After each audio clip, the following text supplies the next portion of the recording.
Yo, yo, yo, what's up? What's up? What's up? Welcome in, welcome in. This is the VOD for Thursday. This is June 5th, 2024, 2025. Welcome in, welcome in. Good morning. I'm gonna get some water. We'll start the stream in a few minutes.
Yo, yo, yo, yo, yo. I'm back with water, ready to start. How's it going, everybody? Welcome in. Hello, hello. Welcome in, Krilly. Welcome in, Husker. Welcome in, Cam. And congrats on first, Tom. Welcome in, folks. Thanks for the taxes. Keep paying your taxes. We're gonna get through some dailies today first, and then we're gonna solve and finish up the case of the Golden Idol. The case of the Golden Idol. Hi, Libby. Hello. How you doing, Libby? How you doing, Krilly? Welcome in. Hi, Husker. Hi, Cam. Hi, Tom. Congrats on first again, Tom.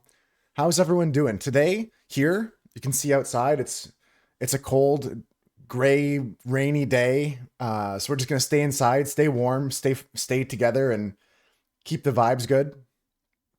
So bad it's comical. I'm doing okay. I've got some plans tonight. I've got to go and socialize with my friend's brother. He just graduated, so we're gonna throw a little celebration for him. And today we're gonna play the Case of the Golden Idol, like I mentioned. So I'm excited for that. Hi Mira. Hi Mira. How you doing? How's it going, Mira? And yeah, besides the weather, I'm actually having an okay day because yesterday the Edmonton Oilers won, so that's pretty good. Canada's winning in the Stanley Cup Finals. Sports ball is sick. What else is new with me?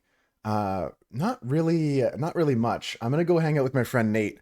I don't know if I showed this on stream, but this is this is me and my friend Nate. This is me and his wife here. We're at like a photo booth here. We're gonna be going and hanging out with my friend Nate today, so I just keep this picture next to me here with a bunch of other sentimental things. I thought I'd share that with you guys. But that's my friend Nate. That's cool. Yeah, we found like at the movie theaters one of those photo booths that prints out all the things. What is his neck in the last pic? To be fair, yeah, he's got crazy neck game in that last picture. I can't tell if they cut his hairline too high at the back or what. But he's also got a really strong neck. Like he does jujitsu and stuff like that, Cam. So he has all those neck muscles. He can twist around like an owl for sure. How's it going, Dunstan? Welcome in, welcome in. Hi, 9-3. Yeah, he's definitely got that powerful neck that maybe he can go 180 on it. Let's get into the nothing. I should say this before we move on. Not as good as Dave's neck, but it's a pretty good neck. Yeah, he's like a jujitsu owl. Exactly, Cam. Exactly. You got it. Talking about Dave? No, but look at this, 9-3. I was showing off this picture I took with my friend Nate. We did like one of those photo booths here. And then Cam was just commenting on his neck in this picture. It was pretty good, but not on the same level as Dave. Not on the same level. Wait, was that at a movie theater? No, that was at a bowling alley. We went bowling together. We didn't go see a movie. I think the hairline is too high at the back. I think so too, but I won't tell him that. I'll just go whisper to his barber. Let's get into the dailies, folks. Let's get into the dailies. Maybe his neck is just that long. I'll have to report back to you guys. I never really looked at the back of my friend's head that much. It's the first time I really looked at it. All right, let's get into the strands here. Strands today is merry, merry, quite. Anybody know the rest of that saying? I'm pretty sure it's merry, merry, quite contrary. It's early, but I think it's safe to say I am winning. How you doing, Captain Zaitsev? How you doing today? Early in the day to call it, but I think I am winning. Merry, merry, quite contrary. Contrary's on the top. Well, that makes it easy. What about other merry, merry? Made. Oh, it must be all to do with that, like a poem or something like that. Yeah, I just have like a ruler or something like that, Krilly. The back of whose head? What? Where? Just talking about my friend Nate. I don't know. I shouldn't have made it a big deal about it. He's got a normal neck. He's got a normal head. The one on the top of his shoulders connected to his torso. I mean, what? You see garden? No, this is a good idea here, 9-3. Garden. Garden's good. Also, we've got silver here. Silver. Cock is there. Oh, this way. Too short. It says it's too... No way. No way. No way.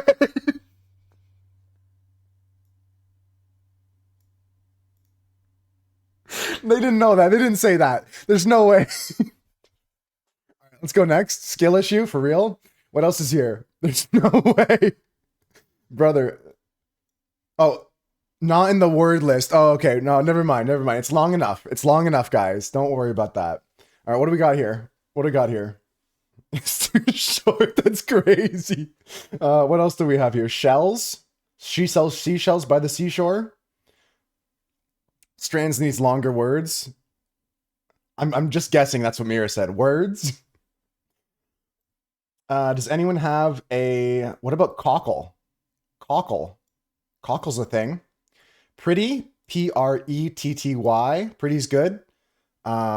Maids. Maids is there connected to maid. I think it has to do with the poem. I'll have to look it up afterwards. Bells. And what is the last word here? Something ESS at the end.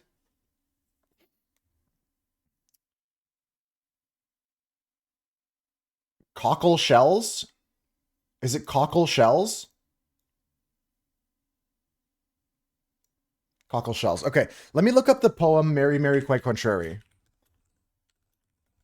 Full poem. Well-known English nursery rhyme. Can I please see the full nursery rhyme? Merry, merry, quite contrary, how does your garden grow? With silver bells and cockle shells and pretty maids all in a row. That's the poem, guys, by Mother Goose, a very famous English poem from like London area and stuff like that. UK English. Mary, Mary, quite contrary. Mary, Mary, how does your garden grow with silver bells and cockle shells and pretty maids all in a row? There we go. We got it though, guys. That was a good one. And we saw a cool poem. I like poetry. You never knew it before, Libby? Yeah, don't worry. It won't come up on the test. Don't stress about it. We got the strands done. We're going to move on. Husker got it in pretty much the same order as us. Crinkle, same order as us. If you guys do these dailies on your own before the stream or on the weekends, I'd love to see your scores. Here we got Crinkle, Husker, myself. Cass also plays in the Discord. There's a few other channels for other games. And if you have any suggestions, they can go in the other category. We're going to move on to connections next. The new daily I played yesterday. Yeah, let's do that. What was the name of that one, Curly? What was that one? We'll definitely play that one. That was a good one. On to the connections next here. Too short. That was so funny, dude. Thanks for clipping. Thanks for clipping that one, dude. That was funny. That was a good one. All right, into the connections here. Pinpoint. Let me get that open. Pinpoint. How's it going, Gylo? Welcome in, welcome in. How's everyone doing? How you doing, Captain C? I didn't ask you. How you doing, Swooch? Welcome in.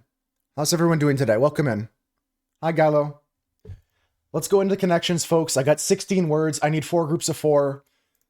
Let's rock and roll. Pipe, Eve, Summer, Apple, Snake, Rim, Crow, Verge, Bumper, Turner, Plunger, Spoiler, Brink, Wrench, Grill, Cusp.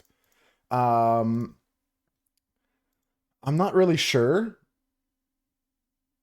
if this is correct, but these are parts of a car in some ways. On the cusp, on the verge, on the eve, on the brink. These are like right before the pentultimate almost. Apple pipe is reoccurring from yesterday's. Eve, apple, snake. Eve, apple, snake. Garden of Eden. The Garden of Eden here. All right, you know what I want to do first? I'm going to put the verge, the cusp, the eve, the brink. Because I'm pretty sure that Eve doesn't go with snake and apple because I don't see a 4th one to go with it. I think that Eve, snake, apple is a 3 category, just a debate. I think it's just a triple debate here. Plunger, snake, and pipe are all toilet plumbing things. Oh, that's true. You can snake a pipe. Captain Z says they're a little hazy. Oh yeah, I heard about that. So we were talking about that yesterday. I didn't know about it till someone brought it up on stream yesterday, Captain. I hope that you're going to continue to be all right. Let me go here. Eve, brink, cusp, verge. Yeah, this confirms that the Garden of Eden was a debate, and we go with 9-3's wrench, plumbing strategy, plunger, wrench, snake, and pipe. These are all things to do with plumbing. Maybe more so for toiletry plumbing, but Eve, spoiler, we know what happens. You got connections. You got it through the tears. You persevered through the tears. Grill, bumper. Okay, that's what I had early, Maddie. So you saying that makes me pretty confident now. And the rim of a wheel and stuff like that. I mean, good job for persevering there, Cam. You can look at that as a positive. What's the last group, though? What's the last group here? These are like the last names of female singers, like Tina Turner. Oh, no, it's not Edgar Allan Poe. You're thinking of the Raven here, Swooch, with the Raven, not the Crow. Yeah, Fiona Apple, Tina Turner, Sheryl Crow, and Donna Summer or something like that, or whatever. Best female rock performance Grammy winners. Oh, you're not thinking of that? Oh, okay. I wouldn't know. I'm not in your head. I don't know why I assumed that. I don't know how to read minds, so I don't know why I assumed that. Yeah, best female rock performance Grammy winners, according to the Grammys. That's a pretty good connections there. Good job, guys. Thank you for the help on that one. How you doing, Maddie? Welcome in. Let's copy and paste this into the Discord, folks. Just a quick snap of a Control-C, Control-V, and we move on. Today we're going to be playing and continuing and hopefully finishing the Case of the Golden Idol, folks. So if you guys want to help me out with this murder mystery, we're going to play through all of this today, including some of the DLCs as well, if we have time. So I'm excited for that.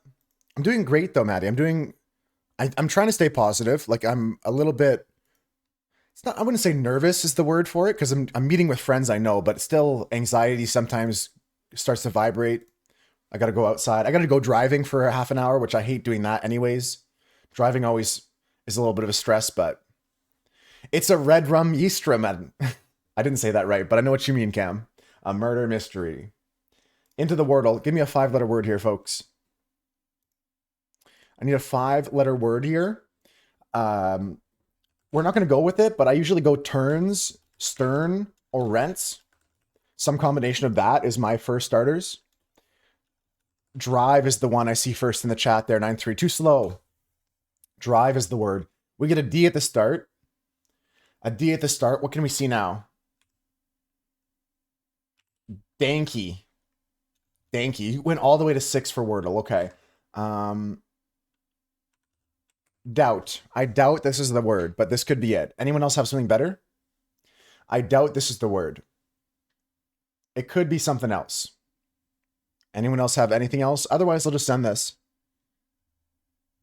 You always wanted to use the word steak. We can try that tomorrow. Donut is a better word. Donut is a better word. I like the N, the T. It's the same as doubt, except it doesn't have a B, and it uses the N instead. Yeah, I like donut better than doubt. Crilly was willing to send it, and I appreciate that, but let's go here. The U is good in that position. The T is good somewhere else.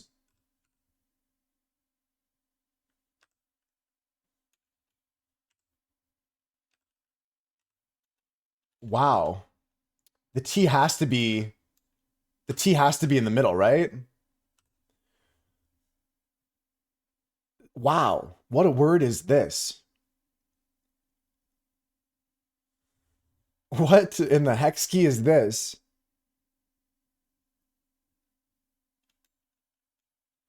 The T is somewhere else. DT doesn't make sense. The X I just put as a placeholder. Ignore the X's. And the T has got to be there in my mind. I don't know any words that start with D and T. It's going to be something like...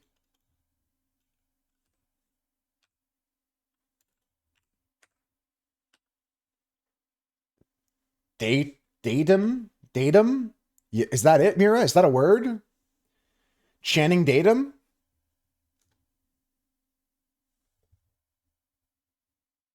Impressive. Mira got it. I didn't know that word. I was just kind of filling out letters that made sense. That is the word today in 3. It's a Czech word. Yeah, datum. More like jabatum. More like got him. More like, what the fuck? Can someone give me a definition? Because Crinkle said that's really fucking stupid. Datum definition. I'd like to buy a vowel. Datum, a piece of information. Datum, a fixed starting point on a scale of operation. Ah, you use that in your job? Yeah, I mean, it sounds like it's in your field for sure. Yeah, a string of data from point. It's a specific type of data, yeah. A specific type of data, Crilly, but 100%. Let's go next, guys. We're going to go into the mini crossword. I almost forgot about the mini crossword. Let me give it a go. Let me give it a go. You guys know the rules. I'm going to try on my own. If I need your help, I'll turn to you. Let's go. Church topper tower, bells. Boardwalk edition that raises rent to 2,000. A hotel. Plant in the agave family. Informal discussion. PR buzz. Having trouble making friends on the first day of school. Baby kangaroo. Holder. What, like wool sweaters. Itchy. Sports write-ups after a game. Make happy. A church tower's aspire. Is this like Yuka or something like that? Informal discussion is a chat. And hype. What's wrong? Elate. Something's wrong here. What is this one? The plant in the agave family. Steep? Anybody know this one? Isn't it Yucca, like Yucca? Yucca with 2 C's? Oh, thank you for saving me there, Cam. I didn't know that one. I didn't know that one. I knew what it was sounded like, but I didn't know that one. Recap. I could have looked at this one better. Recap. Damn. I got close, though. Thanks for the help. I got close on my own, but I couldn't get there. I should have looked at 4 down more. On to the next game, guys. Cross climb.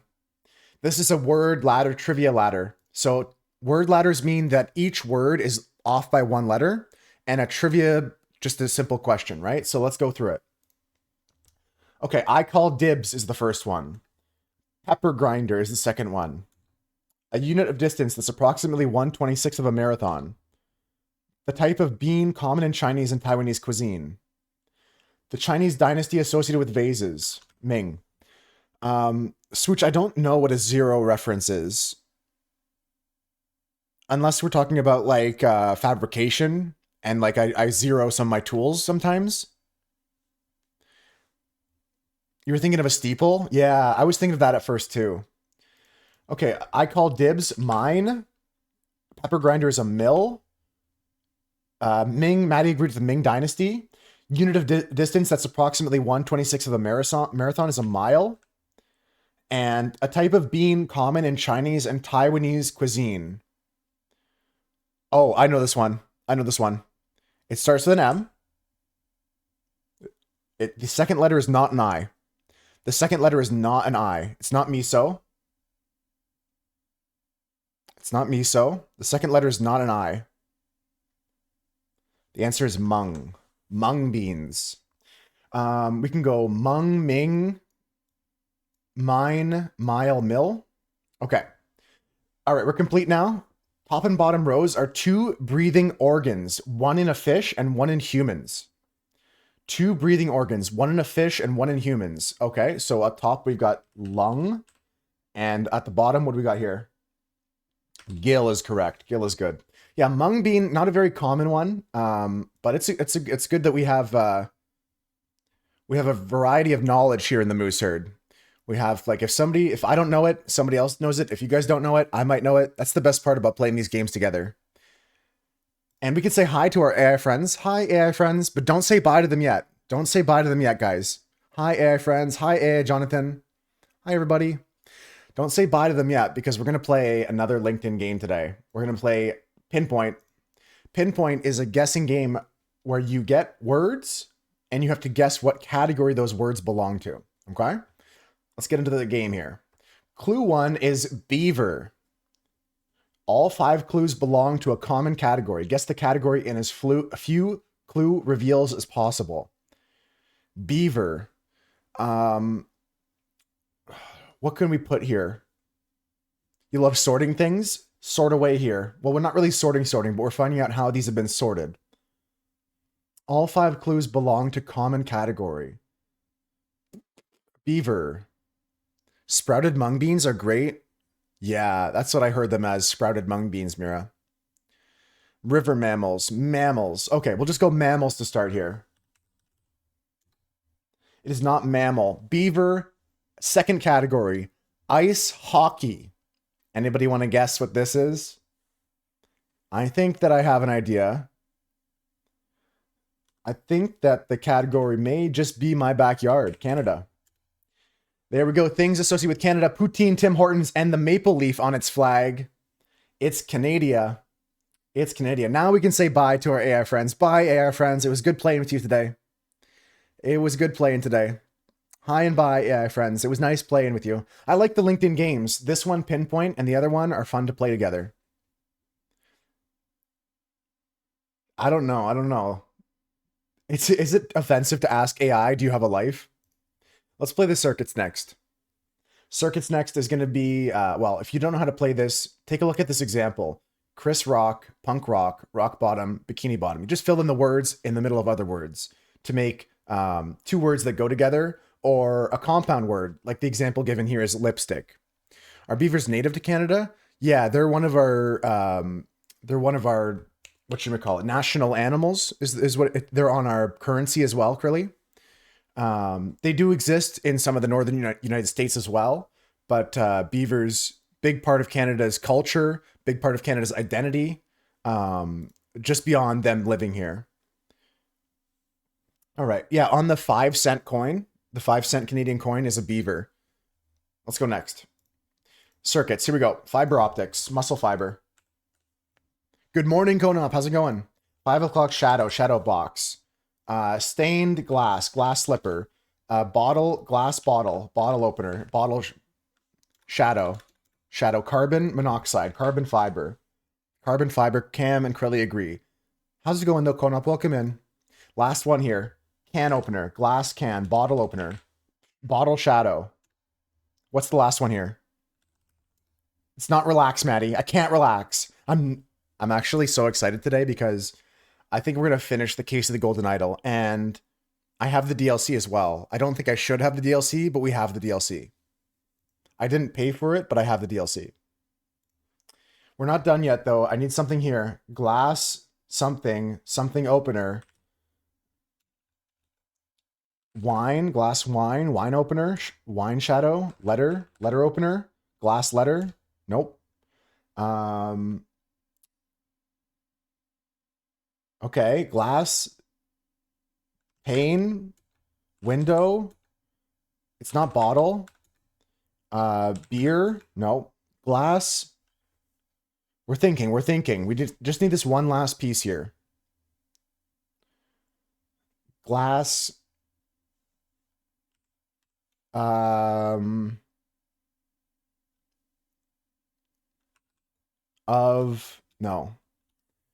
I'm going to take a bolt here if you guys can't think of something, because I'm blanking now. I got through the shadow, glass, fiber, carbon guesses pretty quickly. If nobody has a good guess here, I'm going to go with the bolt. We're thinking. I'm not resorting to the bolt just yet. I'm giving people a chance. Shadow's a tough one to go with, yeah. Especially at the start. It's not like Shadow the Hedgehog. What about like Groundhog Shadow? What about like a... So we said letter opener, we said bottle opener, we said can opener.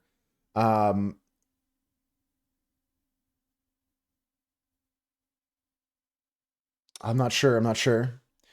Show opener. Onion. Glass. We said window. Door. Ceiling. Moonlight shadow. Cannon. All right, bolt time. E. Starts with an E. Glass. Wow. Okay, I don't know what it is. Glass E. Glass egg. Like a Fabergé? Nope.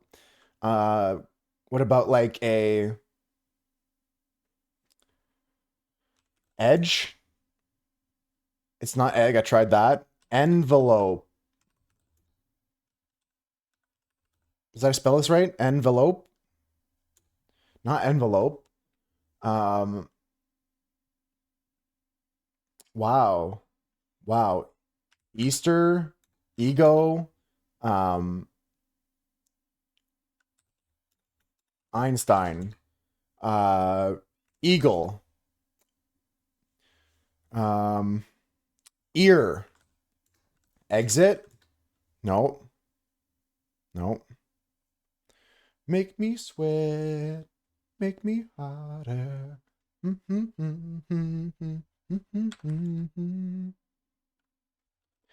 Krilly got it. Guys, Krilly got it. Eye opener, eyeshadow, eye opener, glass eye. Good job, Krilly. Probably not gonna be... Yeah, it is. It's one of these. It should have been obvious. Eyeshadow is a makeup. Eye opener. That's certainly what this is right now. And a glass eye. Good job, guys. Circuits is fun. Krilly was really very, very astute there. Very observant to find that. Let's go next. Here's the Bandle. Bandle is from 1980. Pretty good year. 15 million views on YouTube. Very low view count. And the song is easy, apparently. So let's play it. Fun fact, you've never worn eyeshadow. I don't believe that.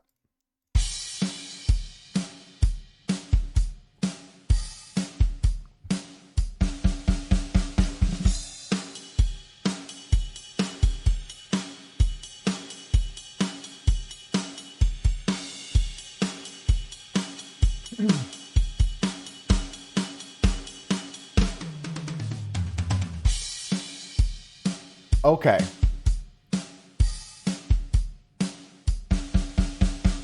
S trick to rock around, to rock one time, to rock around is tricky, it's tricky. You think it's My Sharona? My Sharona. Do, do, do, do. I think it's too slow for Sharona, but it definitely misses it. It definitely hits the bit there. I think it's got the same tempo, but a little bit off. You own a lot of shadow palettes. Oh, does he pick out some nice ones for you, Krilly? Don't bring me down, down. Don't bring me down. Is Tricky the right year, though? That's the only thing is Tricky from that year?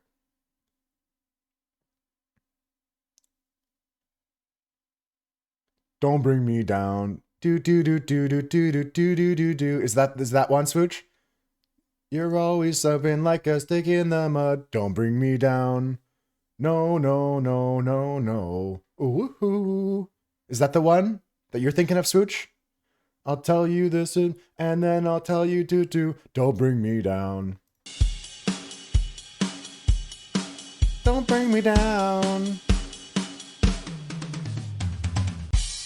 Tricky sounds right, but you don't know the name? Yeah, Mira, that's what I'm feeling too. 9-3's onto something. It might be Beach Boys.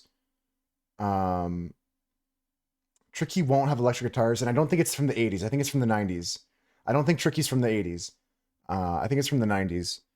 I'm going to try Swooch's guess here. Yeah, you should share that though, Krilly. You should. Don't Bring Me Down by ELO. Don't Bring Me by ELO. Don't Bring Me Down. No. Definitely, yeah, definitely Dragon Force for sure. You did show the Enderman one. You did share that one, Krilly. Yeah, that was awesome. I'm just going to send this here. I don't 100% know that this is it, but we're just going to send it because we need to get more information. And I'm not going to sit here all day debating it when we can just move on.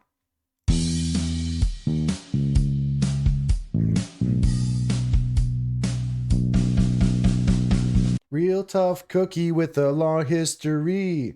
Do do do do do like the one in me. Right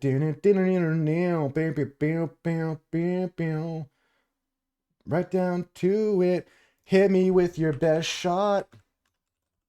Fire away. Do do do do do do do do do do. Pat Benatar here.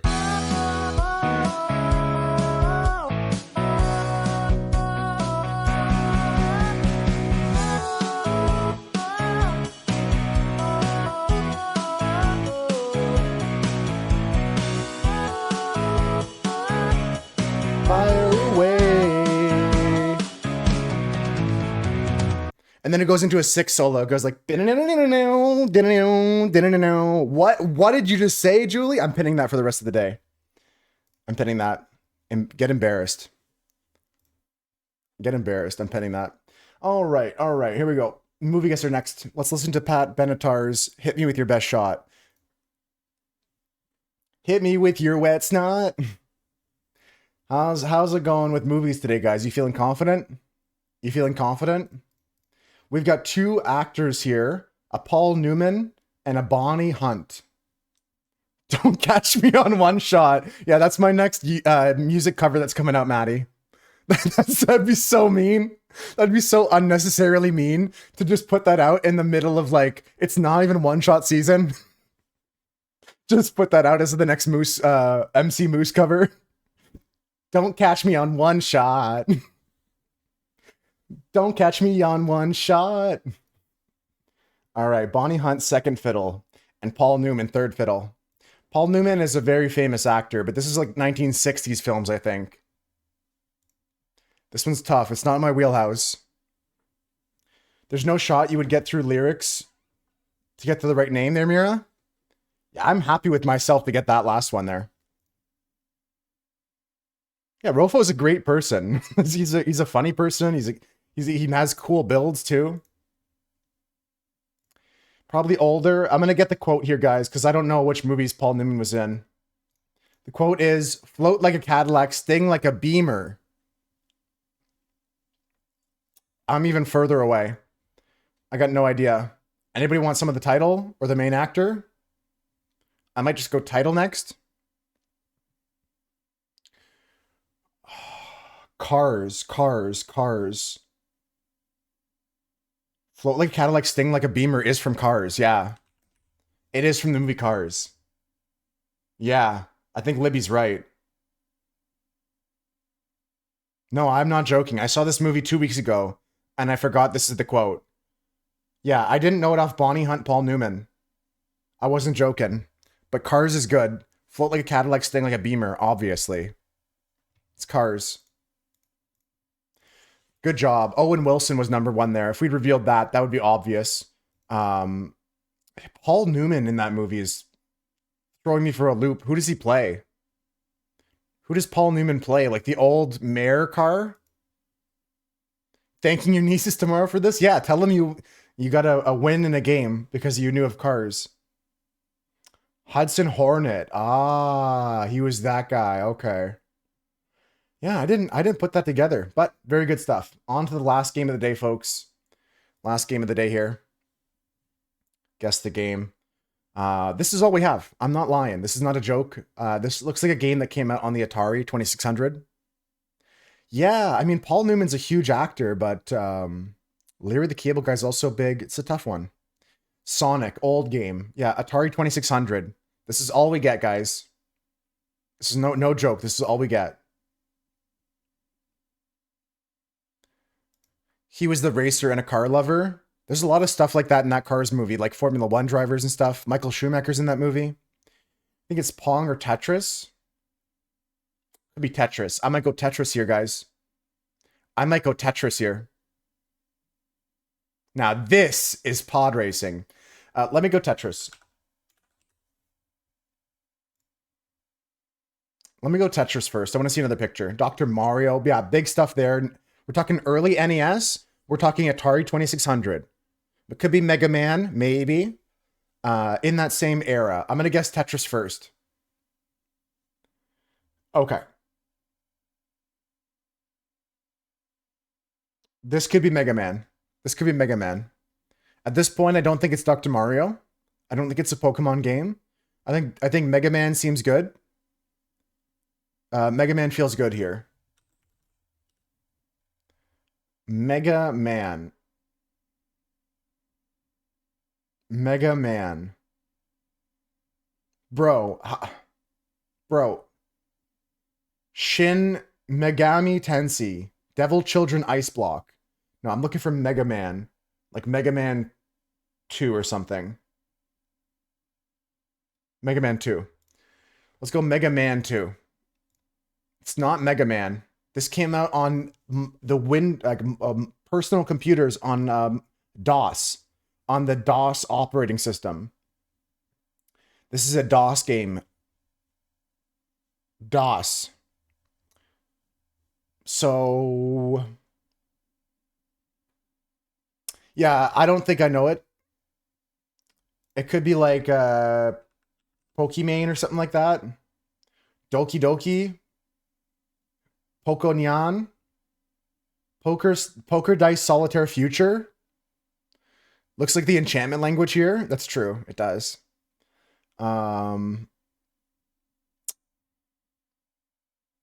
don't know. I don't know. Word search by Pauji. Okay, here's the next picture, guys. This is a platformer. I don't know it. I don't know it. I'm gonna hit skip or just guess something silly unless somebody just says, "Oh, actually, I know this one." It's okay if you don't know it. I sure as hell don't. We're just gonna guess something silly, probably. Let me guess. What's that caveman one? It's called like Mac and something.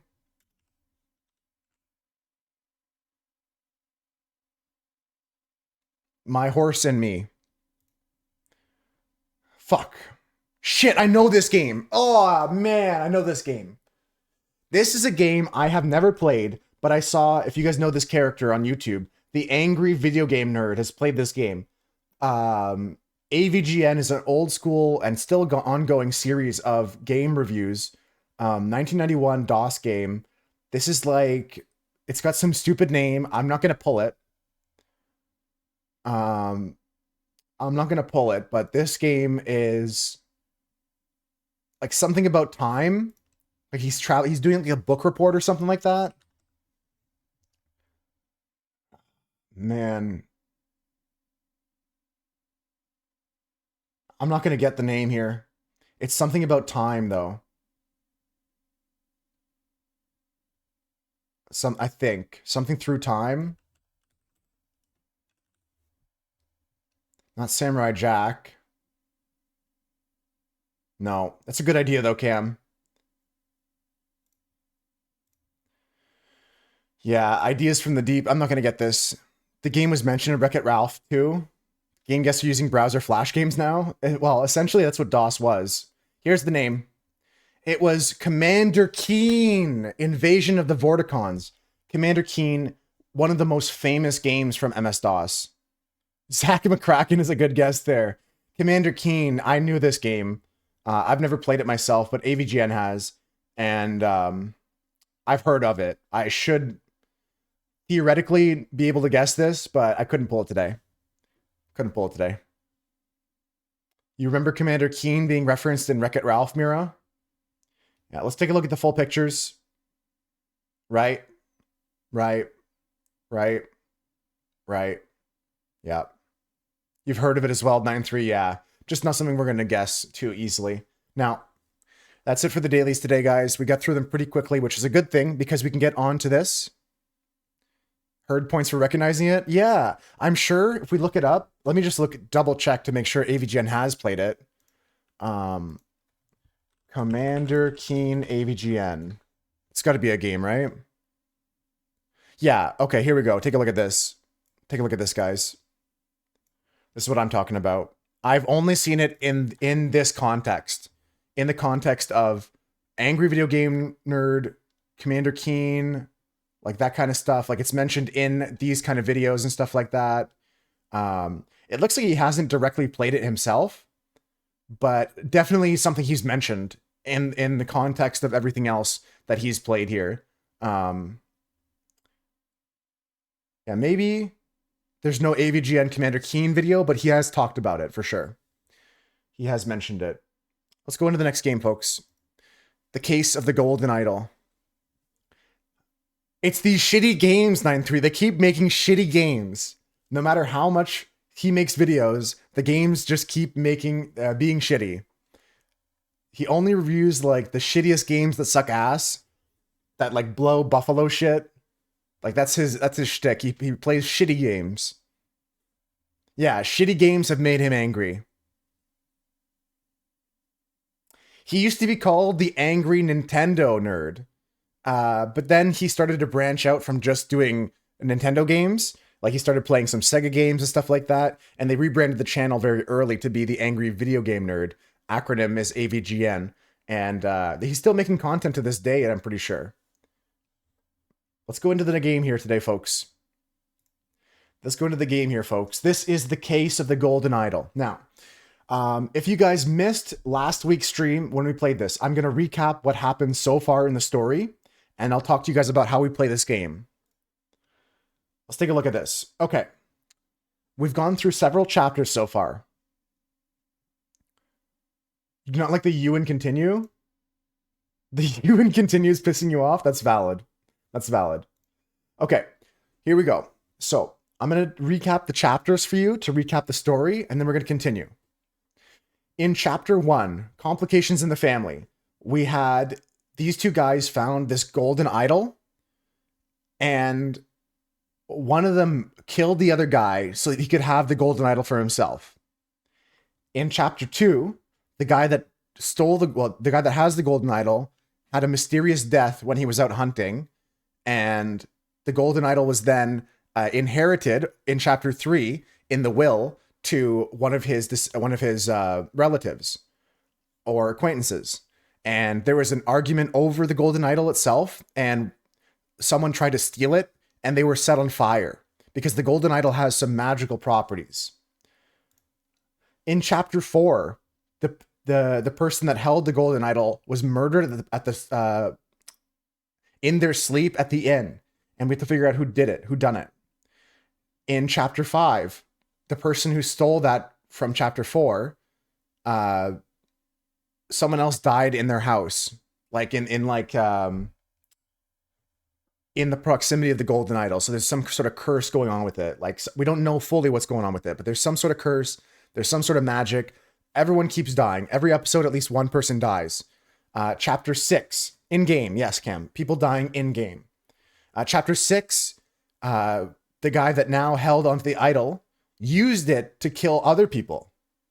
Used it to defend himself in a way. There was people coming to steal it, but he killed the people that were coming to steal it. In chapter 7, we uncovered there is a secret cult, and they have some rituals and stuff like that. And they were inducting a new member into the society, but there was a little scuffle, and I can actually show you inside here. There was like a whole cult ritual going on here. They had like a guy getting initiated. There was a guy outside in the woods here tied up. Like it's getting crazy, right? It's getting pretty crazy. And then chapter 8, we were on this island where the cult members took off their masks after somebody performed a miracle to prove that they are a member of the cult, the true leader of the cult, and someone else died trying to reenact that miracle. And then that brings us to chapter 9. Don't worry, 9-3, there's a full day of content here with this game. I thought I might get to the end of it and play some other games, like the, whatchamacallit. We're going to play some Blueprints, but if I don't think I'm going to get there, because look at this. I also have this, the Spider of Lanka series, another 3 episodes here for this mystery, a separate mystery in the same style. And I also have the Lemurian Vampire, another triplicate story. So we got tons of content today. We're going to see how much we can get through for the main story and then go into these here as well. I mean, to be honest, these are DLCs, but they're working. Like, they're letting me into the level. I didn't buy the DLC, but I can get into the level, so we're going to try and play this one later. That one looks actually pretty Monk-esque. Yeah, I'm not sure why they let me play it, but I'm not complaining. I'm not going to complain about that. But if they're letting me in, I'm going to play it. You know what I mean? You know what I mean? Kind of like a Kerbal Space situation. What's this emote, Maddie? Lock in? Let's go. Let's go. Let's lock in. If only the first chapter's free, we'll still play them, and we'll see if we want to buy the rest of it. But to pay $8 for these two, I don't know. I'm not sure. I'm not sure. I've looked online. Some people are talking about like a glitch where they have access to it on their PC, but not on their Mac. So maybe I just got lucky. We'll see. Let's focus up here though. Like we said, locking in. The first one's free. Yeah, maybe. If Maddie's right, I'll be kind of sad, but either way, we got some more content. Into chapter 9. The Ascent. The interrupted weekend at the doctor's salon. Okay, here we are, folks. If you didn't play with us last week, here's how the game works. It's a point-and-click adventure game where there's multiple scenes, and we go around here looking at different things, right? And we collect clues. These clues then get put into the scroll to determine what the mystery, what the solution to the situation is. We have to discover identities, and there's other stuff around this area we have to discover as well. Now, I'm gonna hide my camera here at this point so we can all see the full screen, and I'll come back after we solve this mystery, guys. Well, you'll still hear me, but you won't see me until then, okay? That way we can all work together and play here. Bye-bye.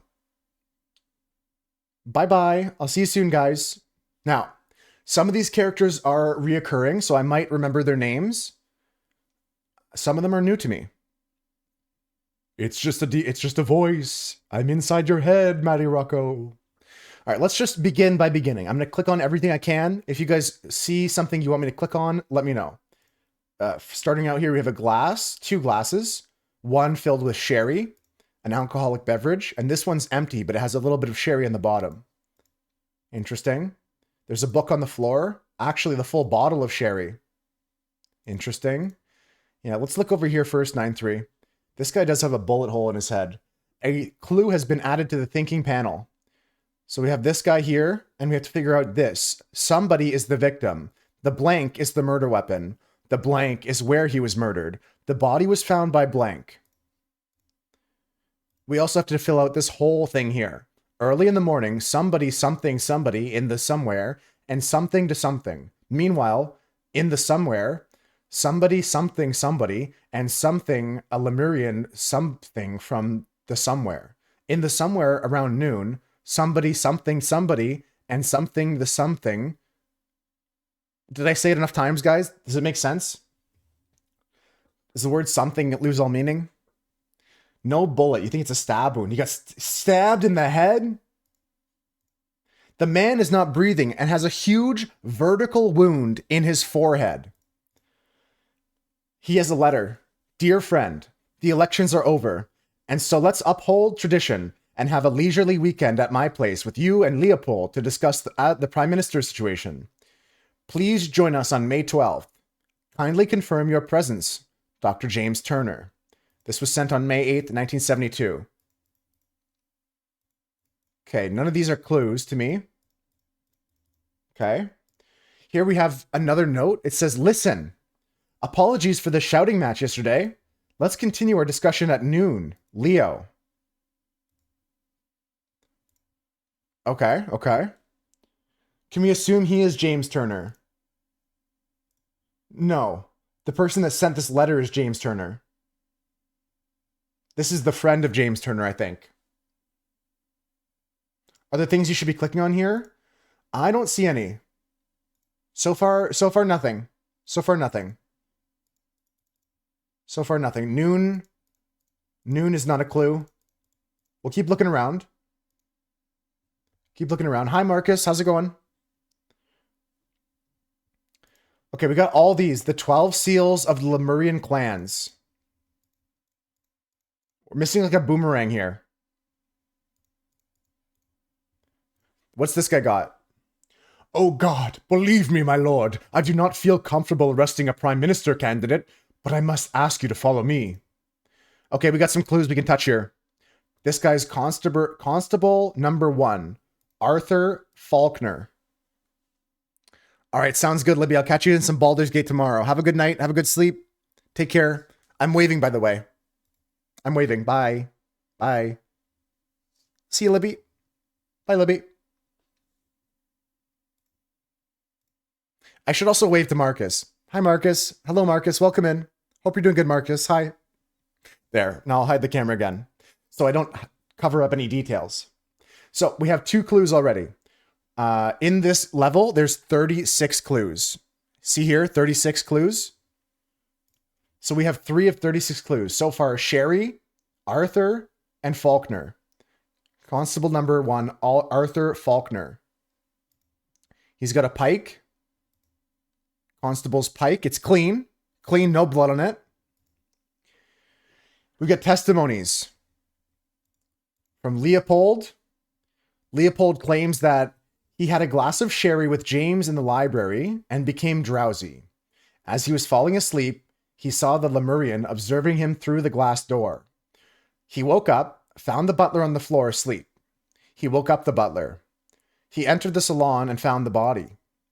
Upon inspecting the weapon, deduced that the Lemurian was the murderer. Instructed the butler to raise the alarm. Okay, this is the book of testimonies, right? Gideon.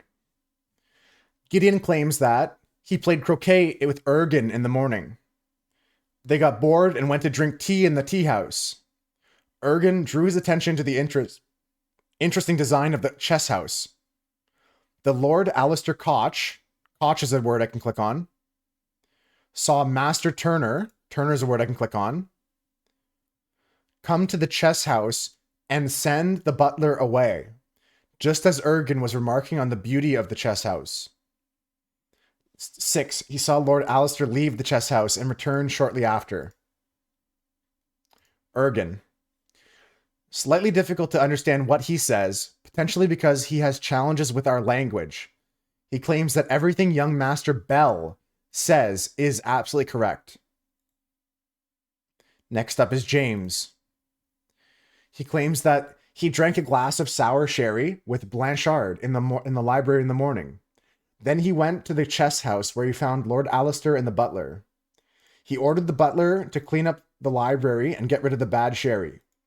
Spent the rest of the time playing chess with Alistair until the alarm was raised. N.B. As the master of the house, He led the interrogation of the suspects. Oh, this is a note here. Okay. Alistair claims in the morning he practiced chess, educated his butler.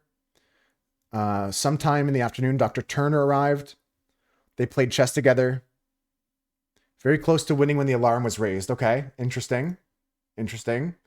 We got this guy called Billiam, claiming that he pruned all morning long the chrysanthemum bush. He saw a young gentleman and foreigner leave the croquet match. Double space after chess? Maybe it's a clue. In the afternoon, moved to the rose bush. From there, saw Lord Augustus leave the fountain around noon. Okay. Mr. Hill raised the alarm. Mr. Hill raised the alarm. Okay. And Podrick. We got so many names here today. Lord Alistair, Master arrived, Lord Leopold, Mr. Spade in the garden.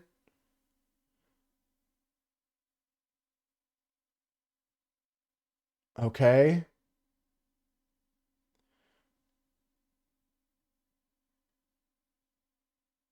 Dispose of the spoilt sherry that he and Leopold had drunk, and then go to assist Mr. Spade. Entering the library to take away the glasses, found Leopold asleep. Suddenly he was overcome by dizziness and fainted. He was awoke by Leopold and instructed to raise the alarm. Then he saw the deceased lying in the salon. Okay. All right, lots of stuff here, lots of stuff here. There's one thing I do know, though. This guy's name is Arthur Faulkner. So we're going to put the clues in here. Arthur Faulkner. The location of each suspect when the body was found, we have to fill out this. And we have to know who the victim was, what the murder weapon was, where he was murdered, and who found the body. Okay. All right, let's continue to look for clues. We have psychoactive plants, drugged symptoms, the spotty onion, an illusion of unity within the universe, increased appetite and hiccups. Yeah, for sure, for sure. Deduction is key in this game, Maddie. I need your help, guys. Black poppy, sleepiness, whites of the eyes get a pink tint. Lemurian lichen. Hyperconcentration on one thing, loss of perception of time, rapid blinking. Redberry, a surge of energy, vocalization of all your thoughts, twitching and aggression. Okay.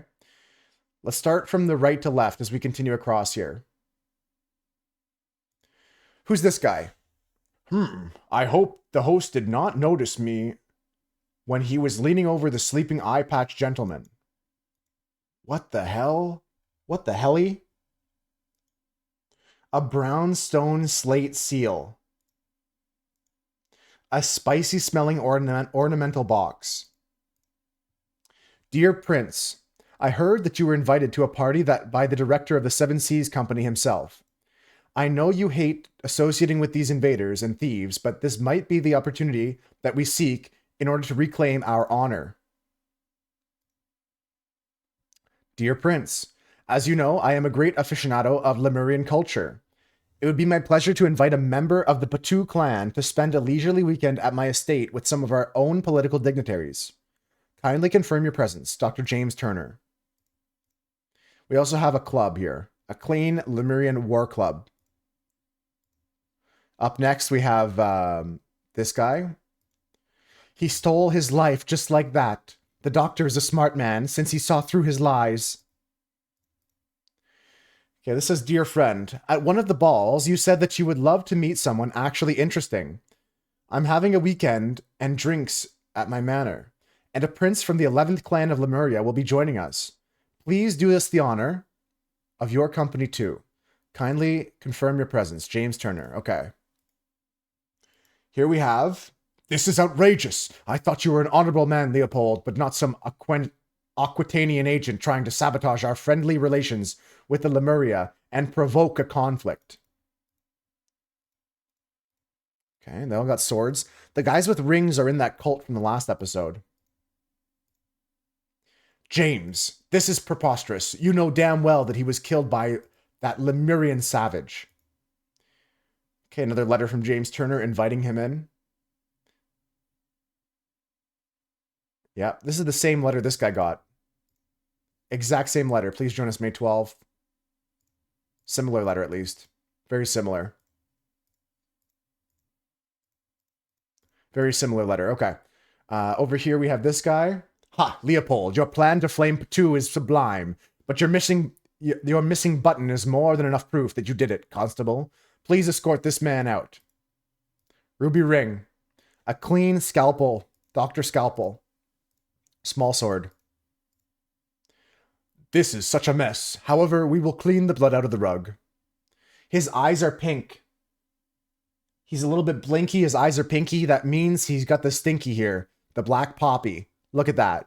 The whites of the eyes get a pink tint. And he's sleepy. Somebody drugged this man.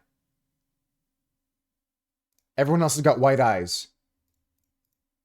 This guy's eyes are pink too.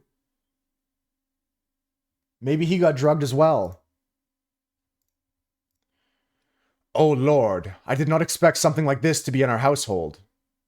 This guy's got greasy garden shears. He might be the greasy strangler. All right, we're looking around here. I don't see anything else of importance besides this piece on the wall. A map with the croquet field, the tea house, the chess house, the library, the salon, the flower beds, the fountain. Oh God, there's so many locations. Well, we're at 29 of 26 clues. I'm going to do a quick scan here of the room.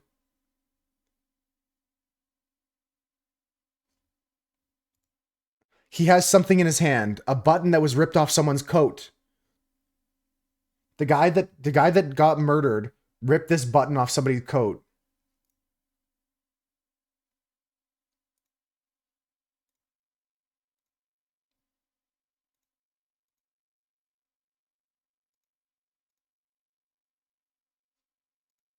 I'm just looking, double checking. Planted is a word I can tick here. Okay. Just double checking. Patu is a word I can take. The name's Patu.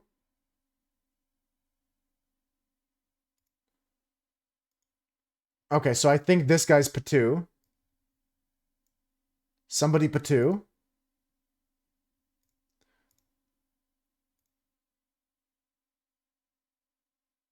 I'm not sure who this guy is.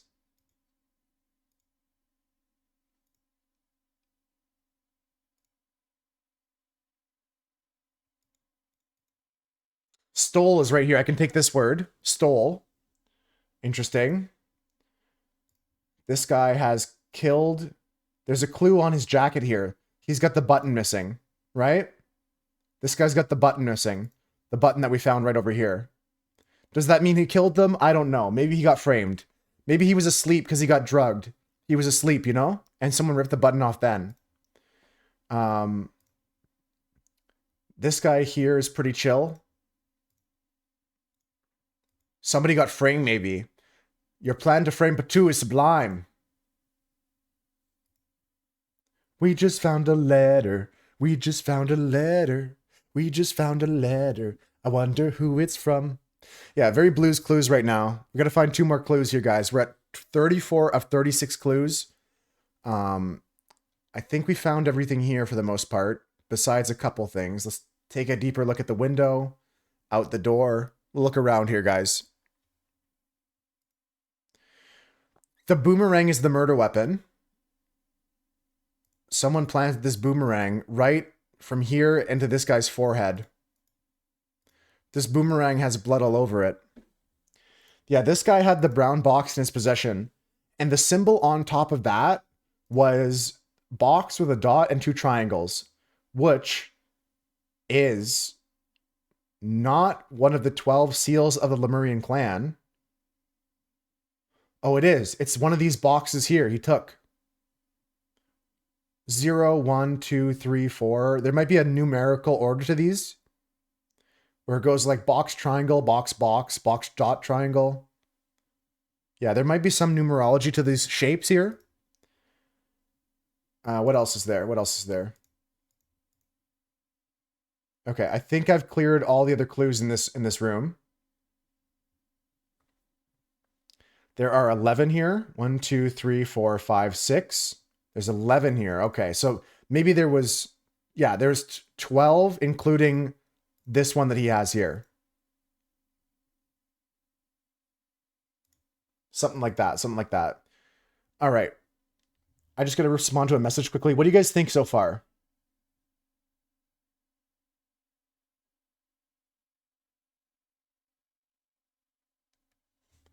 Let's go into the other areas, exploring other parts of this area.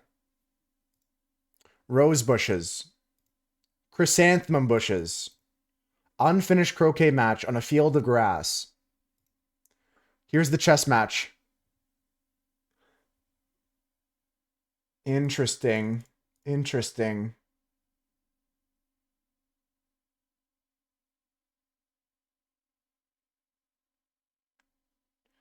I don't know why this pawn is here about to take the queen. This is a bishop here. Thought they were playing chess while drinking sherry. In between. In between. We're going to have to figure out all this stuff here. Valentine is a word I can take here. I got all the clues.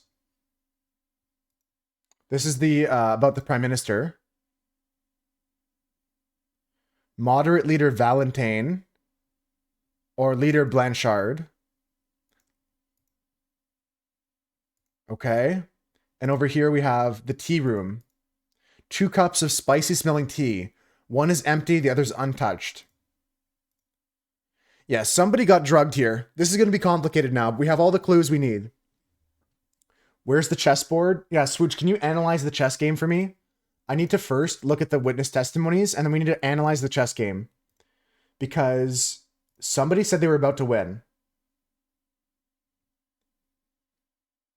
Saw the Master Turner come to the chess house and send the butler away.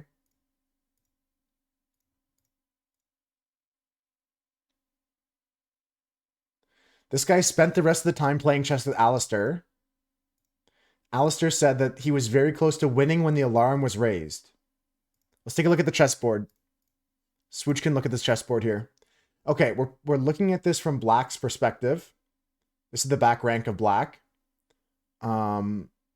Is anyone in check right now? Nobody's in check right now. How is this pawn on the back rank? How is that pawn in the back rank? This is not legal unless Black started on this over here and came all the way across. I don't know if that's something we have to think about. This pawn can't be here if Black started on this side of the board. Black would have to have started on this side of the board. That's crazy. Swooch is looking. If you want to screenshot that, Swooch, and analyze the position, see if that can help us in the future. I'm going to go back and start deducing some of the names of people. I'm going to try and deduce people's names here. Let me know if you have to go back to the board. Okay.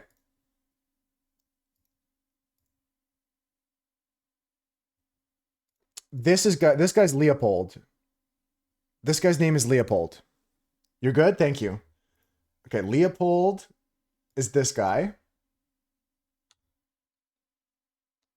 Okay. I think this guy's James. This guy's the doctor. I'm pretty sure this guy's name is Patu. He's got the spicy box for the tea. How can both of Black's bishops be on white?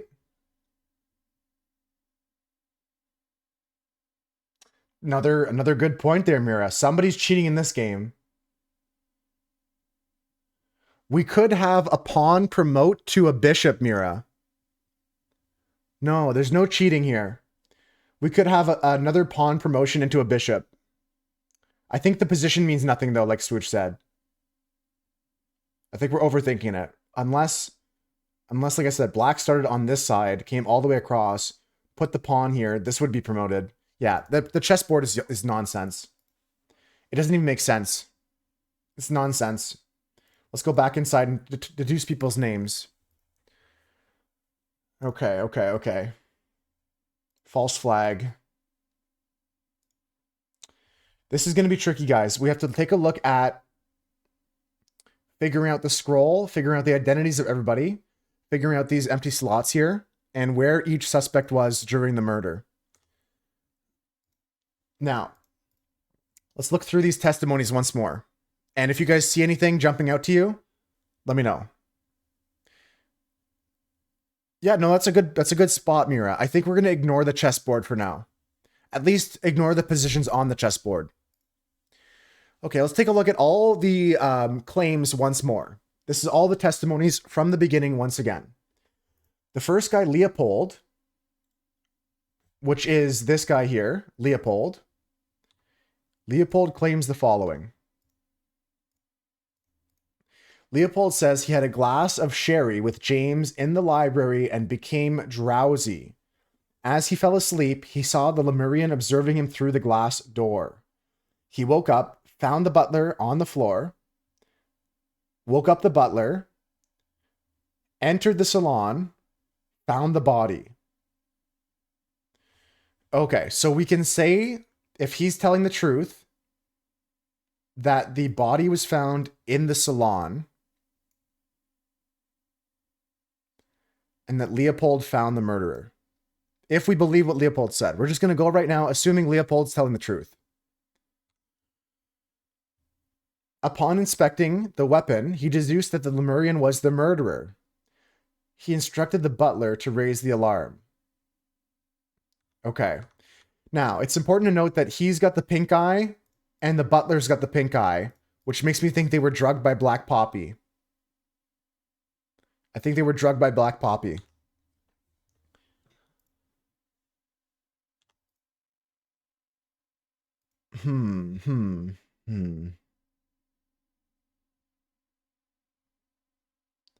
The guy pointing is James, you think?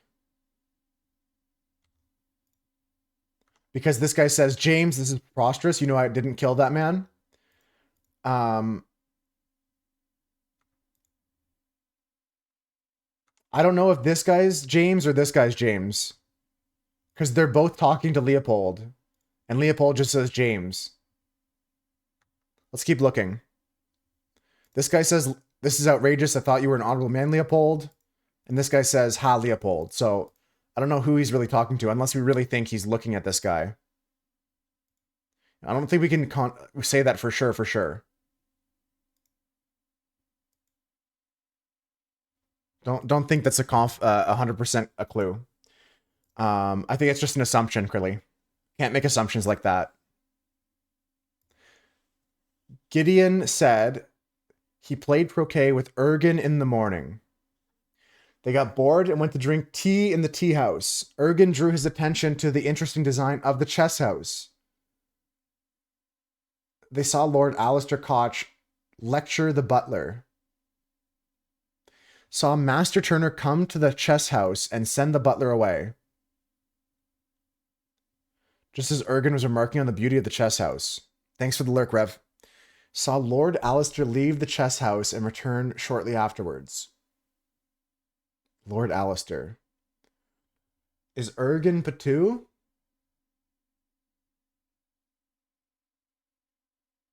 Could be. I like that idea. It makes sense, because Ergen also is slightly difficult to understand what he says, because he has challenges with our language.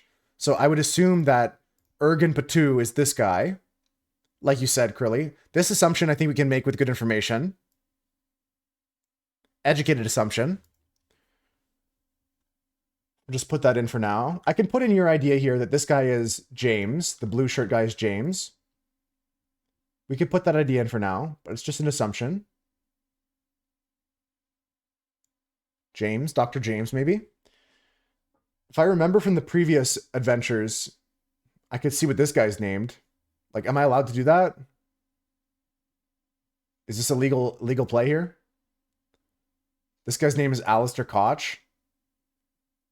This guy's James Turner, right? Is that legal? That's information I know. This guy's Alistair Koch. You think I'm allowed, Konop? Okay. Alistair Koch.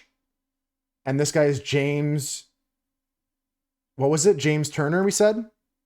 James Turner, Alistair Koch? Of course it's legal? Okay. All right, cool. Cool. That's how you played it too? Yeah. Was Eye Patch Guy here? No.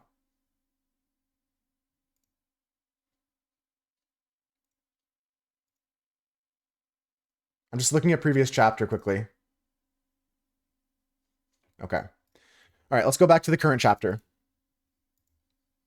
Okay, so we have some information now. We're starting to fill out the names. Gideon, Podrick, Spade. So we're looking for these names now. Let's look through the rest of this testimonials here. Look through the rest of these testimonies. James drank a glass of sour sherry with Blanchard in the morning in the library in the morning. That's what I was thinking, Kraken. I was looking at the brown slates, and I was thinking there might be some sort of cipher with these, but this guy's got the 12th number. 2 hands and an axe. 2 axes. 2 hands. 2 hands and an axe. Interesting. Yeah, there's got to be some numerology there, but I'm not sure how it relates yet. Let's keep looking at the testimonies. In James's testimony, it says that he drank a glass of sour sherry with Blanchard in the morning. Then he went to the chess house where he found Lord Alistair and the butler. Leopold had a glass of sherry with James and became drowsy. So James and Leopold Blanchard. Leopold Blanchard. There we go. And James... Okay, we don't know James's last name here. Sick. That's a good game, Maddie. I've heard it keeps getting good updates. Which one, Krilly? Which one are you thinking? Which name? The game you always wanted to get into? Yeah, I've not had too much of a desire like you, but it's been on my radar, especially since the updates keep getting better. Let's read through this here. He went to the chess house where he found Lord Alistair and the butler, ordered the butler to clean up the library and get rid of the sherry, spent the rest of the time playing chess with Alistair.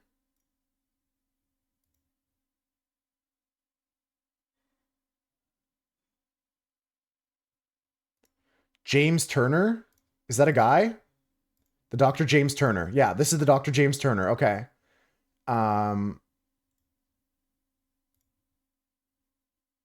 Dr. James Turner. Okay. And Lord Alistair Koch. Okay.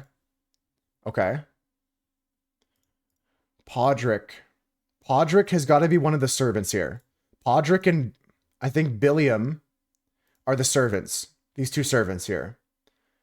This guy planted and pruned all morning in the chrysanthemum bush.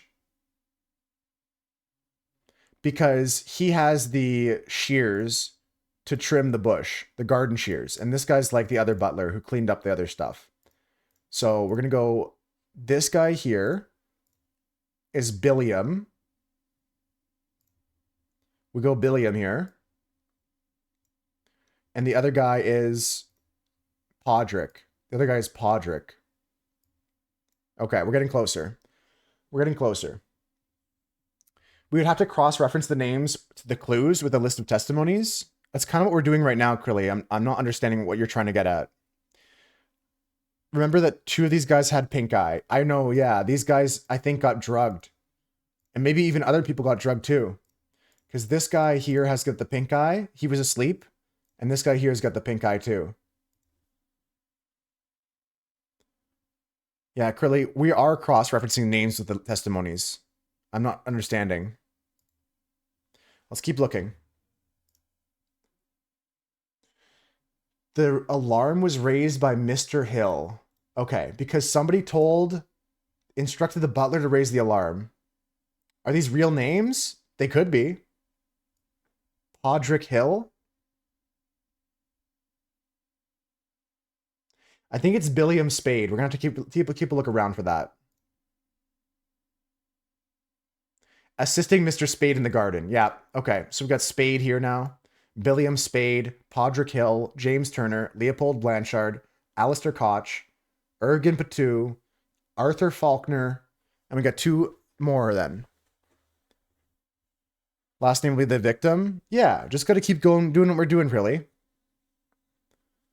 We're on the right track right now. Leopold found the body. Leopold Blanchard. If we believe his story, Leopold Blanchard. Now, Ergen Patu said that everything Master Bell says is correct.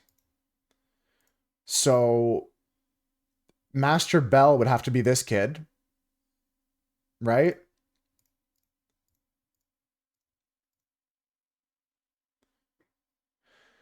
This guy's something Bell. And it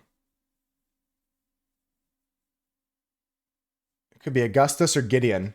I think that makes this guy's last name Valentine. I think that makes this guy's Valentine. And then we just got to find out who's Gideon, who's Augustus. Let's read these clues again for the names Gideon and Augustus. Does anyone mention Augustus here, okay? Gideon here played croquet with Ergen in the morning. They drank tea. They talked about the tea house. Then he saw Lord Alistair lecture the butler. He saw Master Turner come out of the chess house and send the butler away. Just as Ergen was remarking on the beauty of the chess house.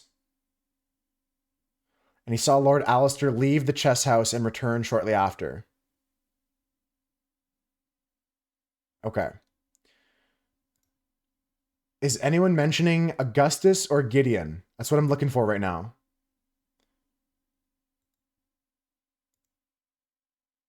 Any Augustus or Gideon mentions? Served Alistair in the chest house. Lord Leopold. Mr. Spade. Lord Leopold. He fainted, it says. He fainted. Okay. William. Lord Augustus. We got to find something, guys. We got to find something. You and Leopold. A leisurely weekend at my place to discuss with you and Leopold, okay? And this one says there's a letter from Leo. We're so close. There's got to be something here that we're overlooking. At one of the balls, you said that you would love to meet some interesting people. I'm having a meeting. The prince from the 11th clan of Lemuria will be joining us. Okay. A weekend with the good old Augustus and other fine fellows. Okay. All right, so if these two guys got blue stamp letters, the blue stamp letters were sent by this guy here because he sent these letters to everybody to join them. And he said that he'd come with Leopold to discuss the mission. So I think that with good old Augustus, I think this guy's Augustus on the floor. I think this guy's Augustus, and that makes this guy Gideon. That's true. The Prince's Tablet would be 11, Krilly. Don't forget about that. But we have all the identities filled in correctly now. All the identities are filled in correctly. So Augustus Valentine is the victim. The boomerang is the murder weapon. The salon is where he was murdered. And the body was found by Leopold Blanchard. Now we got to talk about where each of the suspects were when the body was found. We got to talk about where the locations of each suspect was when the body was found. Okay? Now, Leopold Blanchard would be in the salon because he found the body in the salon. So, Leopold Blanchard, the loyalist, found the body in the salon. Now, the Prince's Tablet is 11. The loyalist, I agree with that, Krilly. I agree with 100,010% that is correct, Krilly. Could Sherry be bad because it was drugged with something? I really feel like that's the case, Kraken. I think it was drugged with this black poppy that induces sleepiness. and the whites of the eyes get a pink tint, we can see that this guy has a pink tint to his eyes, meaning he probably tried to drink a bit of the sherry, and this guy drank some sherry as well. This guy is Leopold Blanchard, and he says that he had a glass of sherry with James in the library. And James is the doctor here. I think the doctor drugged him. And framed him for the murder. So we just got to find out locations first, though. And then we'll fill out the left side here. We'll do the left side last. Okay, let's go take a look at this. Going back through the testimonies, we can find out where people were during the murder. This guy we already know. Leopold, we found out. He's in the salon. Gideon played croquet, got bored, went to drink tea. He pointed out the chess house. He saw the lecture. He saw the master come to the chess house. He saw the Alistair leave the chess house. So if this guy was indeed drinking tea, he could see the chess house from where he was. So we can say that this guy was at the tea house. If what he's saying is true, one of these people has to be lying. And I think it's going to be James, because not only was he the person drinking the sherry that did not get drugged, but also he was the master of the house and led the interrogation of the suspects. He's got to be lying, and he might have fudged the other numbers as well, you know? But Gideon, we're going to say, was at the tea house. Gideon, the young man, at the tea house. Up next, we have Ergen. Everything Master Bell says was correct. Who's Master Bell? Gideon. Okay, so he was at the tea house with Ergen. I'm pretty sure that that means that the prince was also at the tea house. Correct me if you guys disagree, okay? James claims that he ordered the butler to clean up the library and get rid of the bad sherry, and spent the rest of the time playing chess with Alistair. Now, the library was not cleaned up, and the sherry is still on the floor, so I don't buy it. I think this guy's a straight-up liar. I'm going to skip over him for now. He says he spent the rest of the time playing chess with Alistair until the alarm was raised, but I don't buy it. Let's skip over him for now. Alistair was playing chess. I guess Alistair claims James was there. Okay, we'll go James and Alistair playing chess. Wasn't there a clue about him passing out when he entered the room? Who passing out? Who? The doctor's at the chess house. Yeah, he was in the salon killing the guy. But this is not when the murder took place. This is when the body was found. So he was in the chess house by then. He was already in the chess house at that point. Playing against Alistair, the general. The butler and the gardener. Let's find out where they were. Talking about the guy who was ordered to clean it up, I thought. Oh, yeah. This guy was ordered to clean it up by this guy. And he said he passed out. Podrick. His master arrived, instructed him to dispose of the spoilt sherry that he and Lord Leopold had drunk, and then go to assist Mr. Spade in the garden. On entering the library to take away the glasses, he found Lord Leopold asleep. Suddenly he was overcome by dizziness. I think he took a sip. I think he tried to steal some of the sherry. And then he fell asleep. And then Leopold woke up first and told him to raise the alarm. That makes sense. So that means that he was in the library when that happened. And where was Billiam? He worked on the roses. Okay, so we're going to say the gardener was in the flower beds and the butler was in the library. Everything is correct. Okay, guys. We're on the right track. We're figuring this out. Now, all we have to do is get to the bottom of the crime. We know where everyone was. We know what happened to the murderer, or to the murdered victim. We're just one step away now. Let's fill in the entire left side.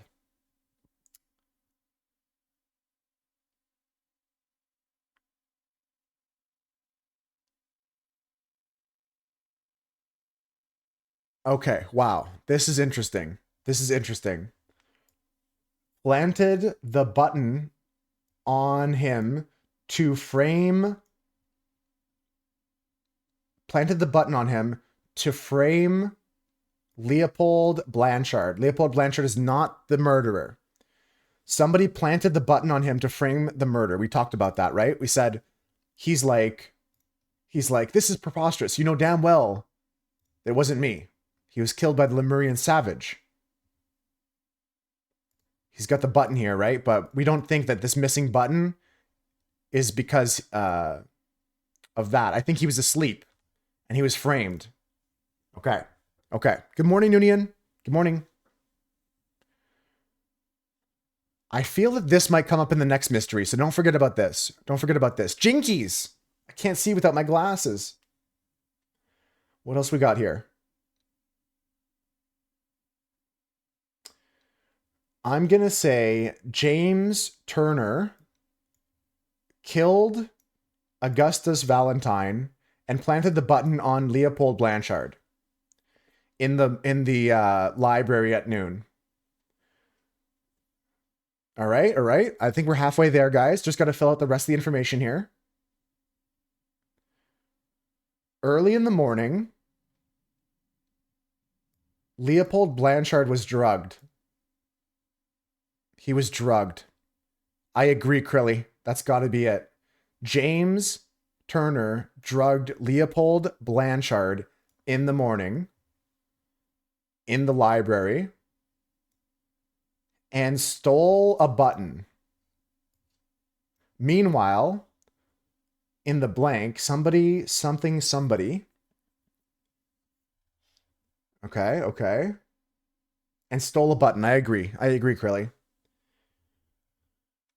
Meanwhile, in the blank, somebody, something, somebody, and something, a Lemurian blank from the something.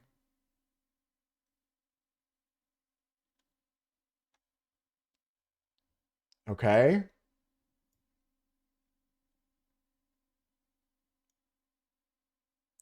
And stole a Lemurian seal? Stole the Lemurian seal from the library? Prince is not a word I can use.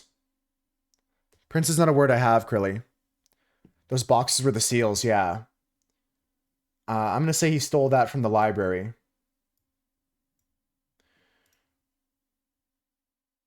Meanwhile, in the blank...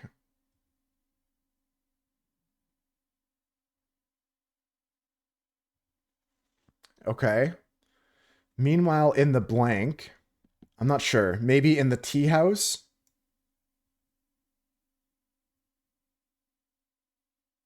Is it more drugging? What happened in the tea house? Or what happened...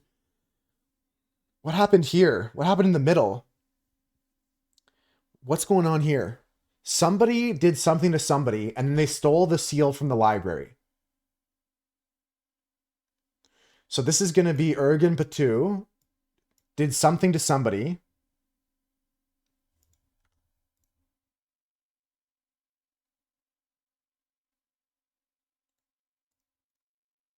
Rapid blinking. Rapid blinking. Look at this, guys. Rapid blinking.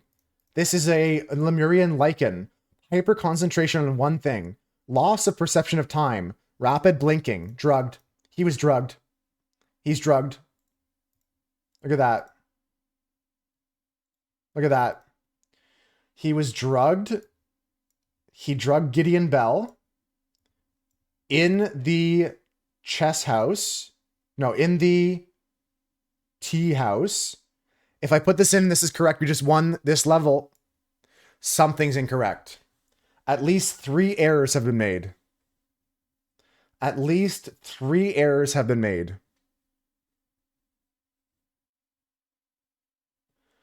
At least 3 things are wrong here. Meanwhile, in the tea house, somebody drugged Gideon Bell and stole a Lemurian seal from the library.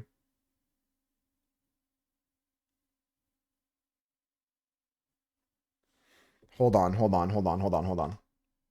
The seals are right here in the library.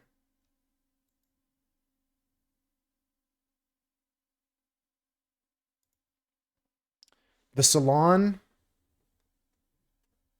I think it's the salon. What is the salon? Hold on. What is the salon? This is the fountain. Maybe that's right. Maybe this is the salon here, and this is the library there. So then we go salon here.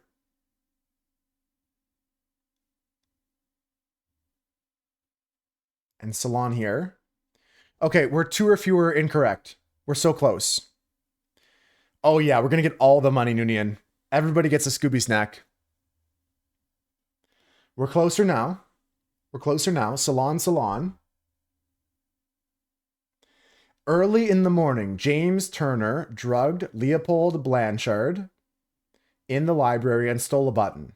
Meanwhile, in the tea house, Ergen Patu drugged Gideon Bell and stole a Lemurian seal from the salon. In the salon around noon, James Turner killed Augustus Valentine, planted the button on him to frame Leopold Blanchard. We're so close. 2 or fewer things are incorrect here. 2 or fewer things are wrong here. He stole the boomerang from the salon. He stole the boomerang. No, that's not correct. He stole the seal. The seal was correct. Yeah, Patu did steal the seal from the salon. Yeah. Was it stolen? This was stolen. Ergen has the seal. He stole it. First paragraph. Early in the morning, he stole a boomerang. Oh, you want to put boomerang here? No. No, he stole the button so he could plant it later. He ripped the button off this guy's shirt so they could plant it later. We've got James Turner. James Turner drugged Leopold Blanchard. Yeah, that's all right so far. And stole a button. Yeah, that's all correct so far. And stole a button. Meanwhile, in the tea house, Ergen Patu drugged Gideon Bell and stole a Lemurian seal from the salon. In the salon around noon, James Turner killed Augustus Valentine. What if somebody else killed Augustus Valentine? What if it was Ergen Patu?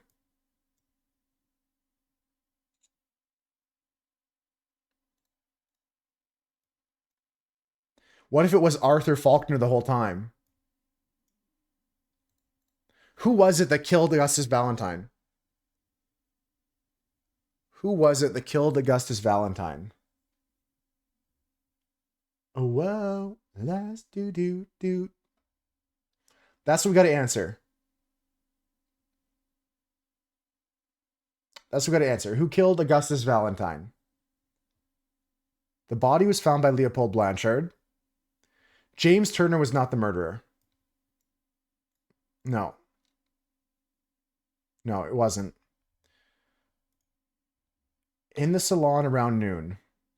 Okay, we're going to have to go back through all the testimonials again quickly. A glass of... Okay, this is Leopold. Glass of sherry. Became drowsy. Fell asleep. Saw the Lemurian observing him through the door. Woke up. Found the butler. Woke up the butler. Entered the salon. Found the body. Upon inspecting the weapon, he deduced the Lemurian was the murderer.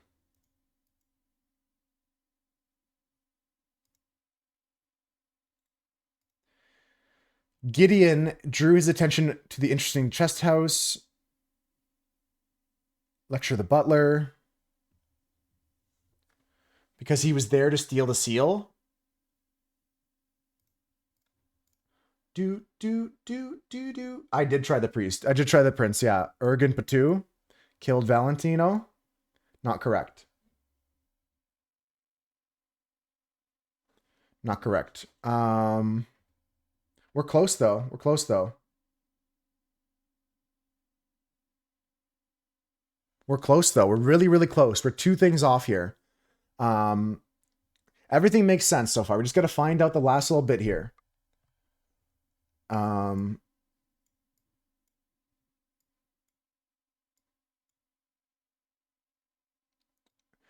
Yeah, I'm pretty sure the only thing that's wrong is this over here. Is the Ergen Patu. Who killed this person? Was it one of the... Was it Billiam Spade? Because he was just cleaning up the roses? What was it? Who was it? I could guess everybody one by one. We got to find the logic here. We could just guess everybody one by one, but I want to get the logic.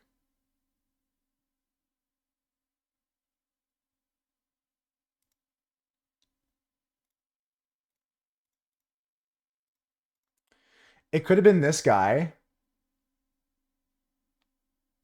Was it a suicide? Interesting. I think with a boomerang, it would be possible. Now that you say it, Noonian, it kind of makes sense. It kind of makes sense. He threw the boomerang and it came back.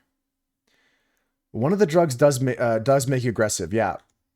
The drugs here, spotty onion, an illusion of unity in the universe, increased appetite, hiccups. Black poppy, sleepiness, whites of the eyes get a pink tint. Lichen, hyperconcentration, loss of time perception. Red berry, vocalization of all your thoughts, twitching and aggression. Do one of the two have the same ring? Yeah, they're in the same cult together. These 2 guys, or they're in the previous chapter. They're here. This guy and this guy. They've all got the rings from this cult.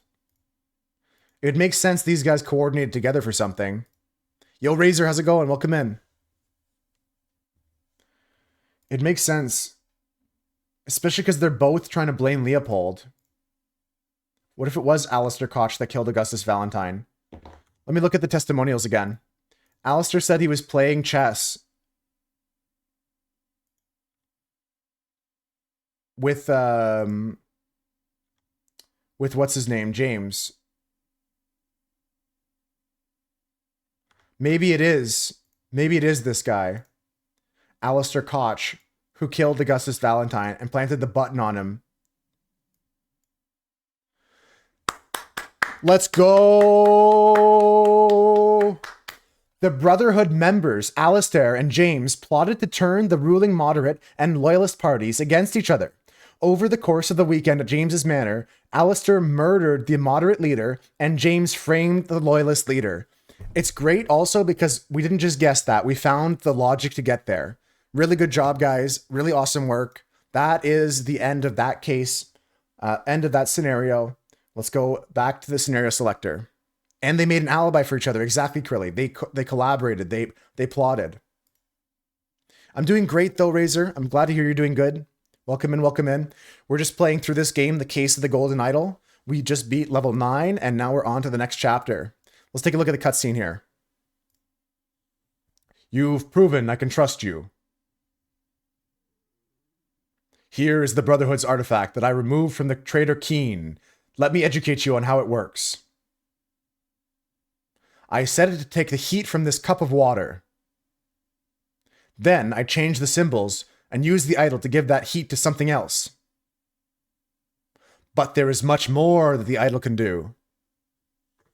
Okay, all right. A little bit more to the story, right? So this guy here, who is the leader now of the Griffin, he's the Griffin Reborn of the cult. He's the new head of the cult. He's got these guys who are lower level in the cult. He's gained their trust and stuff like that. He's gained their trust, right? All right, so let's go to the next level, folks. Gryffindor! All right, next chapter.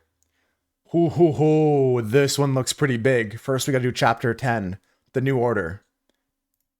Chapter 4, the New Order, the triumph of order.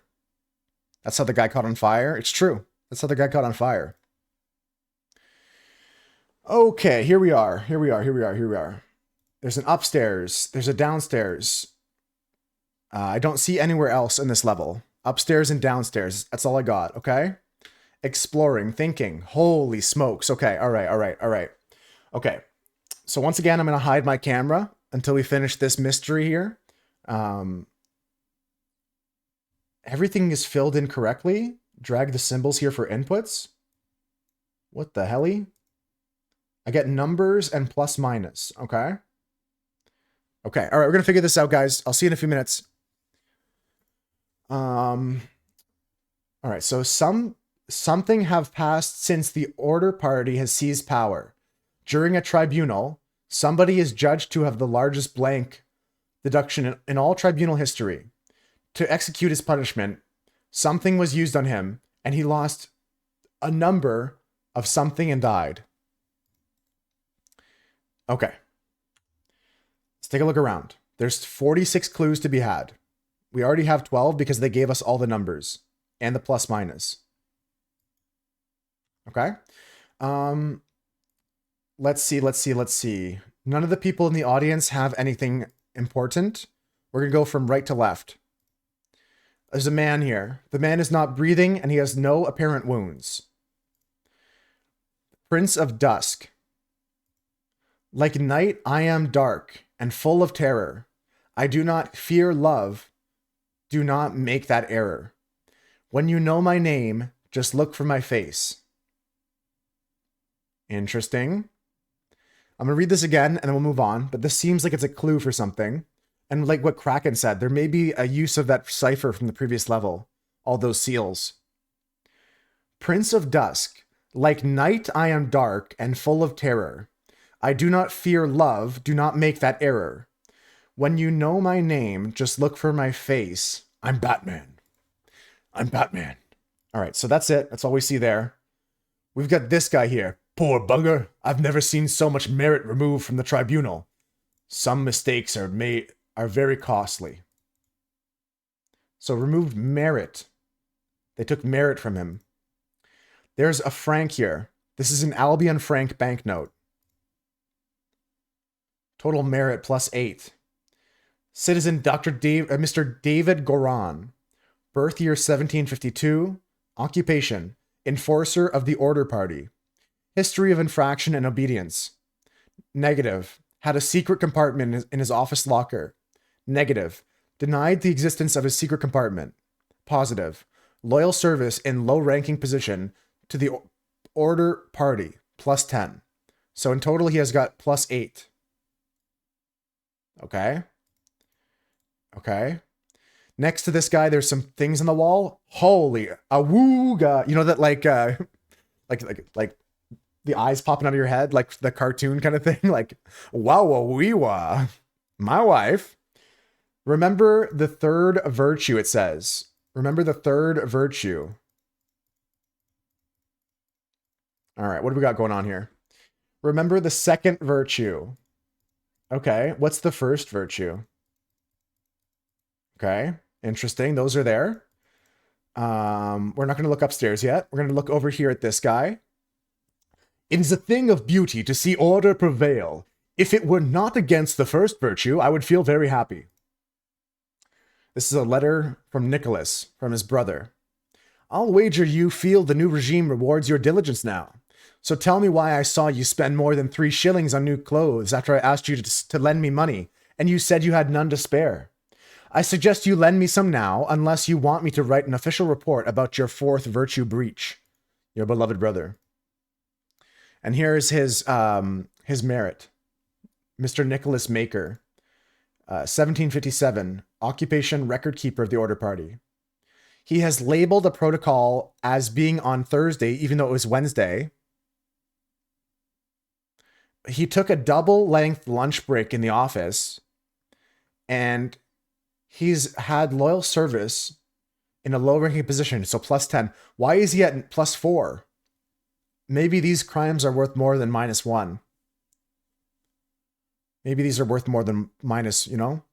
Awooga, like an orthogonal number. Awooga. Let's take a look at these guys now. It felt like in my bones that I should have drunk less. Now we poor souls experience God's wrath. This tribunal is a farce. They spread lies that my pure love is merely lust, and what do they even know about true art? Such a relief they decided not to push any fashion change charges. I hope the process is not painful. Lay down and boogie and play that funky music till you die. Till you die. Okay, I don't see anything else that's a clue for me. Yeah, this guy has the book here for this guy. Okay. Let me take a look at this. The weekly order party of People's Tribunal, number 42. 6 culprits are brought to the tribunal. At noon, the tribunal is open. At 1:15 each culprit's charges are evaluated and merit changes are calculated. At 3:10, the first culprit's merit extraction starts. And so on. 10 minutes after this, second, and 15 after that, the third. Okay. Well, I've investigated everything I think I can see from here. I can't go anywhere else. Then up. So let's go up here. Up here we have 2 guys. We've recognized these as the doctor here, James. That's music to my ears, Alistair, but do control your emotions. We, as arbiters of order, must never violate the first virtue. What are you insinuating, James? I would never breach the 4th virtue. You know damn well I keep no secrets.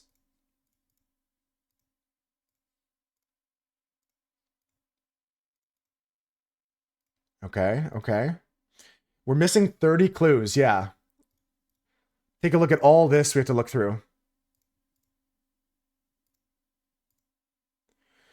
Okay, first things first, we're looking at the merit for Alistair Koch. He slapped a surgeon in anger. Negative. Negative, listened to a marching music in his manner. Positive, a loyal service member in the high-ranking position. Okay, so some of these are worth more than -1. This guy has a letter from Dear Arbiter Koch, I am writing to inform you that the regiment's colonel was seen with another officer's wife in potentially intimate situation. We implore you to send your agents to investigate this potential flouting of the first virtue. He's got a bunch of Albion Frank banknotes.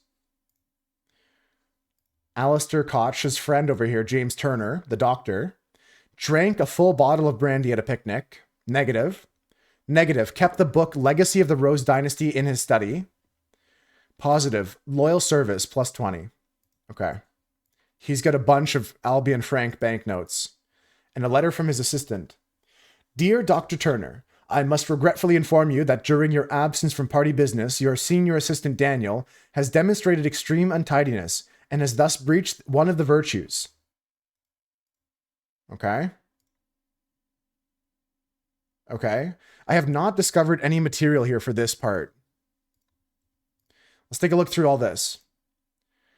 Fanger Quinn has been added to the thinking panel. Culprit, Mr. Fanger Quinn. Birth year 1960. Charges, claimed he had no wife. Has a painting depicting a naked person in his house. He broke his wife's favorite teapot in anger. Was obsessed with spending a night with the neighbor's wife. Okay, lusty. Walter Keane, birth year 1758. Flirted 3 times with different married women during the party convention. Wore ridiculous headgear at 5 public events. Claimed he had not betrayed High Arbiter Lazarus during the ritual ascendance. I agree, Kraken. I agree with that. What do we know so far about them, though? We know 3rd virtue is whatever the fuck this is. 2nd virtue is falling asleep at work, like laziness. The 1st virtue is not showing emotion. And the 4th virtue is telling a lie. Yeah, 2nd is sloth. I agree. Like a 7 deadly sin situation. The number of the virtue is the number of points you'll lose. I like that thought, Krilly. Keep that thought in the back of your head as we look through the rest of this. This guy was expelled from the party order. Okay, another clue here. Lothar Richards. They held a dinner party a few years ago when they were offered a large amount of wine to his guests. They got angry during the questioning and shouted at the High Arbiter. They revealed the whereabouts of his hiding fugitive dissident daughter, Mary, and her husband, Peter. Okay, Josh Bailey here. Left his work at the tannery early, drank excessive amounts of gin, drank excessive amounts of rum, approached a married woman, denied 4 times the questions that he has done these acts. Horace Webb. Birth year 1750. Has not held down a job since the new regime. 60 instances of non-work. He claims that he has worked in the castle, helping the servants clean it. He possesses 15 books kept in his library. He expressed willingness to donate his castle to the party. Plus 200. Gideon Bell. Wears an outrageous hairstyle. Broke down in tears 10 times during questioning. Has refused to start working, evaluated as 5 instances of job skipping. Rejected the arbiter's request that he share information as a secret entrance of the castle. Information of a secret entrance to the castle of his cousin Sovereign. Okay. There's another back room here, guys. See this door? See this door here? I can go in the door. Here's the 4 virtues. Observe the 4 virtues to avoid losing merit. Silence. You will perform your functions as required. It is paramount to ensure that order in our new society. Oh, look at this. There's a red box with brandy and opium. There is a white box with a letter talking about the invoice for Blackbroke Farm. 3 pounds of butter and delivery charge. But the total cost was 29 pence. Look at this. 25 pence for the butter, 6 pence for delivery, only 29 pence for the total. We have a violin. We have the picture of the guy here, Gideon Bell. We have a picture of this. What is this? What the helly? In this box here, we have 2 books, one called Stories and one called Autumn Tales. Okay, there's 3 people here. There's worse jobs than this one, and thank God tobacco is not considered an indulgence. A bit boring, though. Too bad literature is forbidden. I am honored to keep the party upkeep the 4 virtues. I'm only hoping that sitting here all day does not count as sloth. Indulgence. Literature is forbidden. In all truth, High Lord Arbiter, I would prefer storing no more than this. We've got a London Gazette here. Since year 1792, when it gained majority parliament and liberated our government from the multi-party chaos, the Order Party has worked hard to improve society. Blah, blah, blah, blah, blah, blah, blah, blah, blah, blah, blah. Okay. All right. We're going to go into search mode here. I'm turning on the lights, in essence. If I touch this button here, anything that we can touch that has another clue is now going to flash yellow. Anything we haven't looked at. The idols here. I got to find the rest of these clues, right? So let's go back this way. There's a clue here I'm missing. Untidiness. Untidiness. Good. Okay, good. Over here. I think I've got everything there.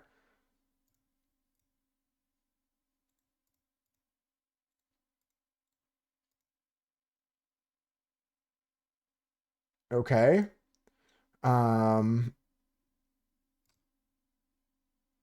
Lies, lust, art. These are all things I can take here. These are all things I can take here.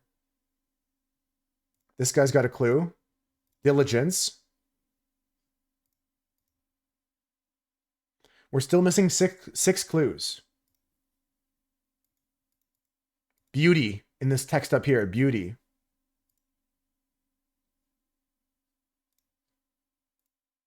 Secrets up here. Emotions. Music. Okay. We're missing 2. Missing 2 clues. I wanna jam in with you. 2 clues missing.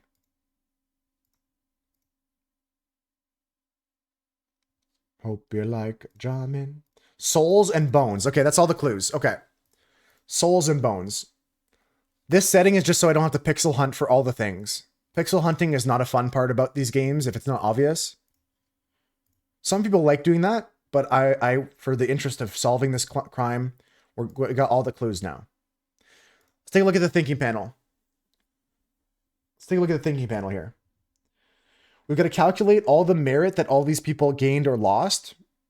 We've got to calculate the merit for each of these punishments.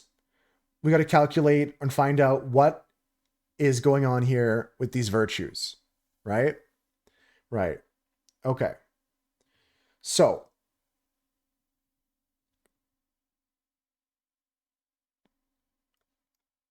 the 4th virtue is truth. These are getting dank? Yeah. No shame in that, right, Konop? No shame at all. I found as much as I could without it. Okay, what do we got here? This is the 3rd virtue. This is the 2nd virtue, right? We just got a letter. So, lies will be punished.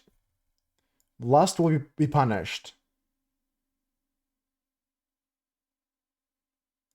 Excessive beauty will be punished.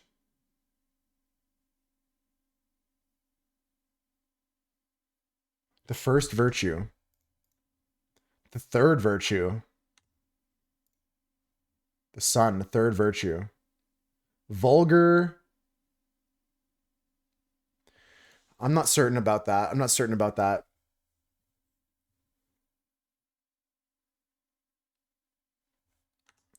Okay. I would never breach the 4th virtue. You know damn well I keep no secrets. Okay, so secrets are breaking the 4th virtue of truth. Secrets, lies. Yo, Texas, welcome back.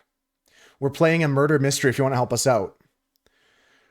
The 4th virtue is truth. All lies, secrets, and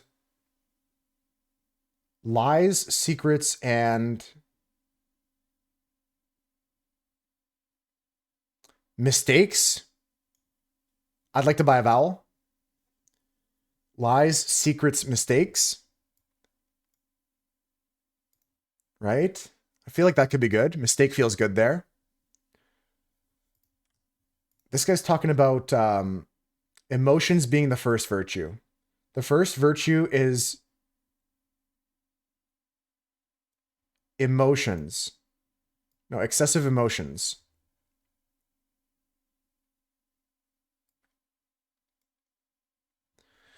Emotions. This is tricky. This is tricky. Sad piano music. Canada Post on strike. We didn't get that letter. We didn't get that letter. I guess beauty and art. Vulgar art, like the naked person. And emotions, lust, sloth.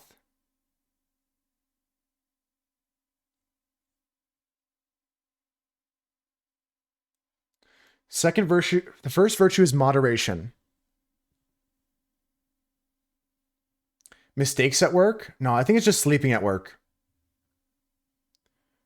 I think it's just sleeping at work.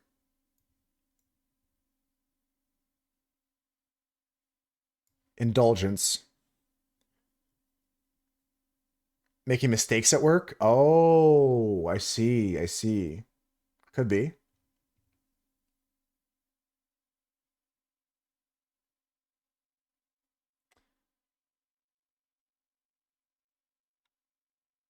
There's something going on. There's something going on here. I think it's like beauty, art, literature. We got to figure this out.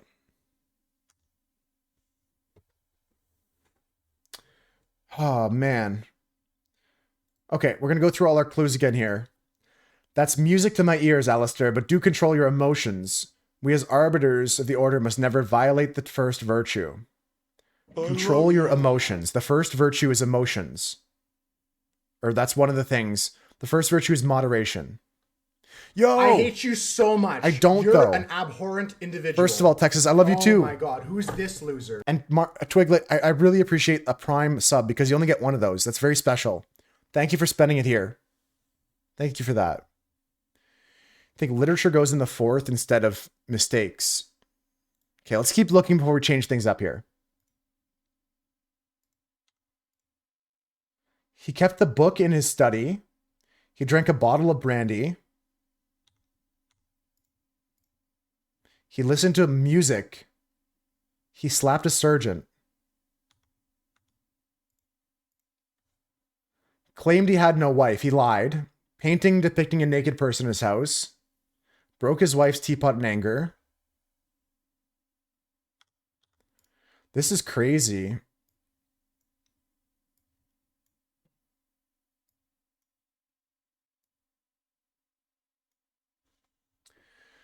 I think this is close here. Curly, I switched some stuff here.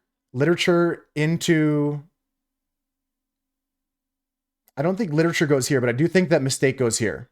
I agree with you pushing mistake over here for the second virtue for diligence. Thank our Lord Bezos. Thank you. No, thank you, specifically you. And I guess Bezos too. Thank you for the taxes. Thank you for the sub. If you ever care to ask. Like a damn sociopath. Moderation, diligence, indulgence.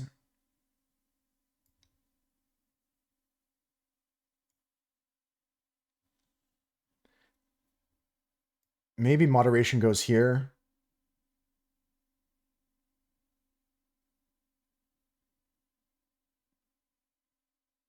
I'm lost here. I'm lost here. Trying to write a new scenario. Good luck with that. Good luck. Thanks for the lurk, and thank you all the other lurkers as well. This is crazy right now. This is crazy. We have all the clues, so we have everything we need.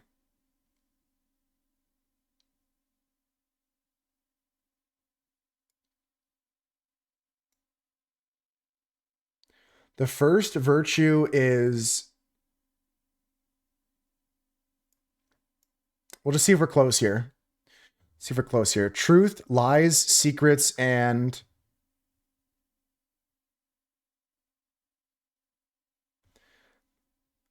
Ah, I see, I see.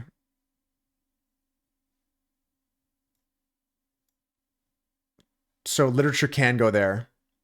Yeah, punish for bad fashion. I'm going to put here in the moderation. Okay, we got incorrect slots here. Fuck. We got more than two things wrong. More than two things wrong here.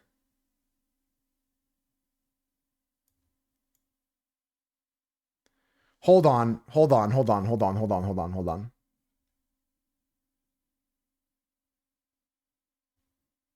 We have two or fewer things wrong here. Moderation, excessive emotions, lust, and indulgence. Diligence, at works, sloth, untidiness, and mistakes will be punished. The third virtue is merit, being vulgar in beauty, art, and fashion.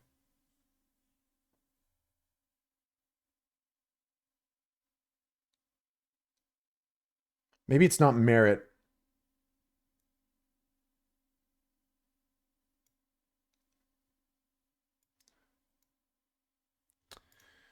Okay, we're at two or fewer slots are incorrect. Two or fewer slots are incorrect.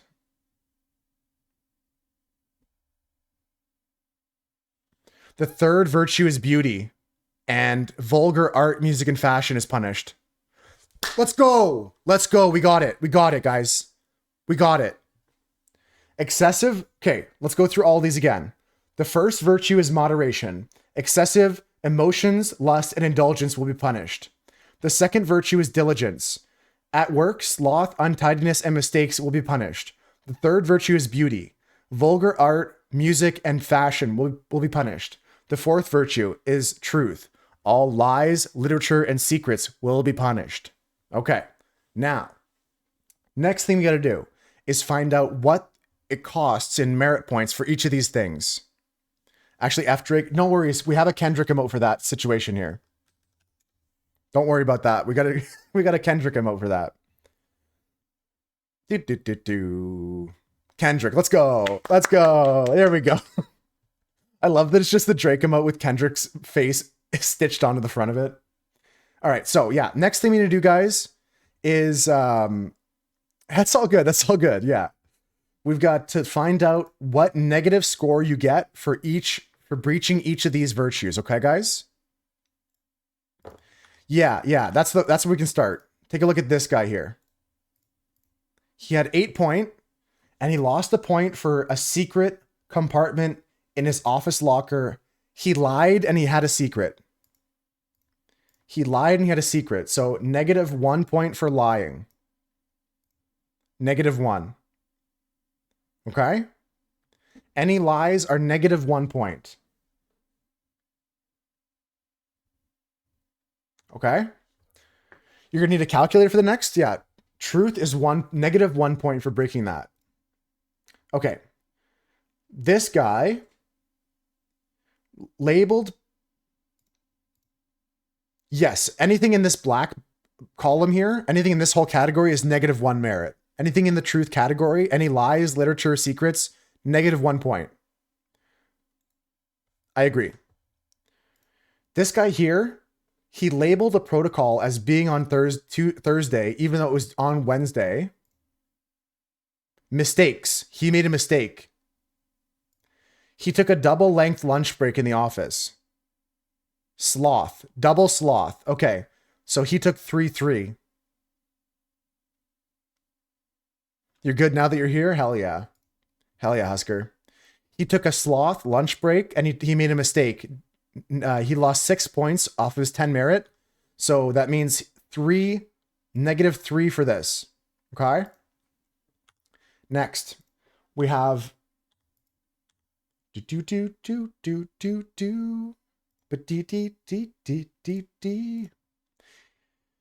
a look at this, guys. Take a look at this. Come back here, 9-3. We got a party like it's 1999. This is the solution. We're coming close to the solution now. He has 20 points to begin with because he's been a high-ranking member. He's lost 8 points.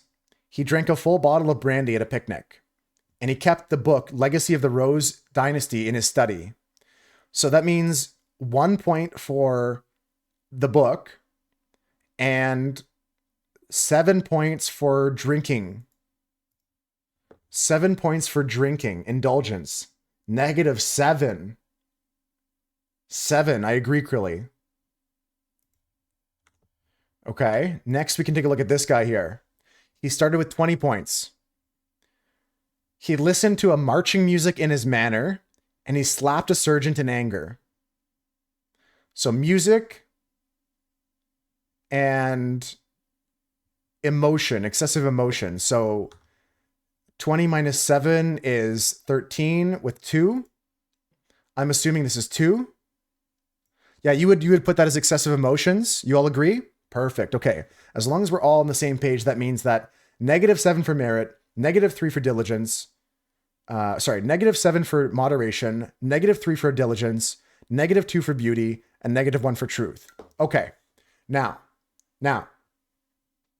with all that being said, we filled in everything correctly here. The next thing we have to do is discover each of these people, how much they received in merit, either positively or negatively. Let's go through these.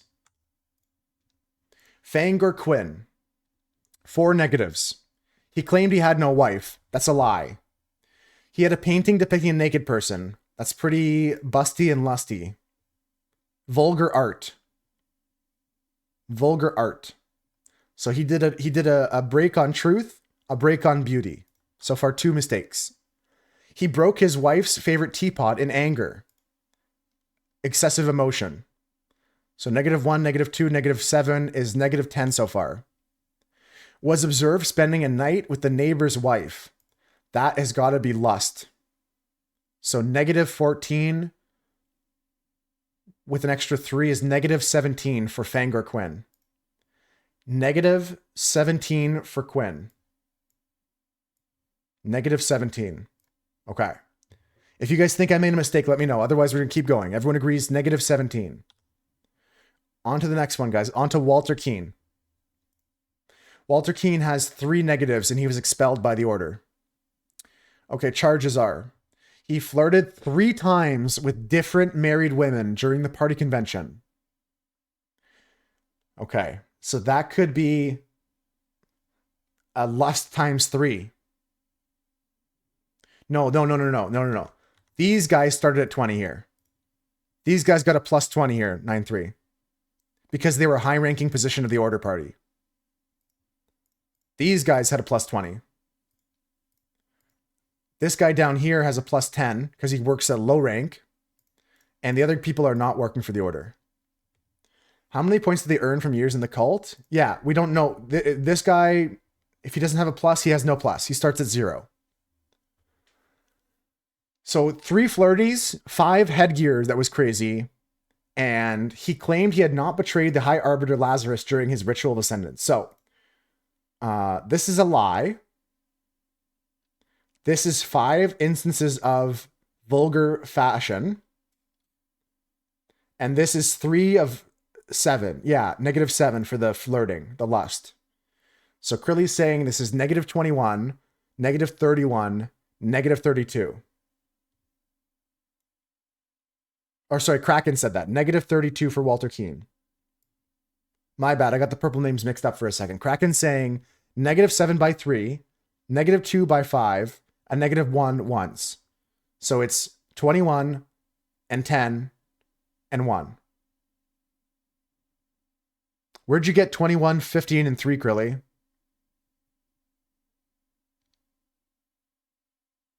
I'm going to go... I think Kraken's got the right math there. Negative 7 times 3, negative 2 times 5, and negative 1 once. Yeah, 30. So it's 21, negative 21, minus 10, negative 41, or negative 31, negative 32. They did 3 by 5. Okay. No, 3 by 7. Flirted 3 times with different married women. That one is lust. Excessive lust 3 times. Ridiculous headgear 5 times. That is vulgar fashion 5 times. So we're going to go negative 32. 21, minus 10, minus 1. Everything's correct. Very good. Next. Next is Lothar Richards. Okay. So we're starting at 15 here. Starting at 15. Mr. Lothar Richards held a dinner party a few years ago where he offered large amounts of wine to his guests. What would that be? Indulgence? Excessive indulgence? A dinner party years ago, he offered large amounts of wine to his guests. Indulgence, you guys think? Negative 7? He got angry during questioning and shouted at the High Arbiter. So he's got the emotions here too. I think he's plus 1, so negative 7 twice, plus 15. Okay, so Lothar Richards, 9-3 wants to put at a plus 0, 1. Krilly agrees. Indulgence and emotions, plus 15. So negative 7, negative 14, plus 15 back to 1. Okay, again, we're all on the same page. That's good. Up next, Josh Bailey. Josh Bailey, 5 negatives. He left his work at the tannery early. This is sloth. Negative 3. He drank excessive amounts of gin at the Scrawny Cat. Negative 7 indulgence. Negative 10 total. He drank excessive amounts of rum at the Old Oak. Negative 7 indulgence. Negative 17 total. Approached a married woman with an indecent offer. Lust, negative 7, 24. Or 17 and 7, yeah, 24. denied 4 times during questioning that he had done these acts. Lying 4 times. 28? Does anyone else disagree?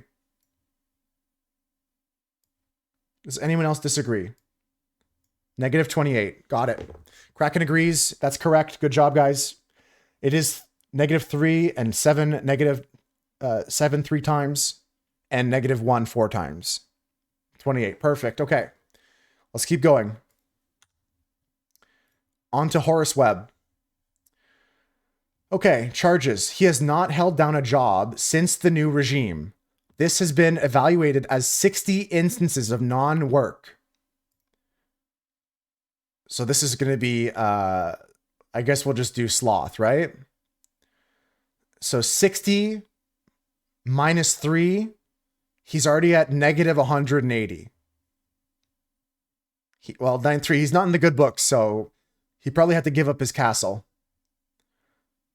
If what I'm thinking is correct, 60 instances of non-work is going to be sloth times 60, which is negative 3 times 60, which is a negative 180. He claims he works in his castle, helping his servants clean it.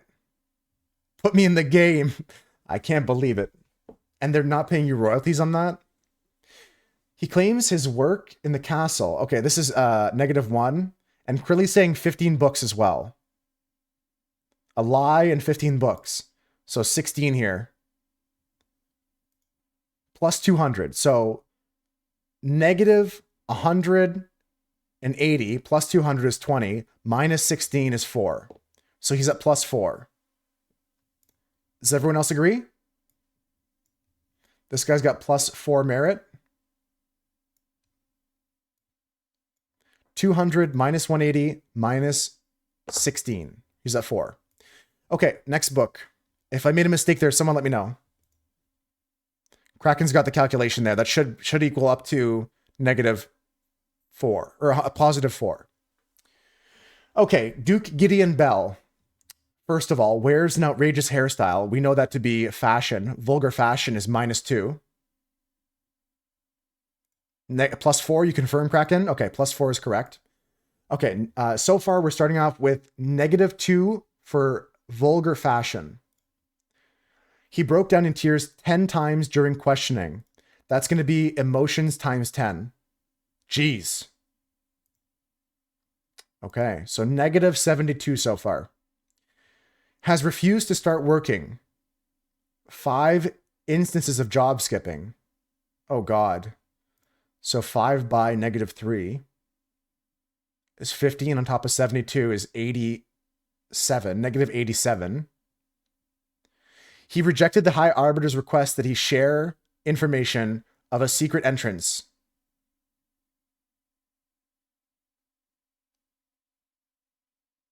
So that's just lying. Secrets, negative 1. Negative 1 for secrets, right? So negative 2, negative 70, negative 15, and negative 1. So negative 88. Negative 88. It'll tell me if this is correct here. Correct. Everything is correct. Negative 88. All right. So now that everything is filled in correctly, we've got to find out what is going on with the scroll. So many years have passed since the Order seized power. We found that out over here. Since 1792. This was written in 1795. So for 3 years, 3 years have passed since the Order Party has seized power. During a tribunal, blank is judged to have the largest blank deduction in all tribunal history. To execute his punishment, blank was used on him, and he lost so many blank and died. Okay. Wow. He lost the largest merit deduction in tribunal history. You think it must be the plus 2 hundo guy? What if it's Walter Keane? He's at negative 32. You guys think it's Gideon? think it's Gideon Bell, negative 88.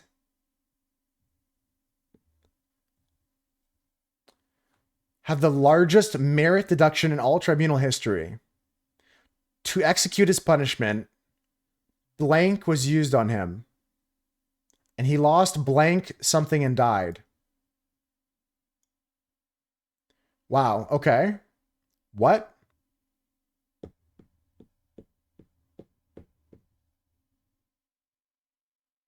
I'm not following. Is it not overall merit though? Yeah, I agree with Twiglet there. I think it's going to be Gideon Bell. Because he has the largest deduction in history. 9-3, I agree with your logic there. I think it could be either of the two. I think it's either Gideon or it's Lothar Richards. Lothar Richards lost 180 in one shot, but Gideon Bell has the most lost of all time. I'm going to go with Gideon Bell first because that's what my gut's telling me, the same thing that Twiglet sees there. But 9-3, you could be right because Lothar Richards had the largest deduction in all history.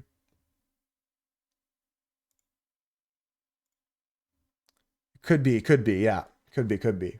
If it's not Gideon Bell, it's going to be the Lothar Richards. He lost Franks and died? What was used on him? The idol was used on him. The idol was used on him. They'd all be calculated in the end, yeah. The idol was used on him, and he lost something and died. What did he lose and died with?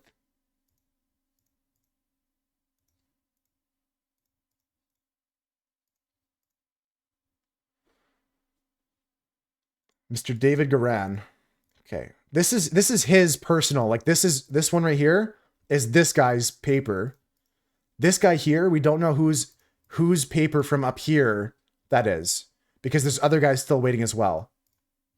Looking at this note, it says, Prince of Dusk. Like night I am dark and full of terror. I do not fear loved. Do not make that error. When you know my name, just look for my face. And he lost 13 bones. You know what? That might not be a bad idea. He lost all of his bones.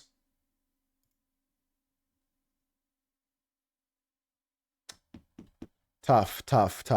What if he lost all his bones? He does look kind of jelly. Bones or souls?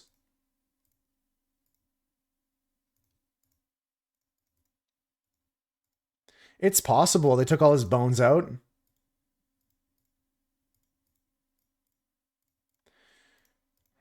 How many bones did he lose? How do we know what the number is? The corpse looks old? Yeah, he looks old. Both as in he's an old man, and maybe the corpse has been there for a while, Kraken's thinking. He lost 13 years of his life. Whoa. Wait, why are we guessing 13? Yeah, okay. I was just about to ask 9-3. Like, why are we guessing 19 or 13? 88 years, like his points. Wow. Let's try it out. That is correct, Curly. That is correct. The Order Party has seized power and now enforces the 4 maxims of virtue. The young Duke, Gideon Bell, was judged during the tribunal to have lost 88 merits. Oh no. It's the blue-haired guy.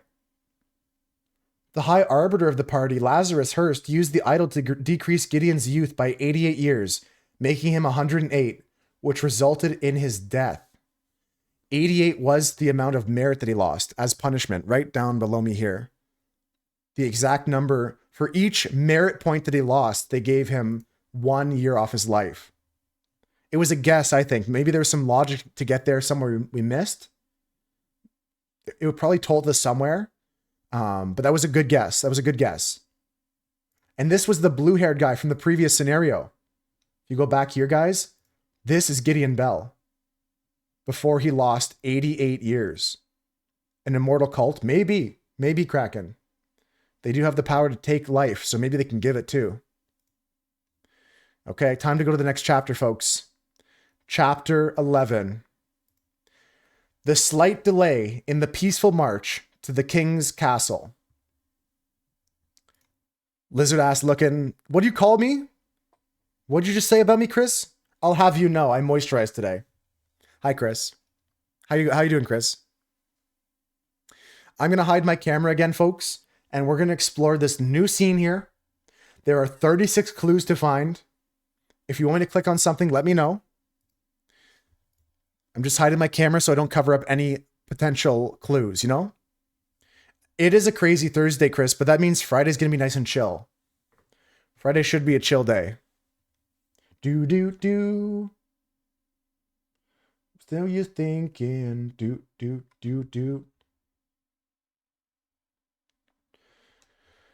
Okay.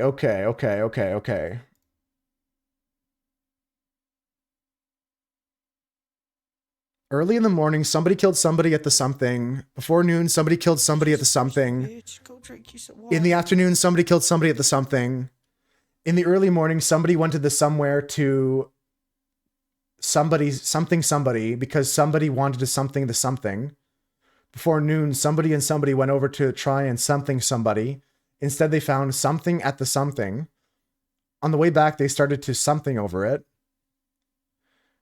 And the afternoon, somebody went somewhere to something somebody because somebody had tried to something somebody to get back his something. Wow. You're traveling, Chris. I hope you have safe travels. In Texas, it's honestly a good break point now to say that. Before we go into this next little journey here, let's all just take a minute to take a sip of water, hydrate. Look at my water, guys. Look how clear this water is. Doesn't it look great?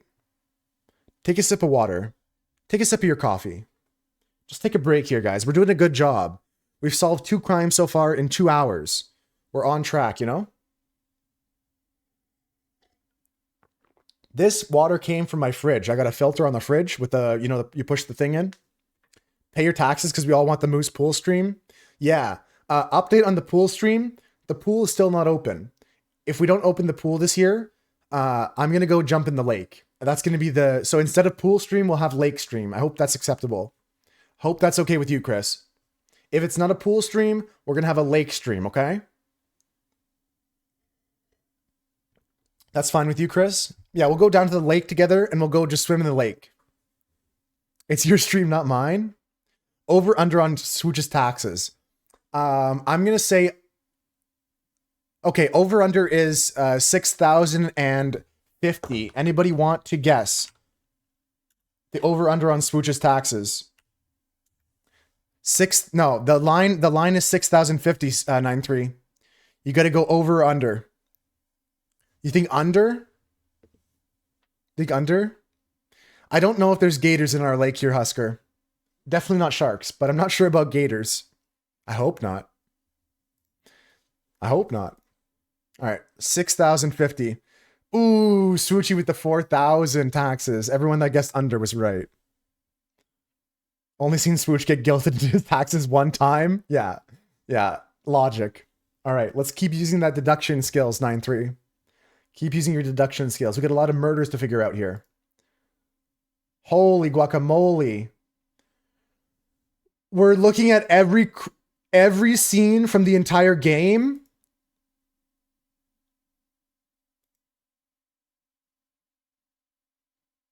It's every level from the game in one. Oh no. This is going to take a while. Kraken is right about that. This is going to take a while. Time to bring it all together. Okay, so what can we do? Where can we start? I'm going to start bottom left here. Inside this area. What the fuck is going on? Inside the tent, there's a safe. Inside the safe, there's vials of poison, 2 bags, whatever that is, a book with names, a letter inside a bird cage. What? Lazarus, you took 32 things from me. I demand you return them. If you refuse, I will make the story of your true origins known to the other party leaders. At 11:30 on May 15, meet me at the place of the idol At the place the idol was stolen from our brotherhood, and poor Willard Wright met his death. Come alone and bring proof something personal of yours to give to the veiled woman. Tie your reply to the pigeon and release it from this cage. It will find me. In the book, we've got 5 tabbed pages. One says DG, David Goran. Since his success at the Mermaid Inn, he proved to be a resourceful and discreet professional. I think so, Kraken. That sounds right.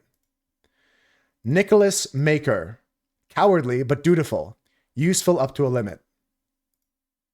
Alistair Koch. A pompous and vain man, but a military man that's ready to obey and ready to kill. James Turner. A greedy and hedonistic man. Requires constant material motivation to cooperate.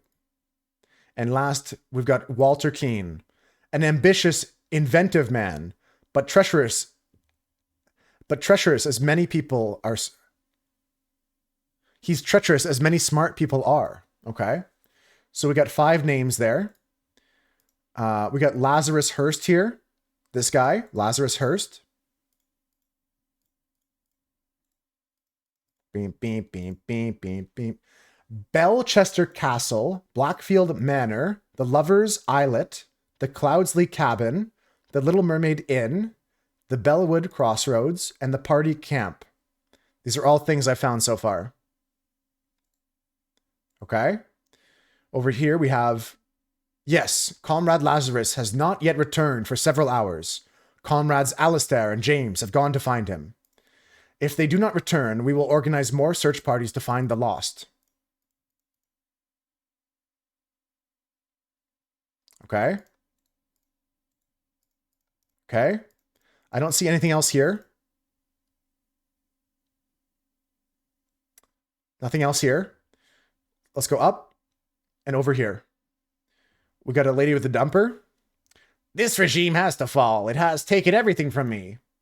She's got a watch that's ticking and it shows the time is 12:15. She's got a Navajo blade. She has a book, a journal maybe, a diary. 1795, May 15th. Capital Route Morning Report. At 8, a newfangled insurrectionist carriage passes by. At 8:30, an individual in the insurrectionist uniform passes by on the new 2-wheeled contraption. At 10:15, 2 individuals in insurrectionist uniforms pass by on horses. Okay, so going back here, we know that Lazarus has not returned and Alistair and James went to go find him. Lazarus Hearst went to the blank to something somebody because something wanted to something something. They wanted to go and try and find Lazarus Hearst because he went missing. Who were they? Alistair and James. So that means that Alistair Koch, right? And James Turner went out to find Lazarus Hearst. Instead, they found something over at the something. Okay. Okay. Okay. All right, that's all the information we have so far. If you guys know of anything else, let me know. I'm going to zoom in here. Here we have Alistair Koch. Why are you not working, you worthless piece of garbage? I'm doing the same thing I saw Lazarus do during the Merrick executions. We have the Golden Idol here. There's no gem in the Golden Idol. It's nice to have the names in order. Truly, truly, truly. Okay, so the Golden Idol's here. I'm pretty sure something... Golden Idol. Something in the Golden Idol, maybe. Instead, they found the Golden Idol at the blank. At the crossroads, maybe? I don't know. Let's go see here. Somebody's dead. A man in a helmet with numerous cuts on his body, not breathing. Okay. He's in the insurrectionist uniform. Maybe this guy killed him. Another guy's dead here. Look at this guy. Oh, I recognize that voice. It is you. Isn't it poetic that you've fallen for the same trap you did as all those years ago? Straw men are your bane. He's got the cult symbol here. Damn you, you cunning devil. You will find me where you will find me in the first place where we two first met. There we can talk.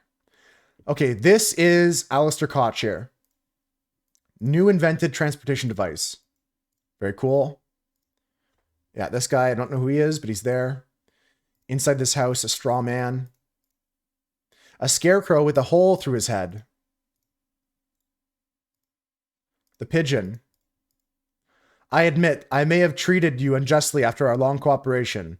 I will come alone, in peace, so we can discuss your compensation. I can't turn the lights on here, I don't think, so just double check for hints. I admit I may have treated you. Okay. Okay, so this area is done. This area is done. Oh, there's a bullet hole in the window. Okay.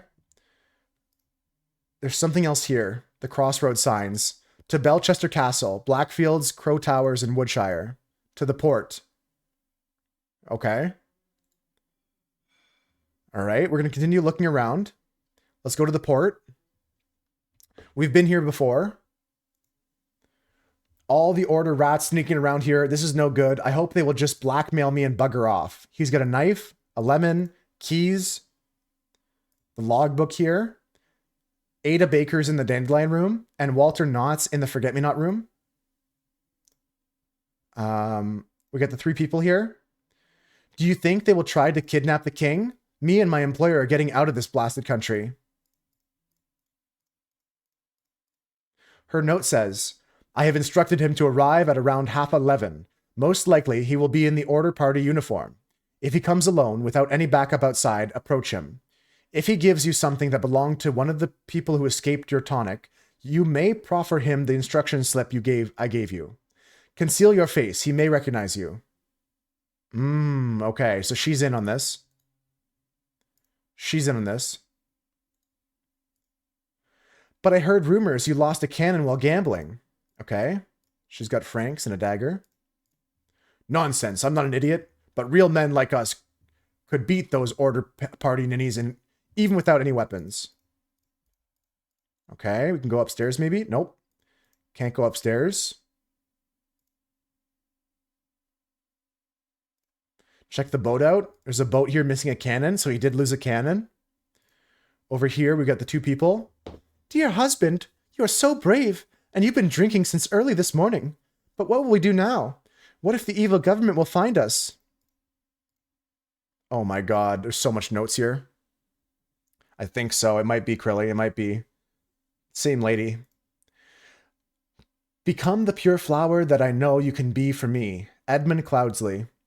Dear Mary, I know where your unworthy mate is hiding you. Soon I will free you from his dirty paws and ship him to the colonies. While you, I will put on a pedestal of sweetest praise, and you will become my ideal wife, Edmund. For you, I will fight a tiger and win, Peter Batley. Mary, my uncle Edmund Cloudsley died in some robbery, and I am rich. Now your father will see me for the man that I am. Let's marry. Okay. She's the woman with the blonde hair from this level. She was at the dinner party here. She was there. Holy level, guys. Holy level. Okay. There's a horse here. The horse has the 7 stamp, the seal, the 7 Seas Trading Company. And the note says, I have some small but pressing business to attend to at the property of our late brother Sebastian, the previous Proud Beast steward. I will be back to the camp for 10 o'clock. Strategy meeting as planned. Worry not and continue to feast, wife. Nothing can stand in my way. I will kill our enemies wherever we go. Okay, I have every clue. I have every clue. A pile of mangled and burned corpses. An empty cannon. Let's take a look at what we have. Okay. Let's take a look at what we have.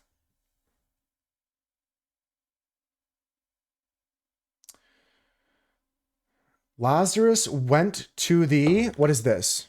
Let me take a look at the map. What is this? What building is this? Anybody know?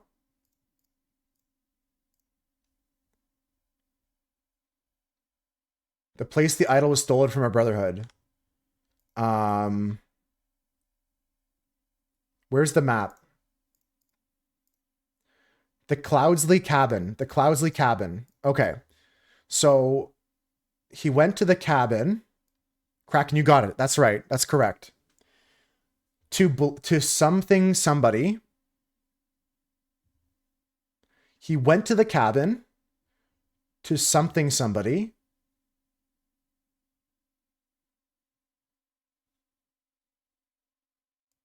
To kill somebody. Because if you look at the cabin, he tried to shoot into the cabin through this hole. First of all, we'll take a break right now to hydrate, folks. We're on to something, though. I'm on to something. I think he went to kill, like Crilly said, because he went here and he shot through the window, thinking he would shoot this guy in the right below me here in the marsh. Cheers, Perovskites. Everybody hydrate. The guy in the water is the person he was meeting with. Take a look at this. He was meeting with... Take a look at this.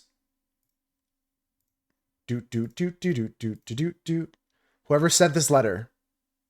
Whoever sent this letter here.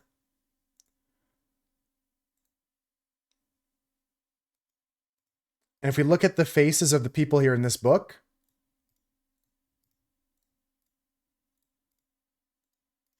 it could be David Garan. Maybe it's none of these names. It's got to be one of them, actually. It's not Peter Batley. I think it's going to be... Let's take a look at his face. What does his face look like? I'm not sure who that is.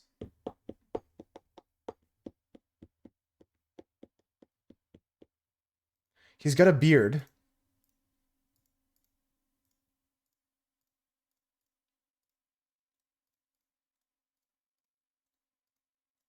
And none of these guys have a beard, so it's none of these names.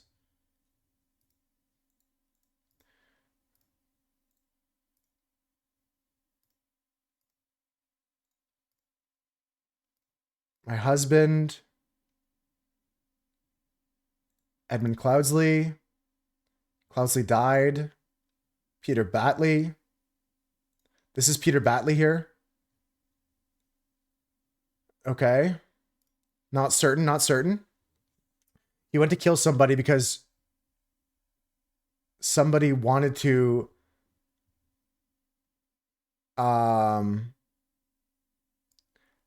the golden idol. Is that it? Sure, it's not Peter. I'm pretty confident it's not. Giving access to all levels might mean he showed up previously. Yeah. Yeah, it might mean that. I'm pretty sure it's not Peter Crilly because this right here says this is Peter. I will fight for you. I'd fight a tiger and win. Peter Batley. This guy with the red curls and the mustache. This guy.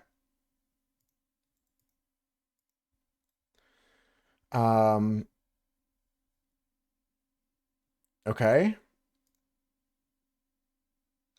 This guy's trying to operate this.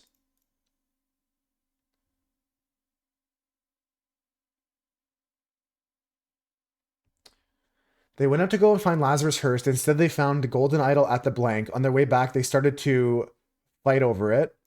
In the afternoon,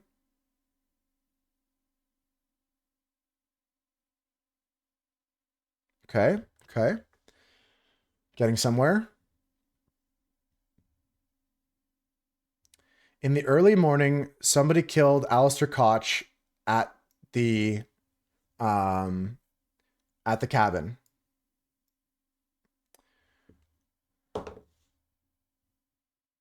You think it's Lazarus. I don't have that name as an option.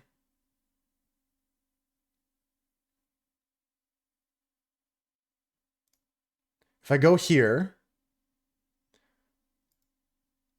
yeah, I can't take words from previous chapters. I can't take words from previous chapters. But maybe we take information from it. Curly, you're saying Lazarus is here? Um,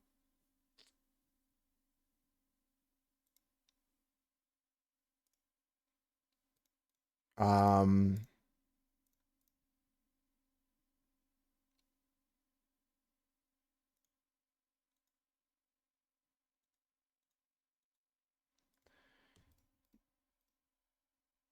no, I don't think that's Lazarus. I think this is Lazarus here.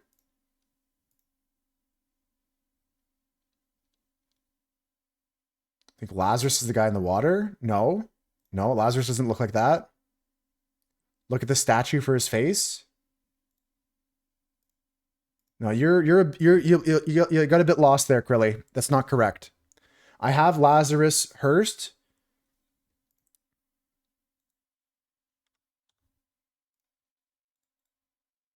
I have Lazarus Hearst, but that's not the person. No. This is Lazarus Hearst, a clean-shaven, square-jawed man.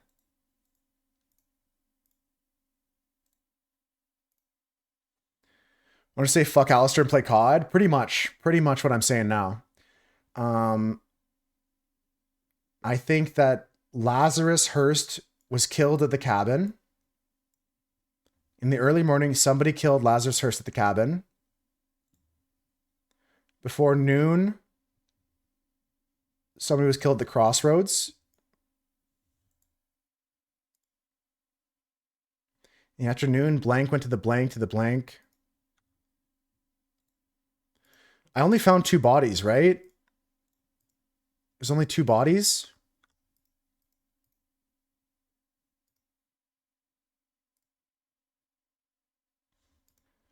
Geez, I lost my train of thought there. Oh, geez. Let me go back and restart now. I got confused there with the people with all the names and stuff. This house has nothing in it except for the cannon. Can't touch anything there. Let's go back to the start then. I have to restart now because that got me all mixed up. Okay, so Lazarus, you took 32 things from me and I demand you return them. If you refuse, I will make the story of your true origins known to the other leaders. At 11:30 on May 15th, meet me at the place the idol was stolen. Come and bring proof. Now, whoever wrote this letter is the murderer.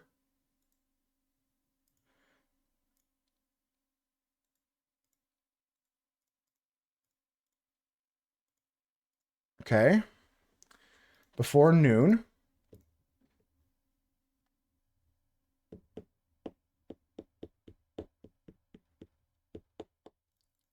Yeah, that's all wrong. In the early morning, Lazarus Hearst went to the cabin to kill somebody.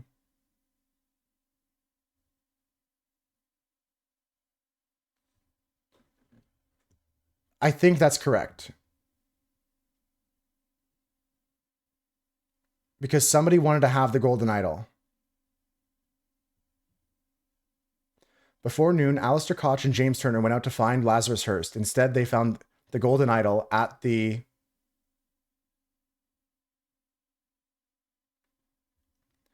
crossroads.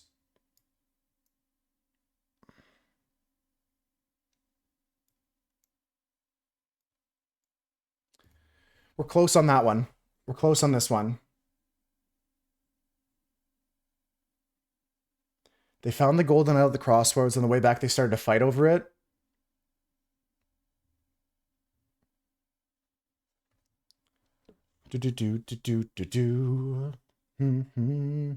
I agree with that, Krilly. That makes sense.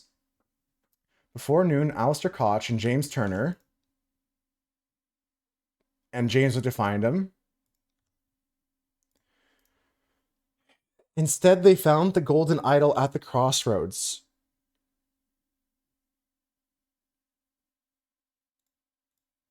Instead, they found the dead body at the crossroads. No, it is the golden idol. They found the golden idol at the crossroads. Yo, Halfpound, how's it going? I played a game of Magic Arena this morning. I forgot to add you. I'll do that tonight before I go to my friend's house. I'm sure there's no rush for it on your part, but I'll try to remember tonight. Alistair killed James. I think so. I think so. Like, we could say that, like, Alistair Koch killed James Turner at the crossroads here in the afternoon. Before noon, somebody killed Lazarus Hurst at the cabin. Right? And then somebody killed somebody at the something in the early morning. That's interesting.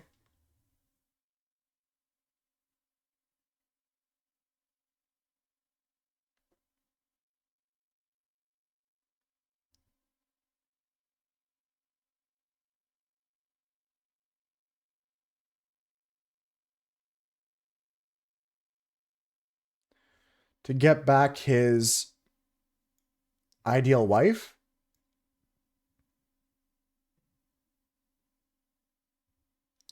Because blank had tried to kill blank to get back his ideal wife. Something about the wife here in the bottom one. You rocked some yesterday? Nice, yeah. I just logged in to do like a little daily or whatever. Oh, we're so close yet so far here, folks.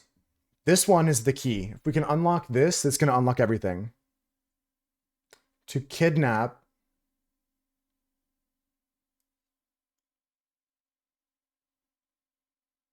Interesting, I like that idea. Just make all the goblins. That sounds fun. All the goblins.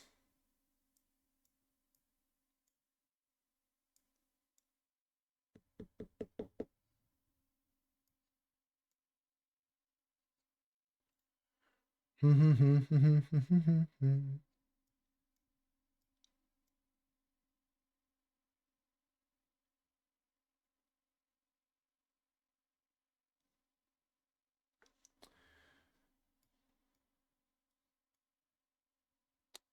went to go and find Lazarus Hurst, right?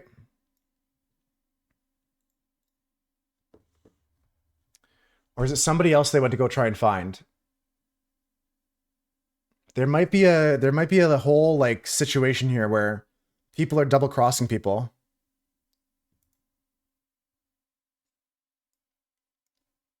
Like, what if David Guerin was the person they were trying to look for?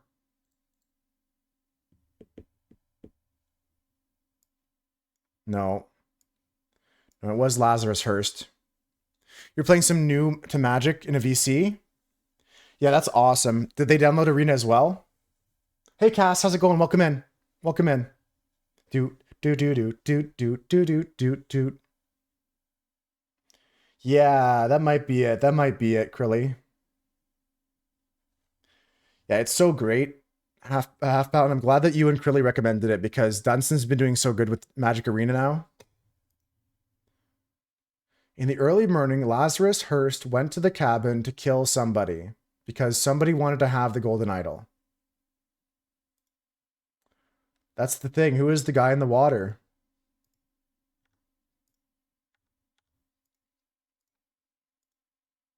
He's some cult member, but I'm not sure.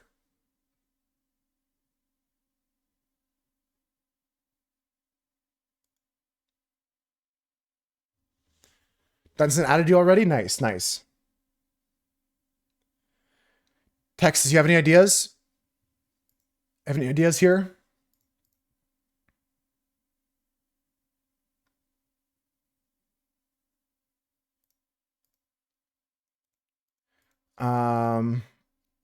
Looking back at the previous levels.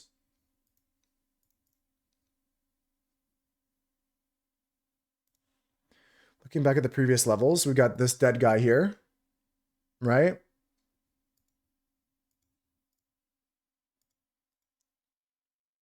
Sebastian Cloudsley.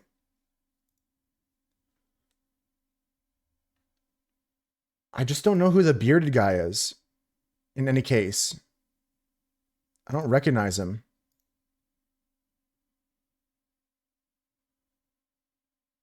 I'm looking back there right now, Krilly. I'm trying to figure that out.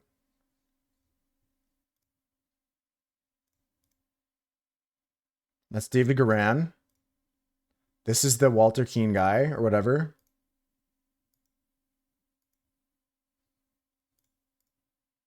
This is the Edmund Crowley guy. Inside here, we got people. Okay, it doesn't help me. I've never seen this guy with the beard anywhere. Genuinely, he's not appeared in any of these puzzles. Here's the scarecrows, though.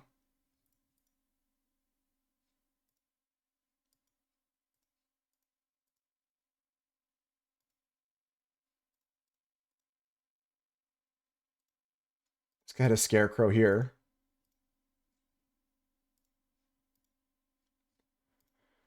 I don't know. He looks like a Nicholas. I buy it. Let's go for it. Maybe that's right.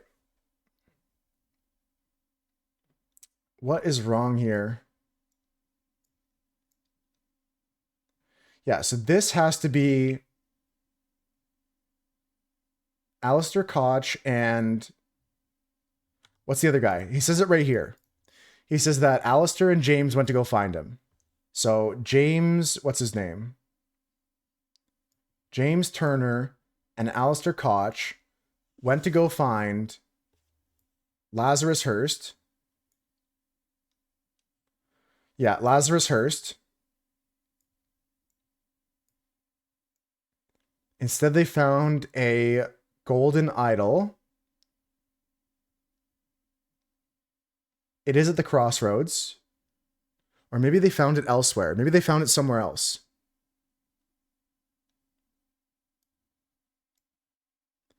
They found it at the manor?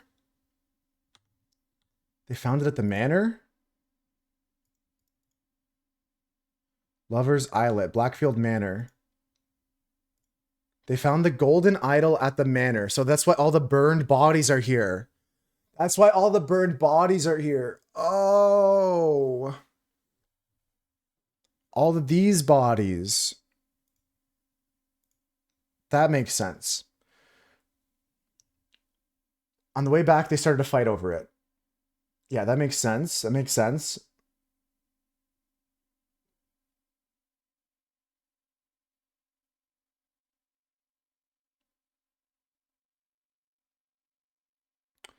Somebody in the morning killed somebody at the something. At the manor. That's at the manor. Okay, somebody killed somebody at the manor. But it's impossible to see because the bodies are there. I think that Lazarus Hurst went to go kill people with the idol. Lazarus Hurst killed somebody at the manor. One of these guys, David Garan or Walter Keane. It's tough because we got to get everything here right. So a name goes here. This one I'm not 100% sure of, but somebody killed Lazarus Hurst there. At the cabin. In the afternoon, Alistair Koch killed James Turner at the crossroads because they started to fight over the golden idol. We're getting close to the end here, guys. Close to the end of this.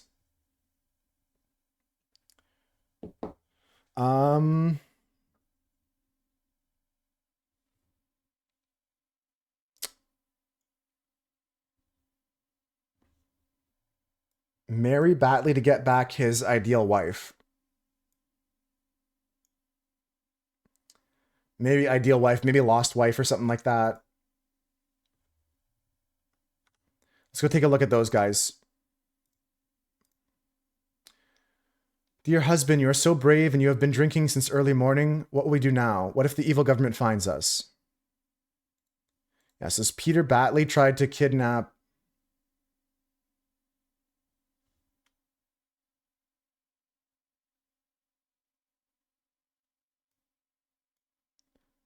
Tried to kill Peter Batley to get back his ideal wife? I don't know. Who put the scarecrow in the coffin in the previous chapter? No idea. The art is wild in this game, Cass. It's one of the things I like about it. Really cute style. Really interesting style. I like the pixels. I'm not sure we know who put that piece in the coffin.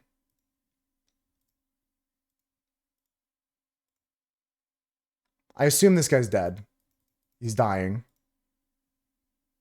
You'll find me in the place where we first met, then we can talk.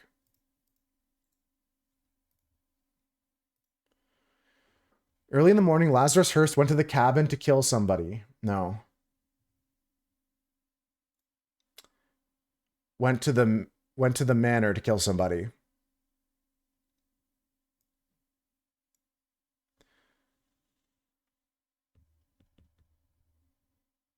To kill this person because this person wanted to have the golden idol. That's tricky. That's tricky. We haven't used any hints yet. This button here is available for hints if we need it. Just looking at all these clues again. Walter Knott and Ada Baker here. This is Ada Baker, but she's not relevant to the crime.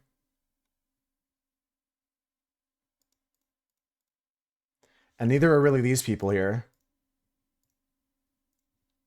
I can't go upstairs.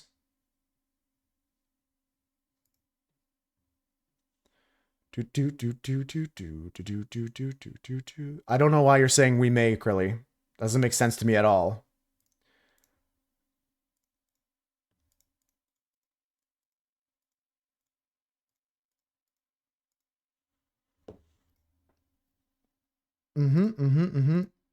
So we found all these things. Maybe he went to the castle at some point. No cipher in her letter, no. It's a pretty straightforward letter. Comrade Lazarus has not yet returned for several hours. Comrades Alistair and James went to find him. If they don't return, we'll organize more search parties.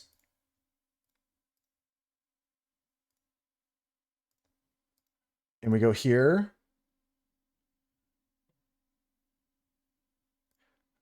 Nothing by the pond.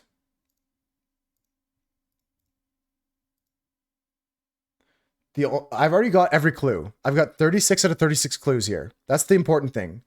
The only thing that we can find here is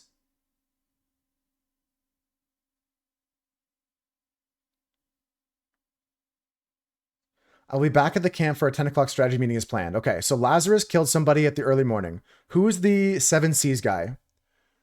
Who's the Seven Seas guy? I gotta go back and find that.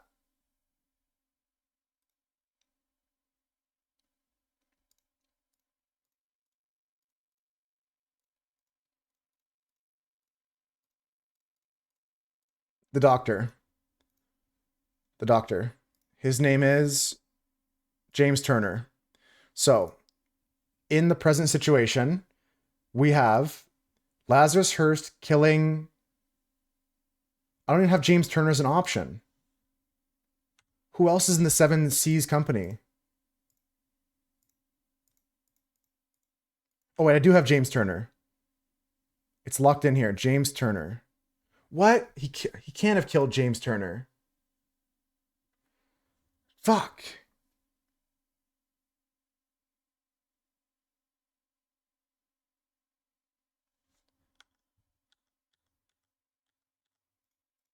Okay.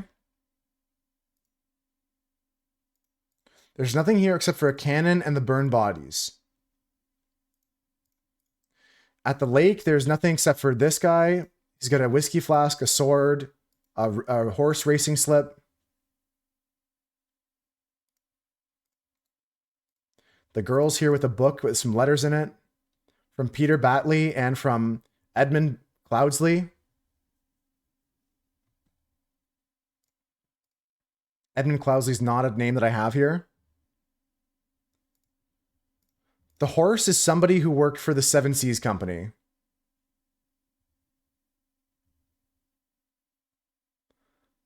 Likely James.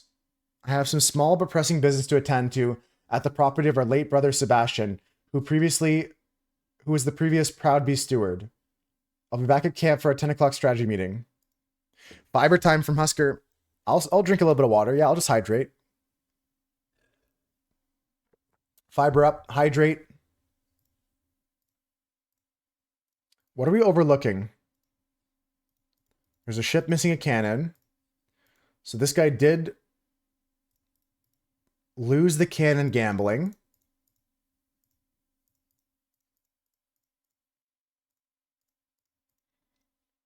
Conceal your face. A little blink reminder from Texas as well. Blinky, blinky. Last train to London.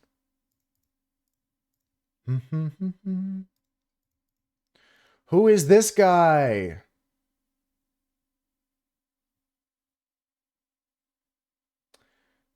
As you did all those years ago, straw men are your bane.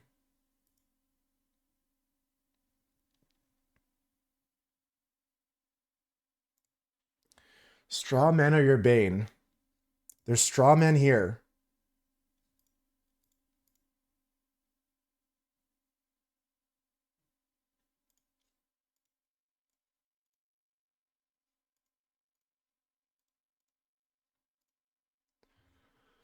So what if this guy's not Lazarus? Because this guy's not Lazarus. He's the other guy here.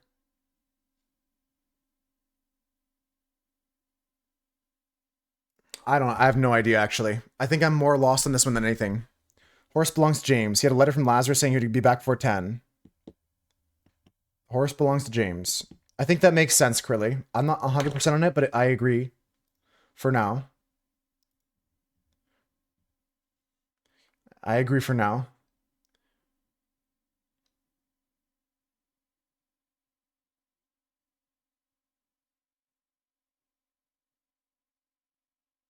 In the early morning, somebody killed Lazarus Hurst at the manor.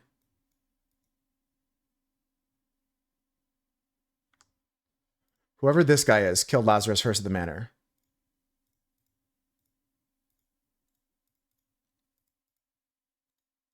Walter Keane killed Lazarus Hurst at the manor.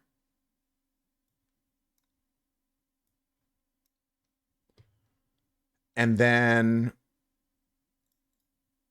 somebody killed Walter Keane at the cabin. And then Alistair Koch killed James Turner at the crossroads. I don't know. I'm just making up names right now. Fuck. The idol aged him? Yeah, that's the tricky part, Krilly. We learned that in the previous episode. Who could he be resembling?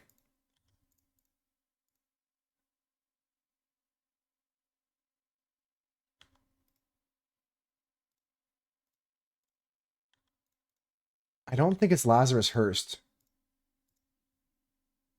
I think it's David Garan.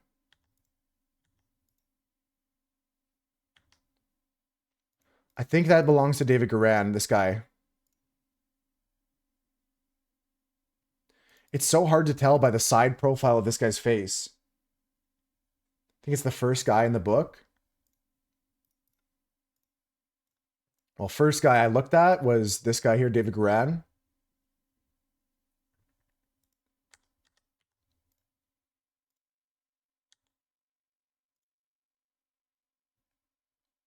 The guy in the coffin? From where, Texas? Yeah,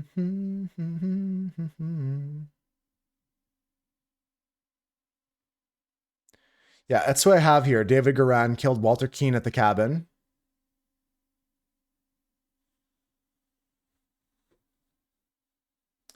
I'm just not following what's happening here. In the early morning, Lazarus Hurst went to the manor to kill somebody because somebody wanted to have the golden idol. So we learned that on a note here. Lazarus said they were at the property of Sebastian and then said to meet back at the camp. The guy in the coffin with the scarecrow? You mean on the previous level?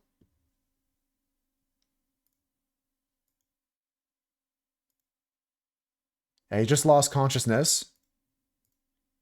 That was David. That's the same guy. Yeah, that's the same guy. David Garan. Same guy. Makes sense. David kills Lazarus.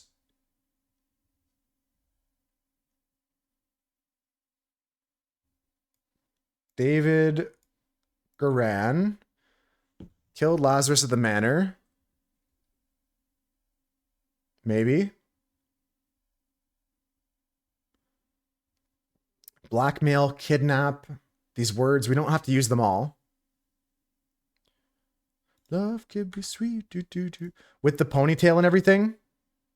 I like that idea, Texas. So you're linking up the hairstyle at the back of the head with the ponytail there with this guy's ponytail here. I like that thinking. Good logic. Good logic. Let's go on to the next piece of evidence. What else do we know?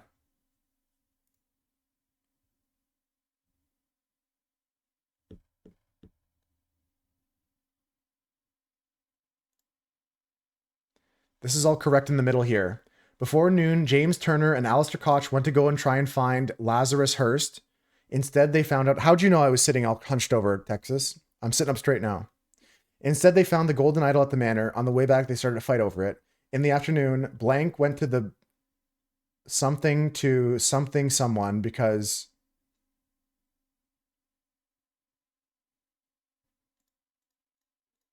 I'm not sure.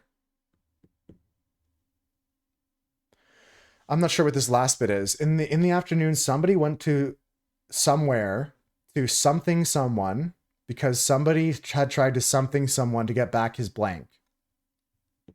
Not sure what that means.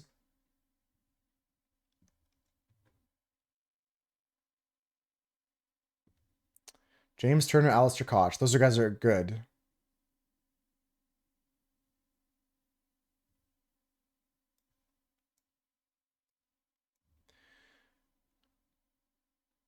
I can't tell if it's like David Garan here, David Garan there.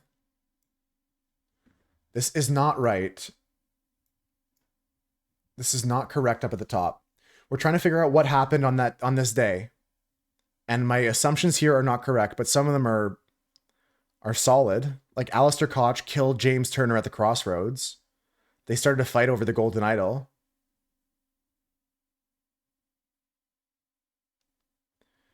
And when did these guys get sent out?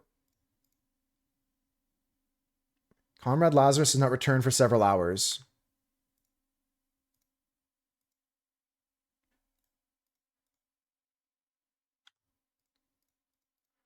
Okay.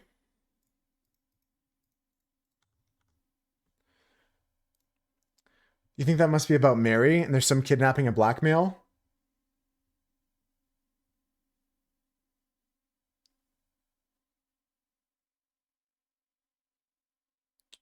Somebody tried to like kidnap. In the afternoon, Blank went there to something somebody because somebody had tried to blank somebody. Dear husband, you are so brave and you've been drinking since early this morning. What will we do? I can't tell if he's actually fought somebody with a sword or not. Like, how did this guy die? Numerous cuts on his body. A dented saber with some blood on it. A slightly dented saber. Why are you not working, you worthless piece of garbage? I'm doing the same thing I saw Lazarus do during the merit executions. Okay. I'm just genuinely not sure where we're supposed to connect things here. Like, I'm just doing guessing at this point. I don't want to take a hint if I don't have to, but I might have to. I'll decide if we need a hint. Can we use anything from the one we have correct here? James Turner, Alistair Koch went out to try and find Lazarus Hearst. Instead, they found the golden idol at the manor. On the way back, they started to fight over it.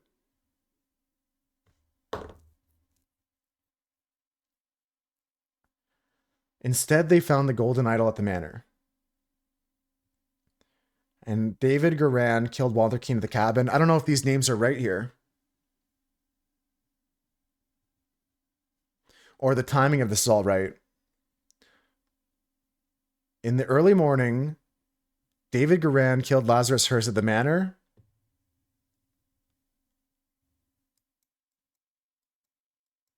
For some reason, I'm thinking that.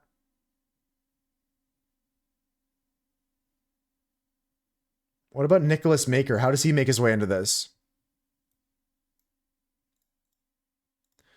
David knew who killed, but didn't expect him. What do you mean, Kraken?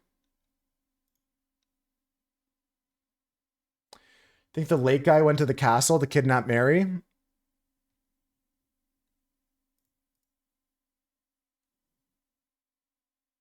Ah, okay, okay.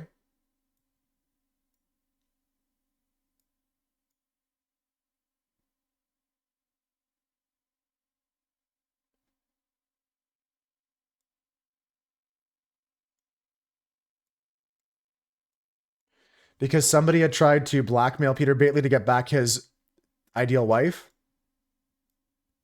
Somebody tried to kidnap Mary Batley because somebody tried to blackmail Peter Batley to get back his ideal wife?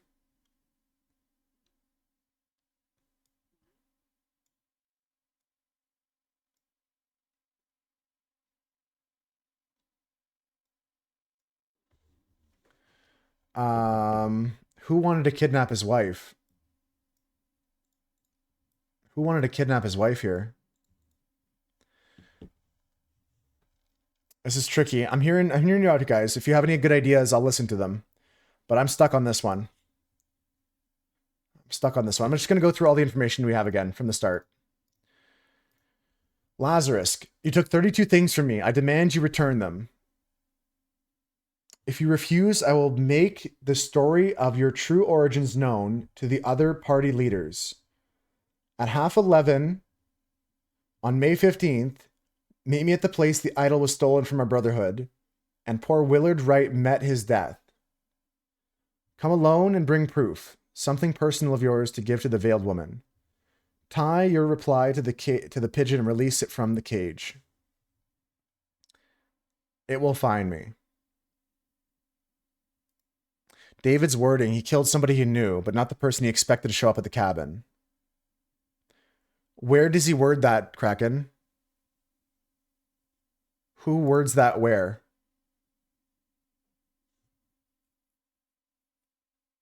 He killed somebody he knew, but not the person he expected to show up at the cabin. Oh, maybe that's a good point there. That's a good point there. Okay. David hiding in the lake. When he says, ah, it's you. Oh, I recognize that voice. It is you. Isn't it poetic that you've fallen for the same trap you did all those years ago? A straw man or your bane.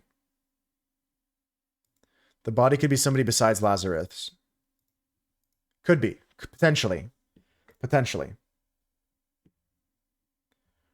I wonder what the hints look like. Getting stuck and working through to find a solution at the heart of this game, before you resort to hints, we suggest you bear in mind the following advice. Have you made a typo? Have you considered the evidence? Have you re-examined your assumptions? Sometimes detectives make certain assumptions without considering the potential flaws.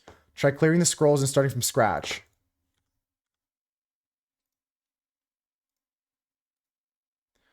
Double check all the documents and items in the location. Sometimes detectives overlook and forget important pieces of evidence. Double check all the phrases you entered. Is everything exactly as you wanted? Sometimes detectives leave the wrong phrase by mistake. Okay. Early in the morning, Lazarus Hurst went to the manor.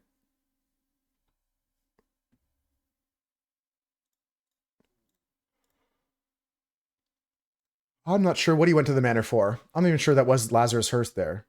Because somebody wanted to have the golden idol. Yeah, this part makes sense.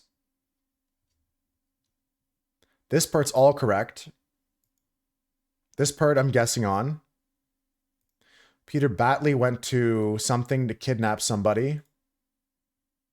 So I don't know. Yeah, I don't like any of those. I don't like any of those there. Let's go back and read the book. Since his success at the Mermaid Inn, he's been proven to be a resourceful and discreet professional, cowardly but dutiful, pompous and vain. He's ready to kill, greedy, hedonistic, and requires material motivation, ambitious, inattentive, but treacherous as many smart people are. Walter Keane. Walter Keane. Okay. The other information we have on this screen is, yes, Comrade Lazarus has not yet returned for several hours. Comrade Alistair and James have gone to find him. If they do not return, we will organize more search parties. We have this lady here.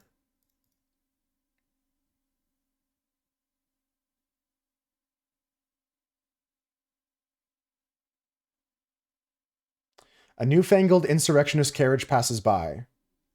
An individual in an insurrectionist uniform passes by on the two-wheeled contraption. And then 10:15, two individuals leave. Okay. Yeah, we're definitely missing something here because this one on the two-wheeled is Lazarus, I think. The last one of what, Crilly? Over here? He's inventive, treacherous, as many smart people are.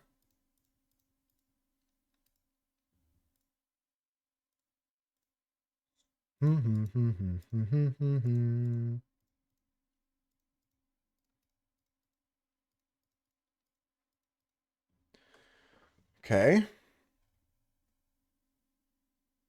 Oh, very good, Crilly. Very good. Okay. Okay.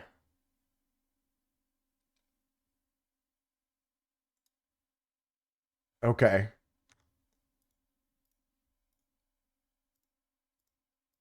Walter Keane is inventive and treacherous. He's very smart, ambitious. Walter Keane is then going to be in the early morning. If we go back to the lady here who has got the timeline.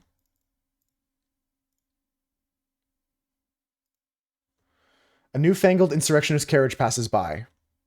An individual in the insurrectionist uniform passes by on the two-wheeled contraption. Okay.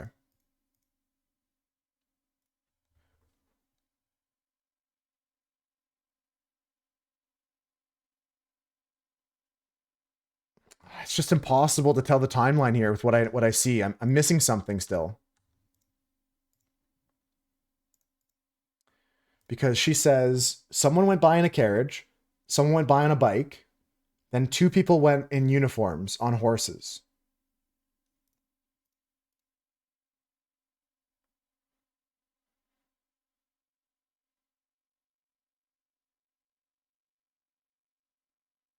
Yeah, I just don't understand where these... There's got to be something we're missing. We have every clue. Where's the context we're missing?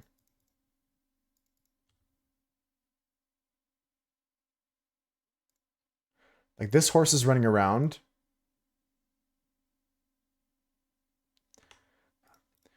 I will be back at the camp for a 10 o'clock strategy meeting as planned. I don't know, guys. I don't know. I don't want to just give up and use hints, though, because if I do that, I won't feel satisfied with the solutions. We gotta just keep looking around for something we missed, something we've overlooked. Where's the carriage? There's a carriage here at the... what is this? The manor. Right?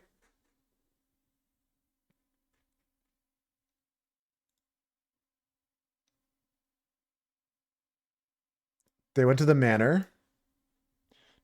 David shot Walter Keane thinking it'd be Lazarus. David Guerin killed Walter Keane at the cabin, thinking it would be Lazarus. And Lazarus was killed at the manor already by Walter Keane, perhaps? No. Yeah, Lazarus went to the manor. We know that. So we can put that here as well.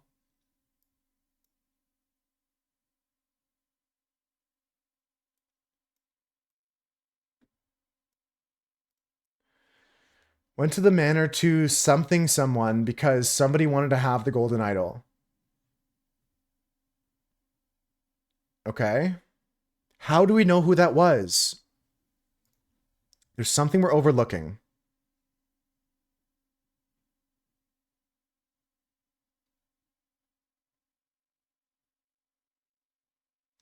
And James Turner's dead at the crossroads. Let me go back to the crossroads. He just has the sword. Cuts on his body, not breathing. Can't tell who it is. Not sure certain who that is, but I think it's James Turner. This is Alistair Koch for sure. This is for sure Alistair Koch. I can't tell who these guys are. I know this guy is Nicholas Maker. Nicholas Maker's this guy.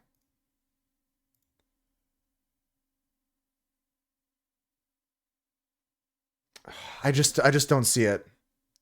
Was it Alistair who wanted the idol? I mean, I think he killed James Turner over it. They wanted to fight over the idol here. But I don't know if we're just making assumptions or...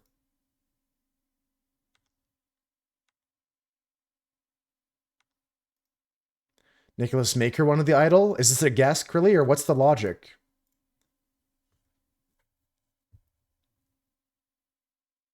He's just like a note taker. He's like a note taker. He's a record keeper. He's not in charge of the camp. He's in charge of records. He's the one that sent Lazarus. He's the one that sent Lazarus. Where are you getting this information from, Krilly?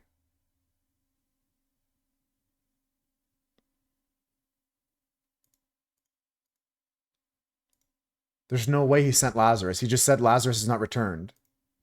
He knows Lazarus left. He knows Alistair and James went to find him. But where are you getting the information that he sent Lazarus? Or are you just making that up?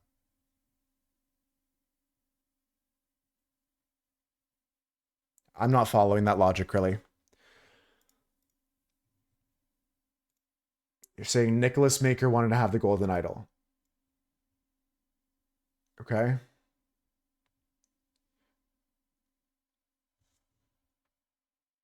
Maybe he doesn't fit. There's times in these puzzles where people's names are left over. You can see here, these are all the leftover clues I didn't use in this puzzle.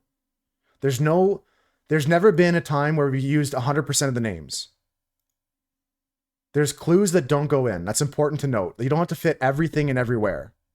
There's always leftover things. He doesn't have to fit. So if you're just trying to fit him in places, that's just using not the right ideas. If that's what your logic was this whole time, yeah. No, we don't need to use every name.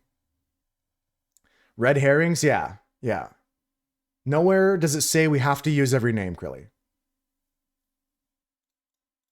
So if that's your thought process, it's not correct. I'm kind of looking at the right side here because I'm trying to figure out this scroll before we go back to this one.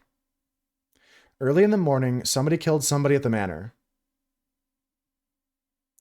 Before noon, David Guerin killed Walter Keane at the cabin. Just a guess. That's right, Kraken. I agree with that. Lazarus went by carriage to the manor. Walter went by bike to the cabin.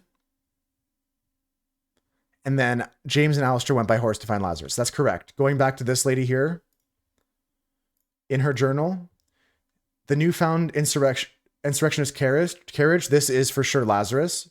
This is for sure the bike user who we think is based off Krilly's spotting of inventive here is Walter Keane. And we're thinking this guy's David Garan.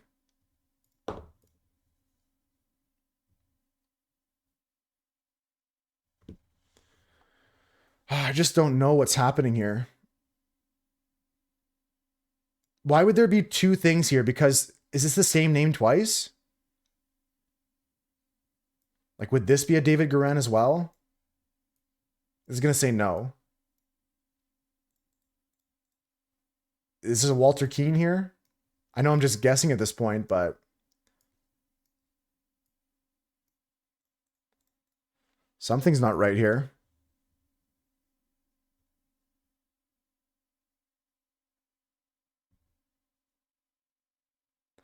Oh, hold the phone, hold the phone, hold the phone. Peter Batley wanted to have the ideal wife. Peter Batley wanted to have the ideal wife. He went to go blackmail somebody because Peter Batley wanted to have the ideal wife. Early in the morning, Lazarus Hurst went to the manor to blackmail somebody because Peter Batley wanted to have the ideal wife. That could be it. That could be it. I don't know. I'm probably going to take a hint here, guys, just to get a nod in the right direction. I can't figure it out. Currently have no unlocked hints. We strongly advise you to play without hints. But if you insist, for each hint you want to earn, you'll have to complete a small task. Okay, so we have to do something if we want to get a hint. We can go and do that if we want to. We think this guy's Walter Keane.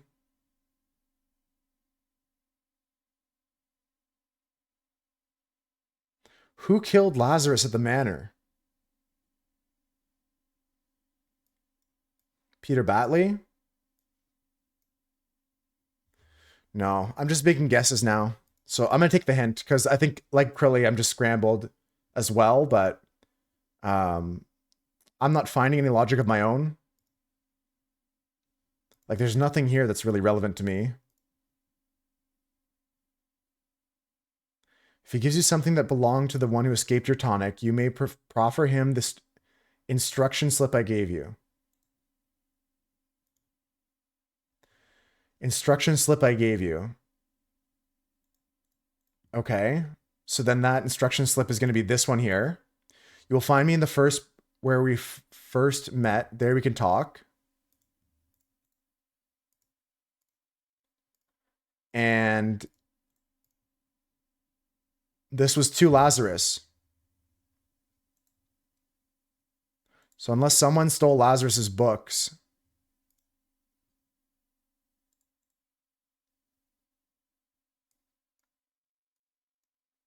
What if Lazarus is here, dying at the cabin?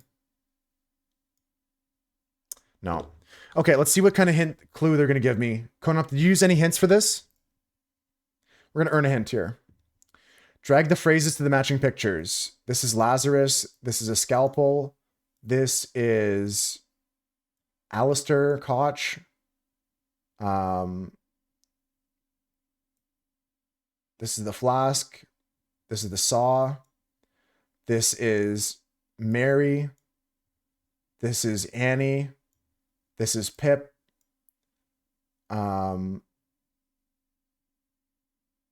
This is a dark hand. And then Oscar John Lothar. I don't know. I'm Good job, my friend. Now go and select a hint to your liking. On the chronology of events, on the events of the crossroads, on the events of the manor, on the events at the cabin.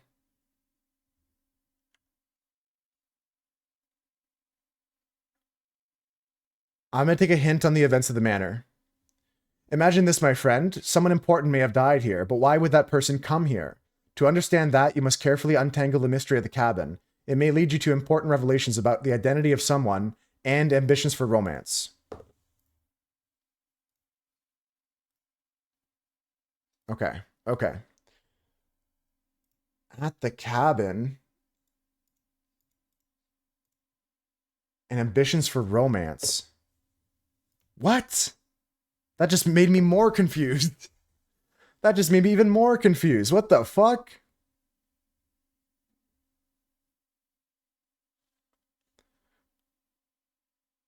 You want to look at Mary's book?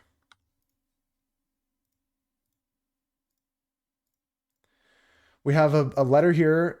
For you, I would fight a tiger and win. Peter Batley. My uncle Edmund Cloudsley died in some robbery and I'm rich. Now your father will see me for the man I am. Let's marry. Peter Batley. Become the pure flower that I know you can be for me, Edmund Cloudsley. Dear Mary, I know where your unworthy mate is hiding you. Soon I will free you from his dirty paws and ship him to the colonies. While you I will put on a pedestal of the sweetest praise, and you will become my ideal wife, Edmund.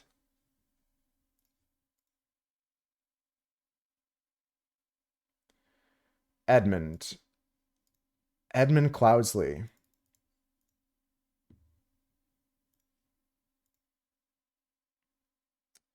Now, unfortunately, Edmund is not a name that I have access to, Kraken.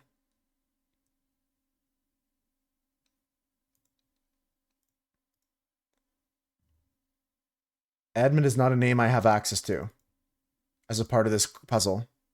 Edmund's not an option. Thought you were onto something? It was a good thought. It was a good thought.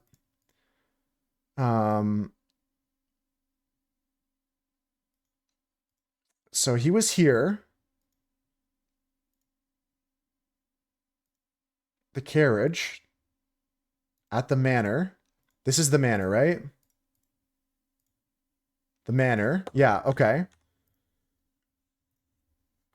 So Peter Batley killed somebody at the manor. The red paper's a betting slip, Crilly. Peter Batley killed Lazarus Hurst. What might we be doing after this? After this, there's more puzzles to do, Texas. Do. Baba Is You. I have some DLC for that I haven't beaten yet. I also have blueprints to play, but there's another mystery after this one. Do.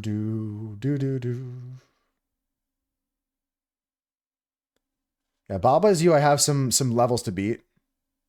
Yeah, not today, not today. Oh man, I'm so disappointed with your choices, Moose. I wish you did exactly what I wanted you to do when I wanted you to do them. It's so disappointing when your streamer doesn't do exactly what you want them to do. Oh man. Oh man, streamer's not doing the thing I want them to do. Oh no. That sucks. Oh man. Streamers playing a game they want to play? Oh, that sucks, dude. I hate that you're playing a game that you want to play. I'm only happy when we're playing a game I want to play. I don't want to have to take another hint here. Let's reread the hint. Imagine this, my friend. Someone important may have died here. Thought this was the last puzzle? To understand that, you must carefully untangle the mystery. No, there's more puzzles after this one. Untangle the mystery at the cabin. It may lead you to an important revelation. I'm not going to earn another hint yet. Unsub, unfollow. Also reporting. I'm also reporting you.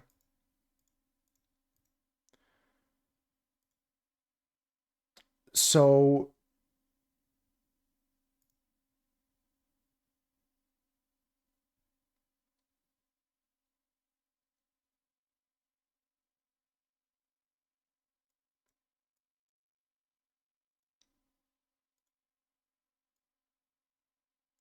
I'm thinking that it was Peter Batley who went to the manor to kill Lazarus Hurst because Peter Batley wanted to have the ideal wife. No, not even close.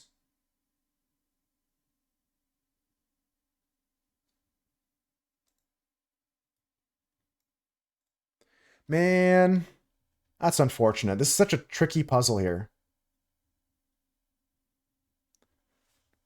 Somebody went to the manor to do something.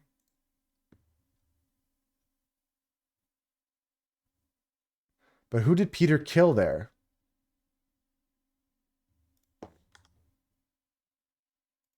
That's what I'm confused about, because this guy wanted to go meet at somebody at the manor.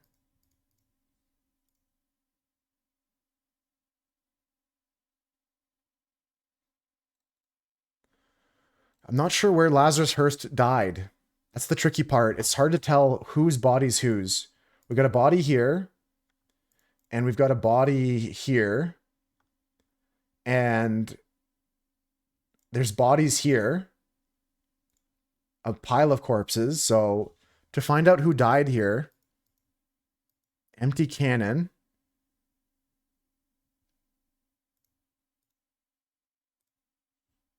Real men like us could beat those order party ninnies even without weapons. My employer's getting out of this blasted company.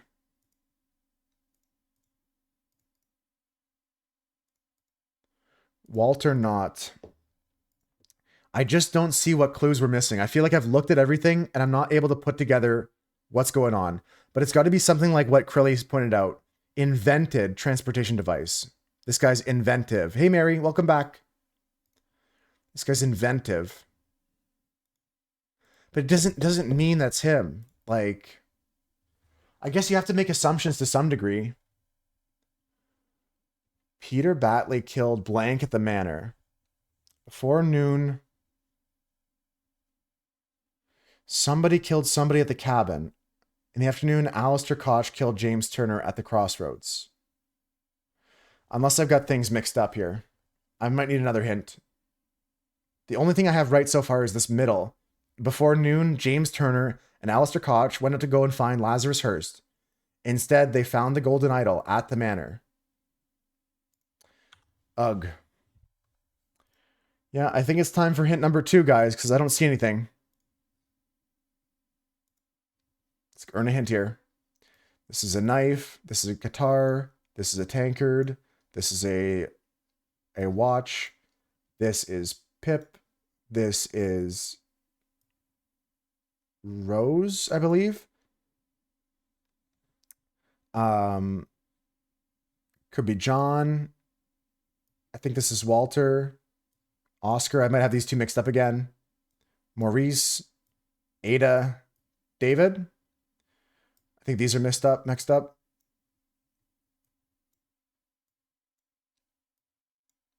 Okay. Okay, another hint here. I needed it. I couldn't figure this mystery out on my own. So let's take a look at another hint about the chronology of events, because I need the help on that. I understand, my friend. You may feel overwhelmed by all these occurrences, but focus on the timings of it all. One death happened just seconds ago. One was less than an hour ago. One was a few hours. Start with the more recent ones if it makes your life easier. Bro, these hints don't help me at all. What the fuck? How is that a helpful hint?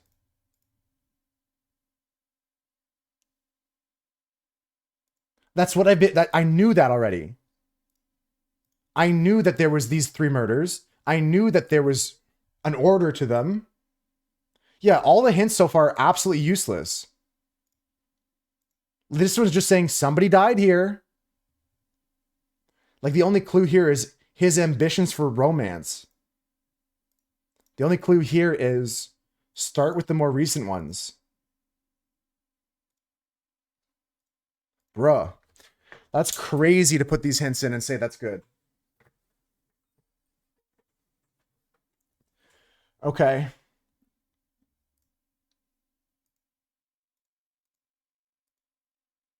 I genuinely want to watch someone solve this without hints because I feel like I'm stupid now.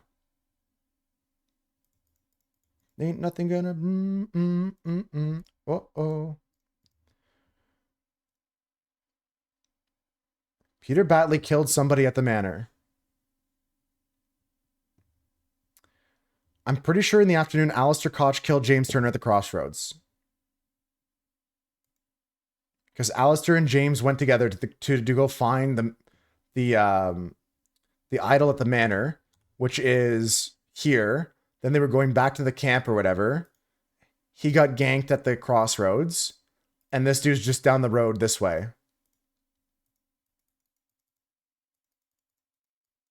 And this is missing the gem at the back of the skull, because if you see in the other ones where the golden idol is a clue or something you can look at, the golden idol has the gemstone in the back, which activates it, right? So is there somewhere we can find that gemstone? That will be helpful, maybe?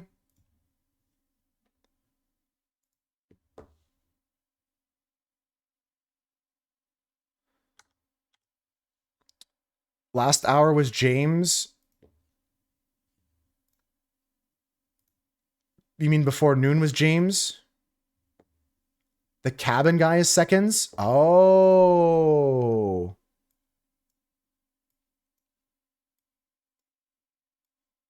So we had this messed up.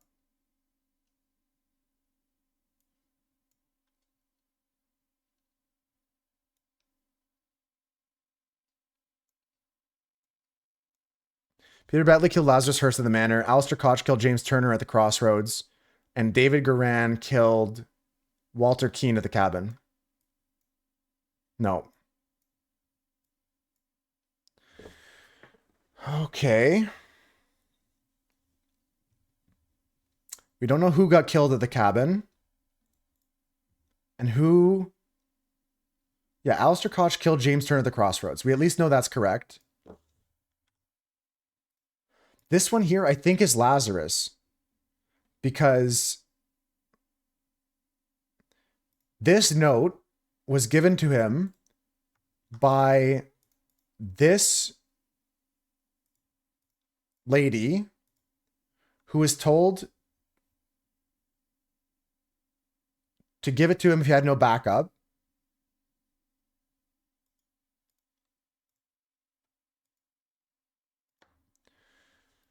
Walter is the inventor. Walter is the inventor. But putting him as the person that died didn't work. I tried that already. It's not correct. If I change these two around, this might be correct. No. No. Not correct. Multiple things are wrong with our statements here. I do agree, though, that before noon, Alistair Koch killed James Turner at the crossroads. That could be something. Because they were walking around at what time? At 10:15, so sometime before noon. And this guy's still alive, so this happened seconds ago. This right here, though, this letter is from the girl, like I said, here. And the person that was told to go meet with the girl was Lazarus. Here. Lazarus, you took this from me. I demand you return them. Blah, blah, blah, blah, blah, blah. Yeah, this is to Lazarus. So this has to be Lazarus here. It's in a safe, so I don't think that... I don't think this is wrong. Lazarus Hurst killed the cabin. Okay, so that maybe we can say Walter Keane can't go there. Peter Batley killed somebody at the manor. I don't really care about the crossroads. I think I understand that one the best. So if I take another hint, we'll take a look at the third hint here. See what it says. Let's see what we're missing. Harp, saw, ink, guitar. The letter in the cage from the girl then. No, it's not Crilly. No. All right. We just got to get out of here because I think everyone's getting too confused. It's just making it worse. Just making it worse now.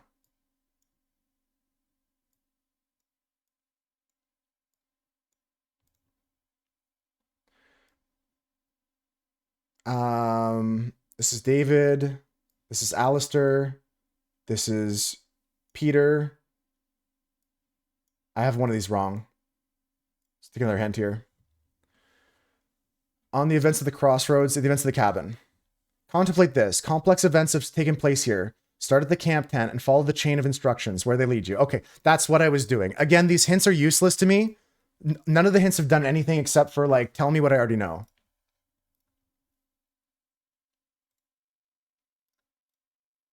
Some people may promise one thing but send someone else. So, that's a hint. If he sent someone else, so it is the inventor. But how are you supposed to just assume that? Like, just because of the invention? That feels so weak. You could just equally assume that he borrowed the bike from the guy.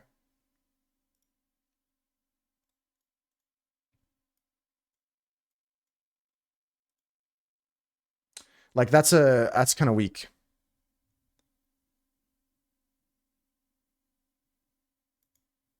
I'm gonna go put...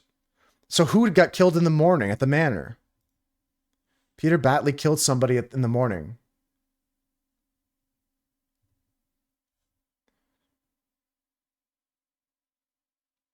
Lazarus Hearst went out in the morning to the manor. In the afternoon, somebody went. Yeah, this whole thing doesn't make sense. My head hurts too. Like, it's not making sense. Gonna take a break. We're gonna come back. After the break, if we can't figure it out, we can't figure it out. That's it. That's how it goes. I feel like this last chapter it doesn't make sense like the other ones did. Maybe I'm overlooking things. I need fresh eyes. Gonna come back after the break.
Okie dokie, I'm back, folks. Let's get to it.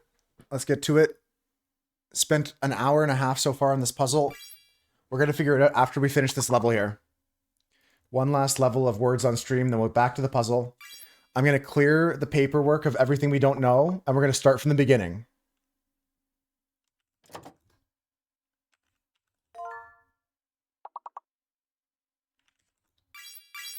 Lathe is there, tail is there. What else can we find? Color teal is there. Great job on athlete, Krilly. Great job on that.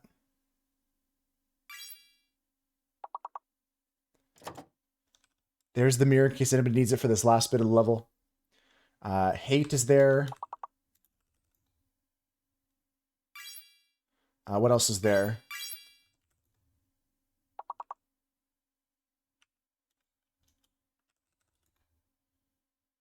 Teen is there. Apparently teen is not an English word. Was I locked out? Alright. I'm shadow banned. I've been shadow banned from the game, apparently. Oh, N is fake. That's what it is. That's what it is.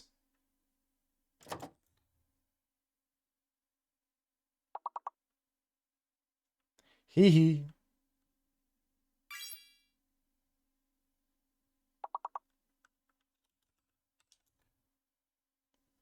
T-H-E-N. Okay, there's no N. I keep using the N. All right. That's good enough. GG's. GG's. That was pretty good. Good job, guys.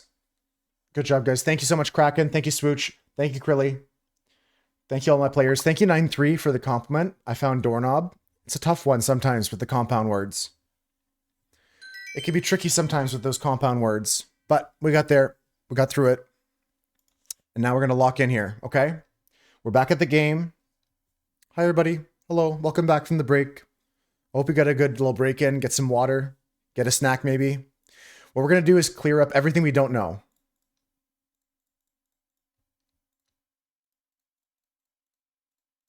Start from the beginning.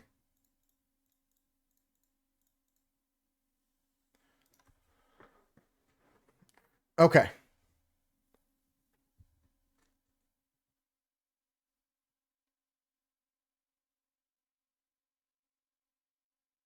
So, we're looking at all these things. Early in the morning, somebody went to the place to get to somebody because somebody wanted to blank the blank. Okay. In the early morning, somebody was killed at the manor. That's got to be the first death. Somebody was killed at the manor. And the second death was the death at the crossroads. And the third death was the death at the cabin. We know the timeline. I'm just filling in the things we know, right? We can all agree on that so far. Okay.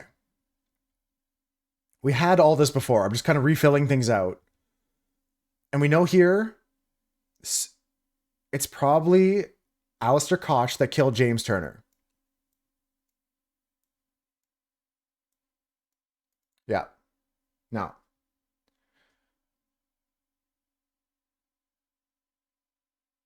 Something about this being getting back his...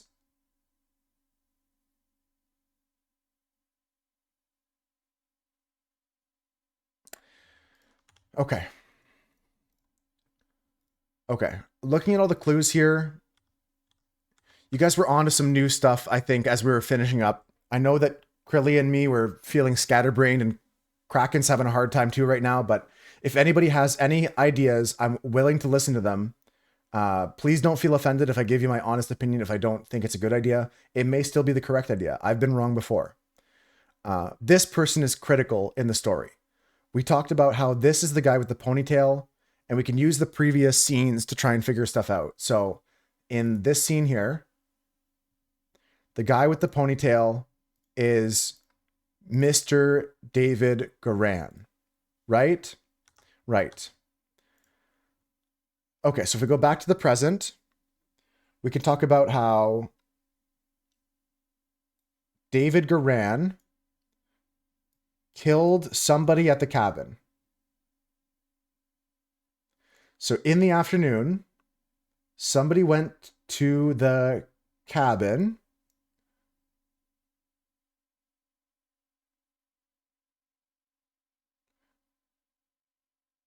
Ponytail is David. He put the same scarecrow in the cabin, trick others. Yeah, same scarecrow, same ponytail. I agree with that. Konop believes in us. Krilly and Kraken, I believe in you guys as much as Konop does. We can do this together. I'm only putting what we know for sure so far. We're pretty sure we know that Alistair Koch killed James Turner at the crossroads. We're pretty sure this guy's David Garan. He killed somebody at the cabin. So somebody went to the cabin to somebody.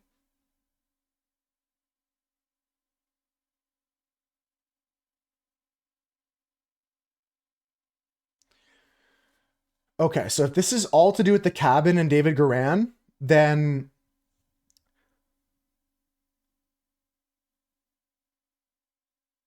what if this isn't the golden idol? What if he didn't care about that? And if we look back at the original letter,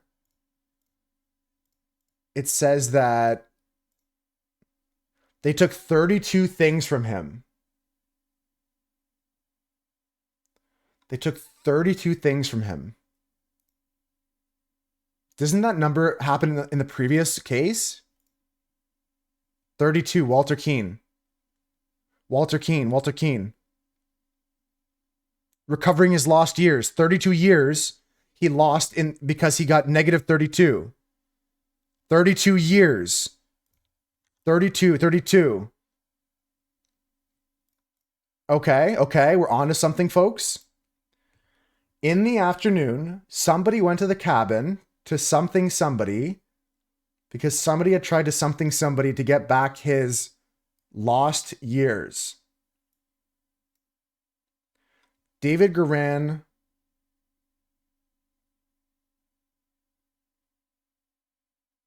Wait, hold on. Does that make the guy with the ponytail Walter Keane?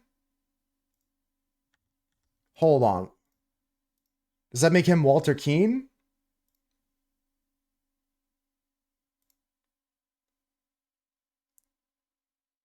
Because maybe he didn't put the scarecrow in there, Kraken. Let's go back to the scarecrow level. Maybe there's more detail.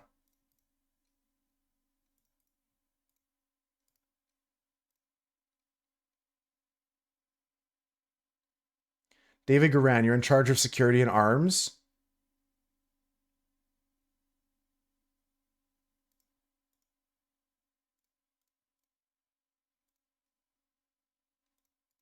There's got to be something else we're missing here. The infamous gentleman robber, Walter Keane. Yes, okay. So it was this guy here, Walter Keane, who brought the casket, and David Garan's just knocked out on top of it. So Walter Keane is here. Walter Keane is here. This is Walter Keane.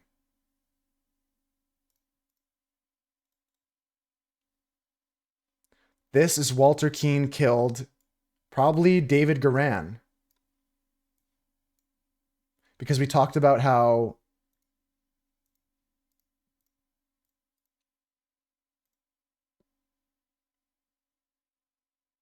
Walter Keane was smart. Walter Keane was the inventor. Walter Keane was the one that lost 32 years.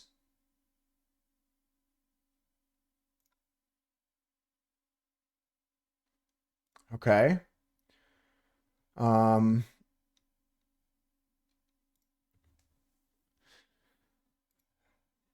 Right. And then early in the morning, somebody killed somebody at the manor. Somebody killed somebody at the manor.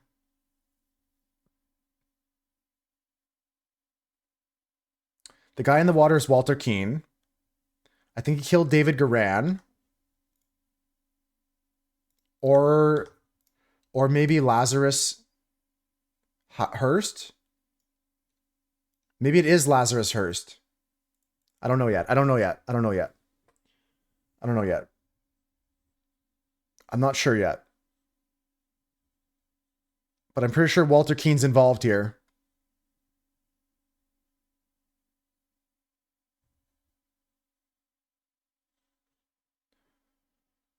Okay, we're getting closer. I feel like we're on the right track now.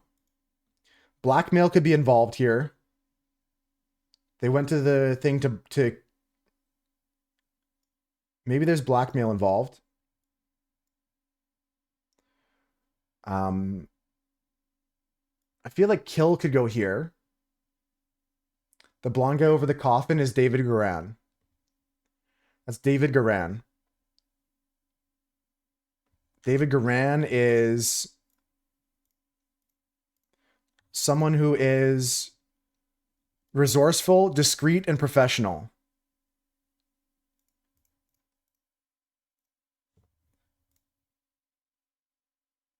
I feel like kill goes both here and here. Early in the morning, somebody went to somewhere to kill somebody. In the afternoon, somebody went to the cabin to kill somebody. Because somebody had tried to...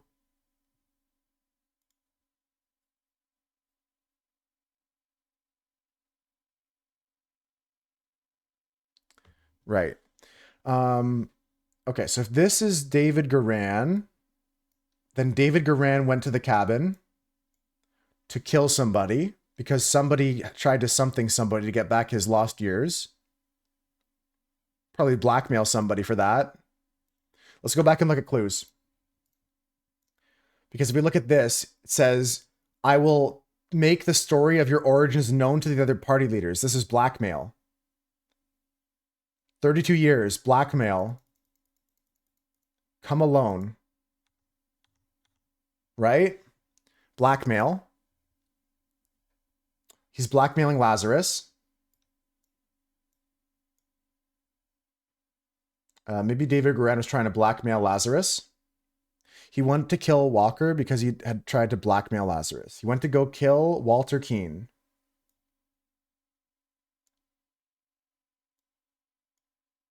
Two or fewer are incorrect. Two or fewer are incorrect. You can learn. Who or what is wrong with this? Who or what is wrong with this? Walter Keene was blackmailing? That's correct. Good job, Krilly. All right, all right, all right. This is good. Walter Keene killed David Garan at the cabin. We only have one last thing here.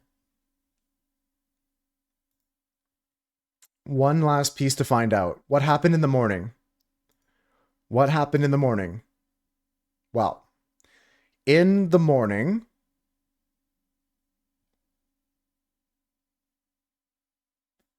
well, if Lazarus was in the carriage with David Garan or whatever, we could say that David Garan went out to go to the manor. Or maybe this is Lazarus here. But this is to the manor. We know that for sure. To kill somebody because they wanted to have the ideal wife. And this is, what's his name? Peter Batley.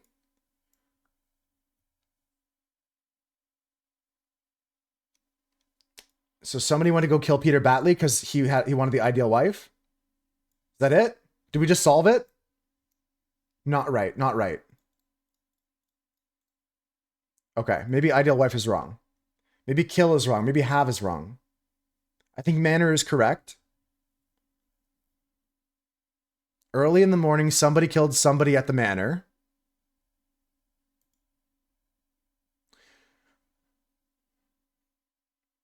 What if Lazarus died early in the morning? In terms of bodies, who do we know that's alive? The people that are alive are Nicholas Maker. The people that are alive include this guy, Alistair Koch. We also have Walter Keene, who is alive at the cabin. And other than that, we have Peter Batley, who's alive at this place here. I'm pretty sure this is the body of James Turner, because Dr. James Turner was the one in chapter 8 here who had the seal that is now found on the horse that's going around the scene with Peter Batley. This seal and this note. It would make sense because Lazarus never came back from the thing he said he was going to do in his note. So maybe he did die in the first area.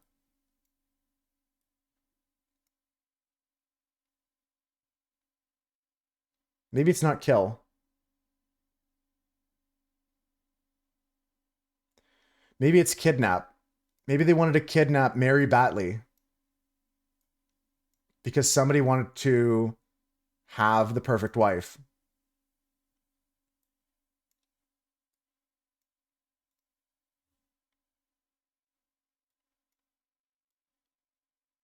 Somebody wanted to have the ideal wife. I think we're so close. Was it Nicholas? Nicholas Maker. Was it Nicholas Maker? We're so close. We're so close. If I do this, are we close? Yes. Yeah, okay. So we just need to find out who killed Lazarus at the manor. Lazarus did die at the manor. We're so close. Peter Batley killed Lazarus Hearst at the manor. Oh! We got it. Honestly, a fresh mind really helps out. I think taking a break was the best thing we could have done. Peter Batley killed Lazarus Hearst at the manor. Before noon, Alistair Koch killed James Turner at the crossroads. In the afternoon, Walter Keane killed David Garan at the cabin. So what else do we need to know? We need to find out who in the early morning went to the manor. That was Lazarus Hearst.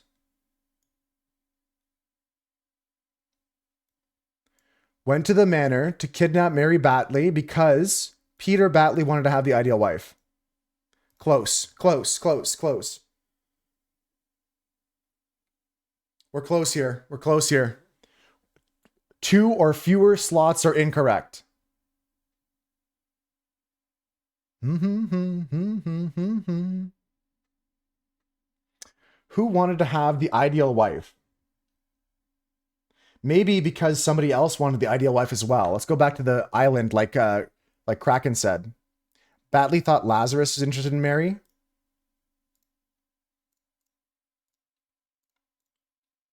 Maybe that's what he thought. Peter both times. Edmund Cloudesley's dead.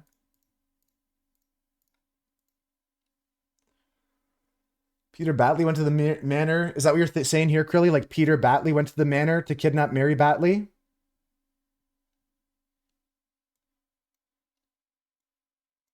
That's not correct. Lazarus Hearst is correct in the first case. This is correct so far, except for this. It's this blank that's wrong right here. Somebody wanted to have the ideal wife, and it wasn't Peter Batley. Somebody besides Peter Batley was interested. Who else was that? Edmund. Edmund Cloudesley's dead. Who else could it be? Who else was interested in Mary? Mary was at the dinner party here. Mary was at this dinner party where we have Edmund Cloudesley here. He's dead. Peter Batley was here.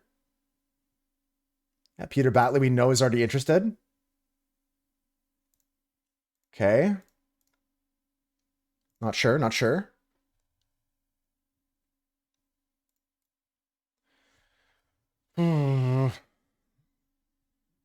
Maybe it's Walter Keane or David Garan. Maybe it's David Garan because he was like working with Lazarus Hearst. Lazarus sent him to go kill Walter Keane because Walter Keane had blackmailed Lazarus Hearst. Maybe he was doing it as a solid. Like he's like, you scratch my back, I'll scratch yours. No.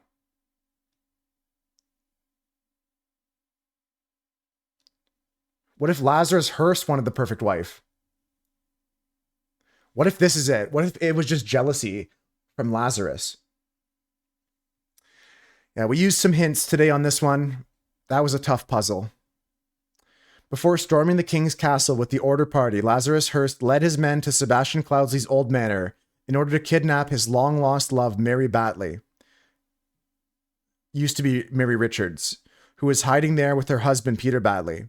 Upon entering the manor, Lazarus and his troops were confronted by a drunk Peter and the cannon he had won while gambling. Peter blew up Lazarus, breaking the idol, and then fled the scene with Mary.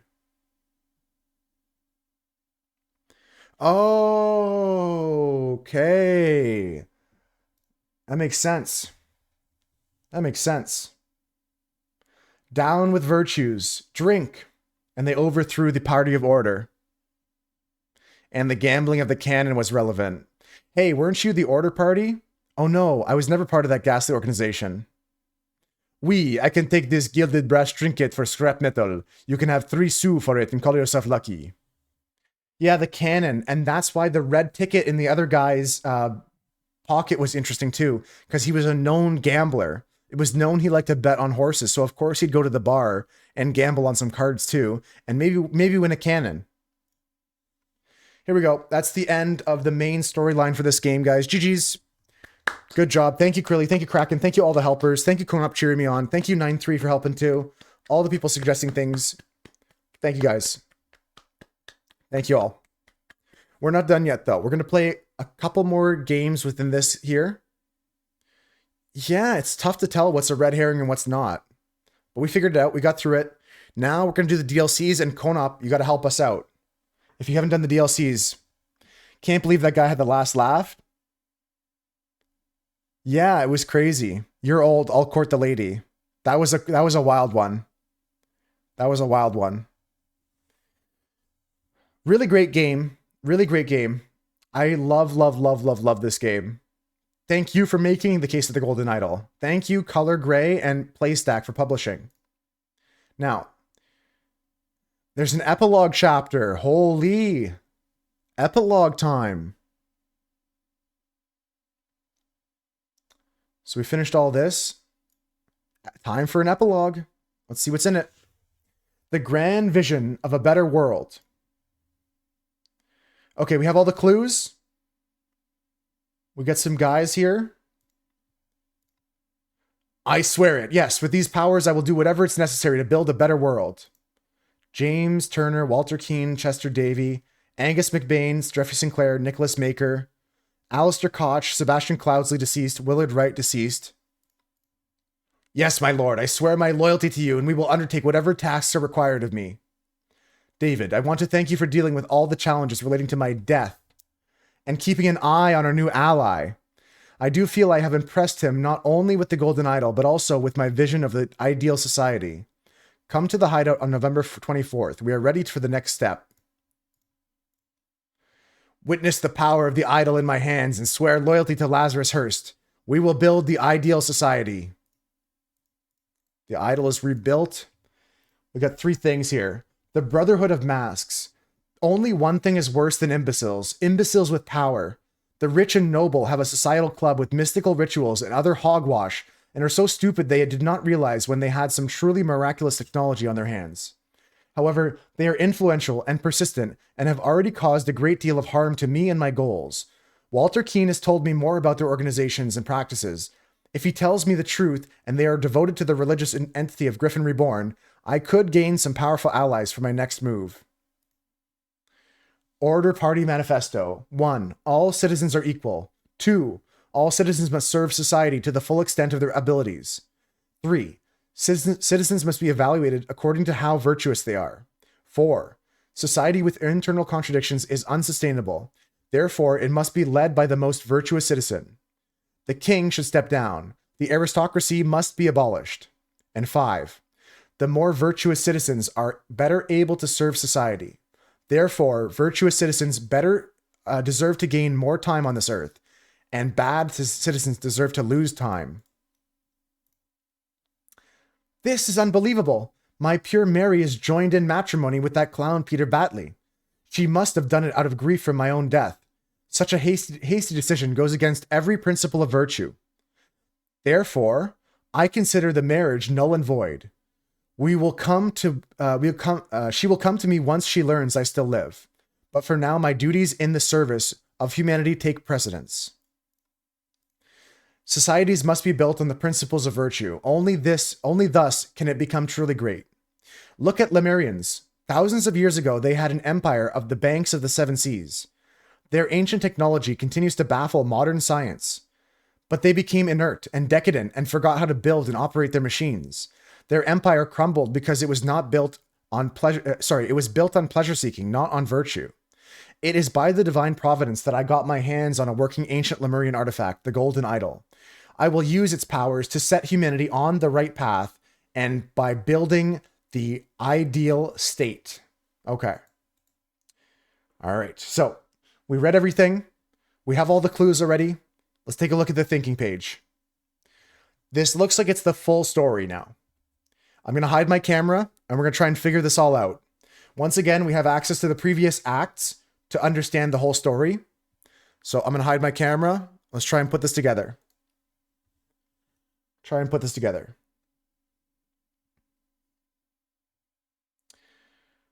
Okay, so Sebastian Cloudsley left the idol to the Brotherhood or the Order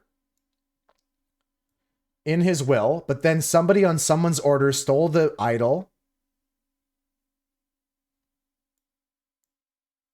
and accidentally stabbed somebody.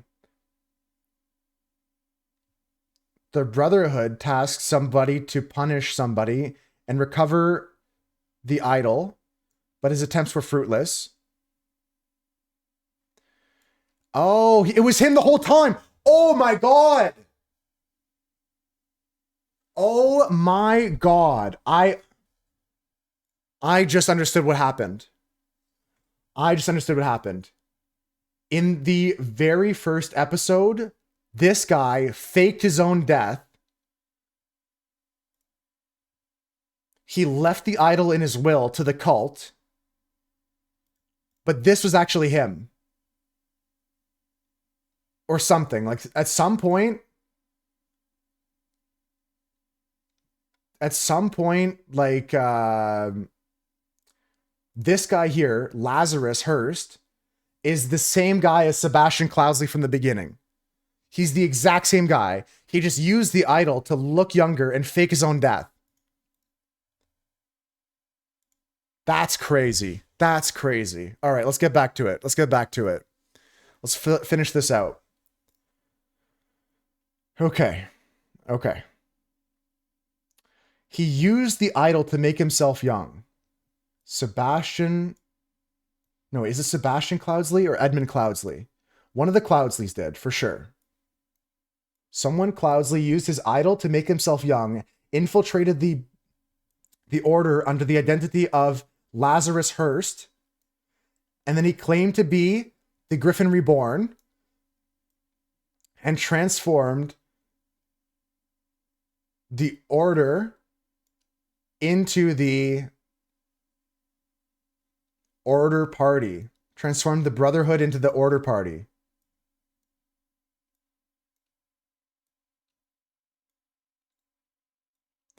Wow. Okay. We're getting somewhere. That's crazy. That is crazy. Okay. All right.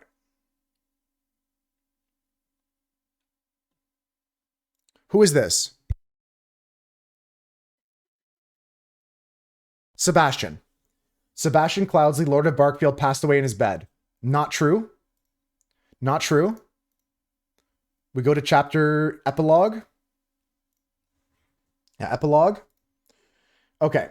Sebastian Cloudsley left the idol to the Brotherhood in his will, but then somebody on somebody's orders stole the idol, accidentally stabbed somebody, and the Brotherhood tasked somebody to punish somebody and recover the idol, but his attempts were fruitless. During one attempt, somebody was captured and Blank convinced him to join his side. Sebastian Cloudsley used the idol to make himself young and infiltrated the Brotherhood under the new identity of Lazarus Hearst, claiming he was the Griffin Reborn, transforming the Brotherhood into the Order Party.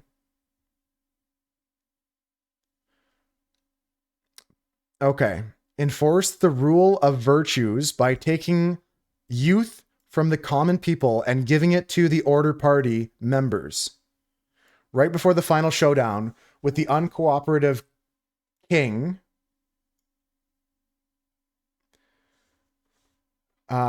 Somebody wanted to... Okay. Lazarus Hearst wanted to kidnap Mary Batley, but was shot by Edmund Batley.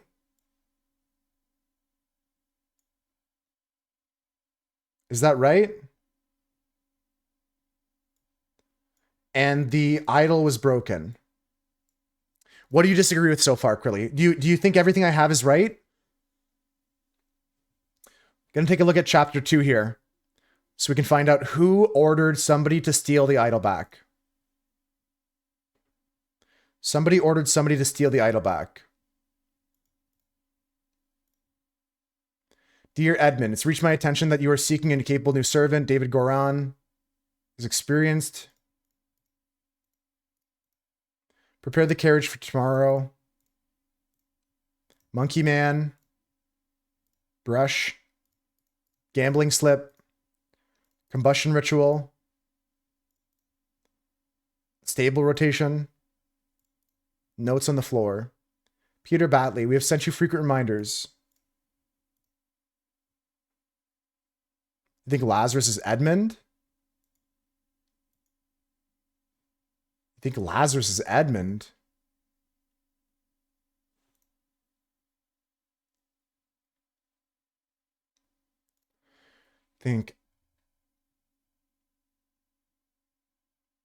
You think Edmund Cloudsley used the idol? Okay, I can agree with that, Crilly. I like that. I like that thought. Who's this guy? During one attempt, blank was captured. What's his name? This guy. Walter Keane was captured at this point, at this juncture here. So we say Walter Keane was captured, and somebody convinced him to join his side. I'm just going to say Edmund Cloudsley did. Nice, nice, nice. So far, this is all correct.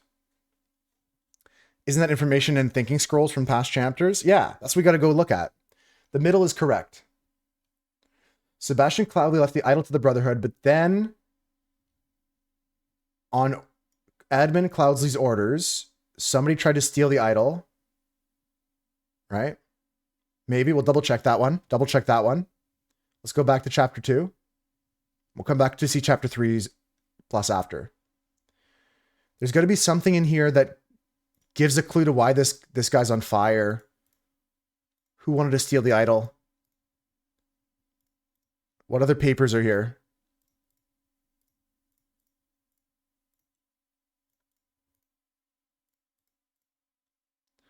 I, Sebastian Cloudsley of Blackfield County, being in bodily health and sound mind, nominate Nicholas Maker, an executor of my last will and testament.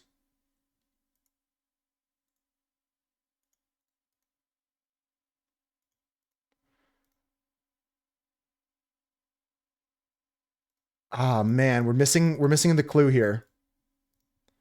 There's got to be a clue as to how we know who got ordered. The guy on fire, the one that stole the idol? Peter Batley was upset to receive aphorisms in Sebastian Cloudsley's will and ordered James Pear and Adam Pear to take the idol from Williard Wright. Peter Batley was upset. Oh my, it was Peter Batley in the beginning. Peter Batley ordered James Pear and Adam Pear. Okay.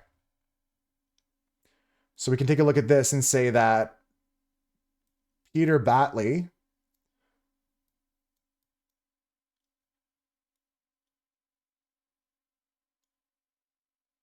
but then somebody on Peter Batley's orders stole the idol and stabbed somebody? No, that's not right. That's not right. That's not quite right. Somebody stole the idol and accidentally stabbed somebody. The Brotherhood tasked somebody to punish somebody and recover the idol. Okay. Maybe we'll come back to this. Let's take a look at the right side here. The Brotherhood masters blank and blank helped blank seize power in the country and enforce the rule of virtues. Okay, so the Brotherhood was Alistair Koch and James Turner, and they helped Lazarus Hearst seize power in the country. We're so close. We're so close.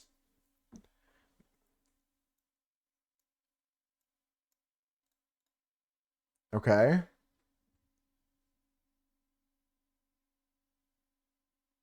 I think you can interchange Edmund Cloudsley and Lazarus Hearst in this one.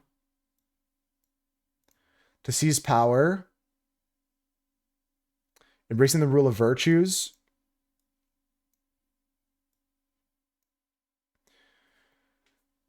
By taking youth away from the common people and giving it to the Order Party members. Right before the final showdown with the uncooperative king, Lazarus Hearst wanted to kidnap Mary Batley. Hold on.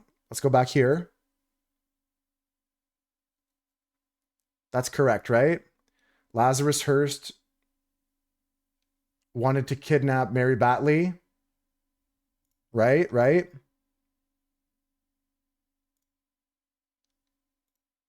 Third chapter was inside this area. When Willard Wright was killed.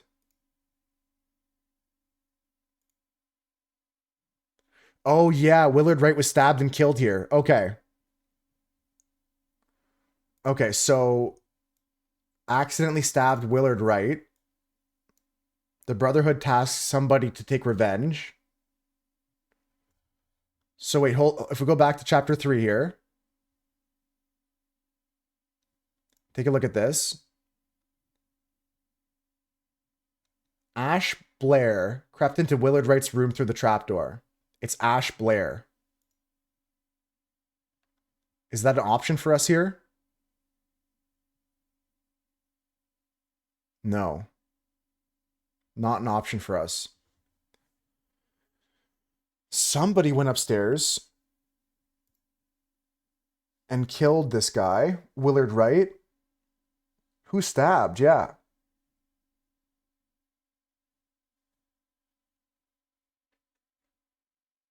Ash Blair.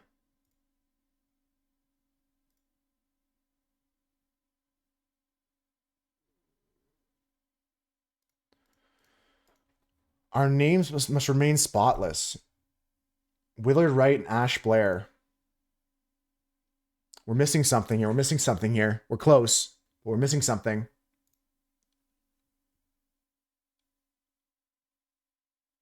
Sebastian Cloudsley left the idol to the Brotherhood in his will, but then blank on blank's orders stole the idol.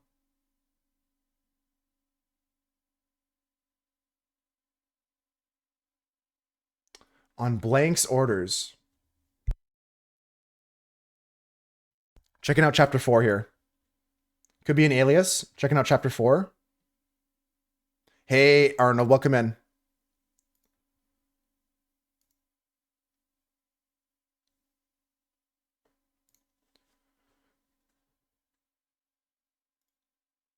Oh, he does look like David Garan. Oh my god. That's so true, Kraken.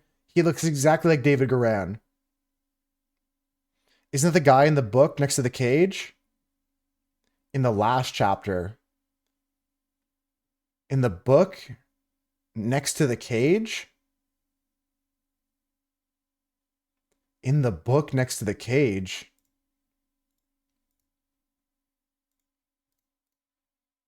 David Garan. It's got to be. Okay.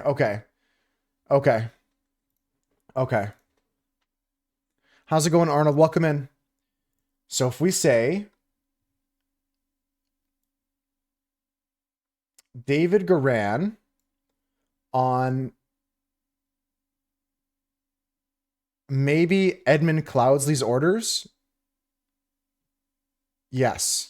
Edmund Cloudsley's orders. Stole the idol. Stabbed William Wright.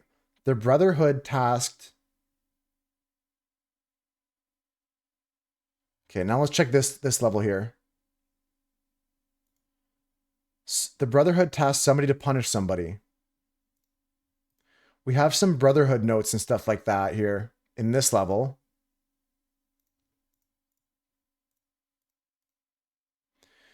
Edmund Cloudsley, once more you have failed to answer our requisition. This is the last warning you will receive. Your transgressions against us demand amends. The only course of action is to have you surrender yourself to our justice. Last chance for repentance. Release our stewards upon you.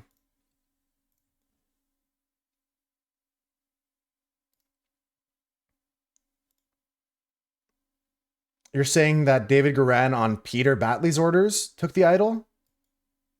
No, I don't think so. I think that Edmund Cloudsley wanted the idol not to go to the Brotherhood, but to himself so that he could do all this stuff in the middle. And the Brotherhood wanted to punish Edmund Cloudsley and recover the idol, but the attempts were fruitless.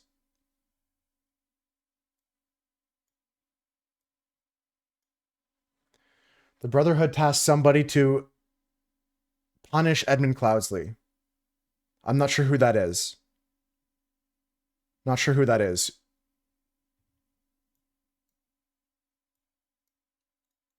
The only thing we're missing is this line right here. Yeah, just this one here. The Brotherhood tasked Edmund Cloudsley to recover and to punish. Sorry, the Brotherhood tasked somebody to punish Edmund Cloudsley and recovered the idol, but his attempts were fruitless. Right? We're so close, guys. We're so close.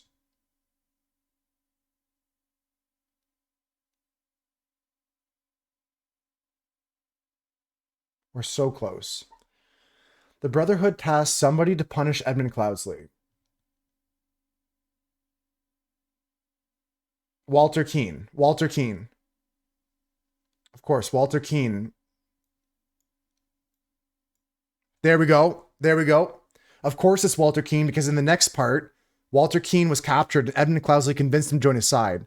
Edmund Cloudsley used the idol to make himself young, infiltrating the Brotherhood under the new identity of Lazarus Hearst. Then he claimed to be the Griffin Reborn and transformed the Brotherhood into the Order Party. The Brotherhood masters, Alistair Koch and James Turner, helped Lazarus Hearst seize power in the country and enforce the rule of virtues by taking the youth away from the common people and giving it to the Order Party members. Right before the final showdown with the uncooperative king, Lazarus Hearst wanted to kidnap Mary Batley, but was shot by Edmund Batley, and the idol was broken. Now, what are we missing here? I'm getting deja vu right now, guys. I'm not going to lie. Big deja vu vibes. Have we done this before? Do you guys remember doing this? Have we played this game before? I've played these games before. All right. What do we got? Brotherhood Masters, Alistair Koch, and James Turner. I believe these to be the correct things, because if we go to this level, the Brotherhood Masters are Bucko Boy and Buckaree here, right? Which are Alistair Koch and James Turner, correct?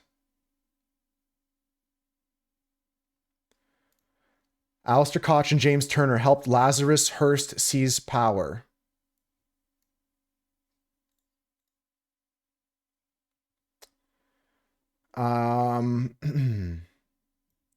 Helped Edmund Cloudsley seize power?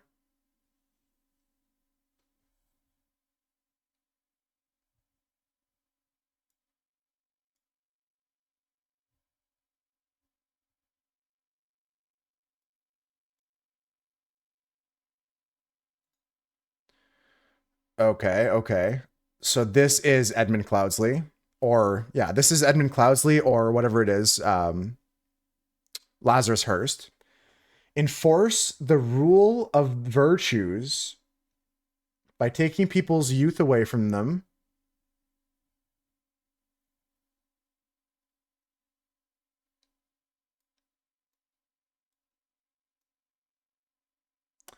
Who was the guy who won the elections? I'm not sure. We're so close here.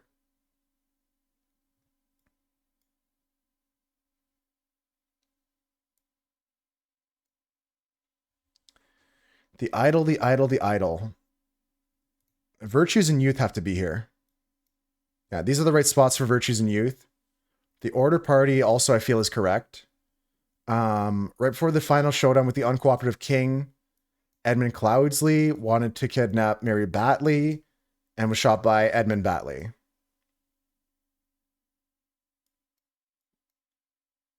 And every day was to do. Oh, I'm so stupid. This is Peter right here. It's Peter Batley. I'm cooked.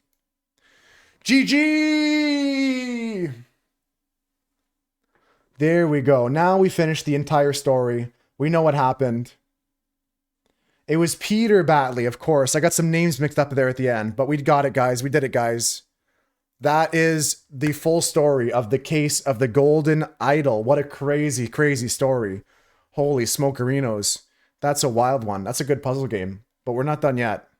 I don't know if we have enough time to do it all, but we're going to start another puzzle. Going to start another separate, in the same universe, in the same world, but a separate story.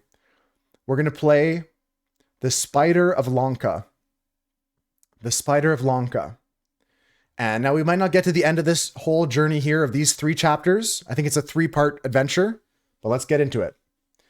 Let's get right into it. Let's take a look at the intro cinematic for this one. We just finished up the Case of the Golden Idol main storyline. We got these 2 here, the Lemurian vampire, but we're going to do the Spider of Lanka first. Sounds good, Krilly. I'm glad you stuck around to the end. I'll see you tomorrow. Gonna play some Baldur's Gate tomorrow, guys.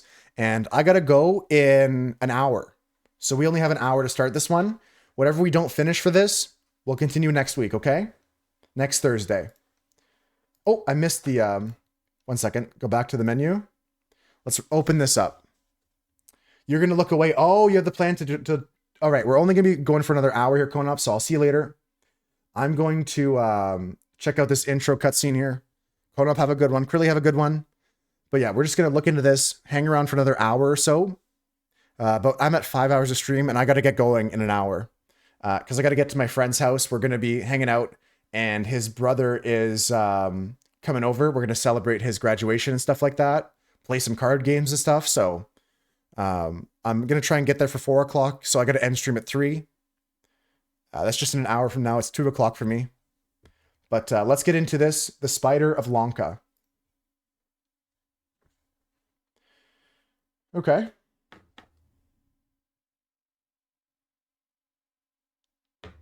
This must be the place. So this guy might be us. I'm not sure. I'm not sure. Sounds fun and relaxing. Thank you, Conan. Thank you. Yeah, I should have a fun time. Play Pajak. Written here. Play Pajak. Okay. Okay. I'm going to hide my camera. You guys know the drill. Let's get inside this. Chapter 1. Okay. In the thinking mode, we have all this scroll. All this scroll. These are the identities, and these are the materials. Let's take a look around. Okay, this guy has a huge bloody mace. There's a harpoon sticking out his chest. There's a yellow rosette. My strong friend, join me tonight for the Pajak tournament at the Yellow Lily. Bill will be present, so long as he wins. However, he does not become crazed. Please bring Gabriel as a precautionary measure, should Bill lose his temper. Over here we have this guy. There's a guitar. This man's not breathing. There's a sword. He's got a blue rosette. Chakram, a throwing weapon. There's a dagger and Navaja. There's an empty flask of rum. He's got a yellow rosette. And a note that says, Oberon wants to embarrass himself again. Round up Sri and Reuben from the ship and meet at the Yellow Lily around 10. Quartermaster. Okay. I'm looking at this. There's a card game here happening. This clue has been added to the thinking panel. The archer, the boar, the centaur, and the peasant. Okay. 1 blue W, 2 yellow W, 3 blue W. Okay. We've got a rapier. We've got another knife. He's got a blue rosette. Quartermaster. This time I will beat you in Pajak. Get your crew and we shall play the other 8-player tournament at the Yellow Lily. There's a gun. He's got ear necklaces. A necklace made of human ears. Okay, this guy's got a chakram in his head. A stiletto, another dagger, a poignard knife. Another table here with the ink spilled over the table. Another table here. Another table here. This guy's asleep. He appears to be drunk. A sword. This note says it's crucial to our operations in the South Seas to secure trading fortresses in the Lanka archipelago. Regrettably, Lemuria continues to object to it and advises the local rulers against our presence. The Lemurians cannot project their power directly, but they still have the spiritual authority of the Lankian kingdoms, which used to belong to the now crumbled Lemurian Empire. The Lemurian influence of Lanka must be broken. Cooperate with our agents in the region. In particular, mage, widower, and doctor could prove useful. Remember that your reward for the job will be enormous. Okay. Are these things I can take here? No. No. Any hints? Nothing there. When drawing for lots of match pairings, arrange it so newcomer plays against the best player here. Okay. What in the blazes? They're all dead? Thank you for saving my life, kind sir. My dear Zubiri, upon my arrival in just a few days, we will depart Jampurpur together. While you await me, I beg you to continue to apply yourself to your studies. As Lemurians, we may be held in high regard in Lanka, but we must not become careless and besmirch the Kara family name. Are you skilled at Pajak? Test yourself and win. Okay. Let us leave this unsavory watering hole. You do not appear to have sustained any serious injury, but perhaps a stiff drink will help settle your nerves. There's a surgical kit. Dr. Oberon Geller, surgeon and hypnotist, Island of Lanka. The tournament card. Carlos Luna, Oberon Geller, Cy Thagzon, Pendula Saveni, Ruben Hendricks, Gabriel Hubert, Bill Price, Zubri Kara. Okay. I'm missing 4 clues. Those clues are found here on the wall. Pay, money, lost, cheated. That's all the clues. Okay, so I have everything I need to know. We just got to find out the order in which people were killed. And what the hell is going on with this card game. Quartermaster was stabbed by a rapier. You think Oberon set that up? This guy here, Oberon? Oberon Geller? Okay, there's empty slots. Order the Pajak cards with starting with the strongest and ending with the weakest card. Let's do this first. Let's talk about the Pajak cards. Okay, so in step 1, the blue player wins. A boar is better than a peasant. A centaur is better than 2... A centaur is better than 2 archers. And a boar is better than an archer. Or no, an archer is better than a boar. Okay, so it goes centaur, archer, boar, peasant. Is that simple?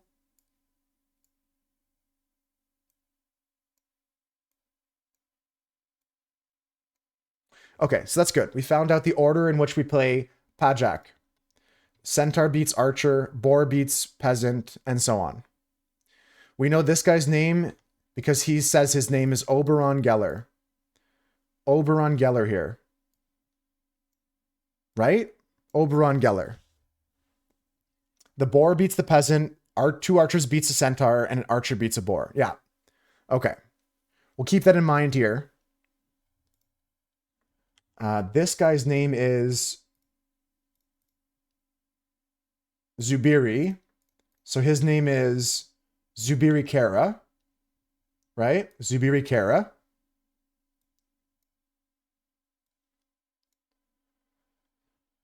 Right? That makes sense. Someone tried to take somebody's money. That makes sense to me.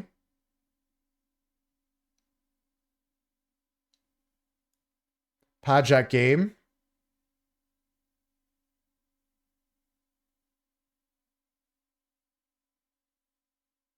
Someone lost a Pajak game to somebody. Somebody thought blank had cheated, so he tried to take blank's money. I think that's the case that happened. Now we just need to find out everything we know about this. What do we know? We know that based off the win and loss, who won which game and who lost which game, we know that Oberon Geller and Carlos Luna were playing at this table here, where there's a win for blue, a win for yellow, and a win for blue. That means that Oberon Geller was playing blue, and Carlos Luna was the person he was facing. Carlos Luna was who he fought.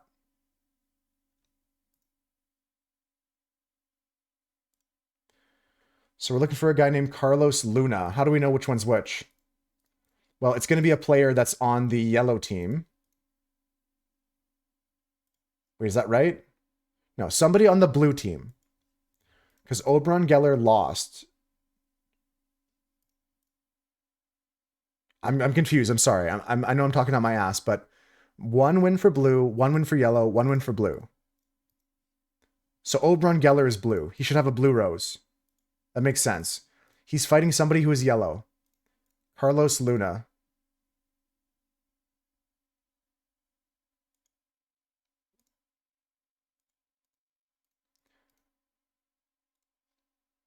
One of the guys on the ground with the yellow. Well, I mean, these two guys must be playing at this table. These two guys appear to have played at this table. So we're going to say that this guy is his partner here, Carlos Luna. This guy on the floor. Carlos Luna. Yep. Okay. Carlos Luna. And if we look at this table here, we now have to figure out who won this game. So, 2 boars versus 2 centaurs. A centaur beats 2 archers and an archer beats a boar. So 2 centaurs beats 2 boars. So this is 1 win for yellow. A centaur beats an archer because a centaur beats 2 archers. So 1 yellow, 1 blue. An archer beats a boar. So 2 blue. Yellow, blue, blue.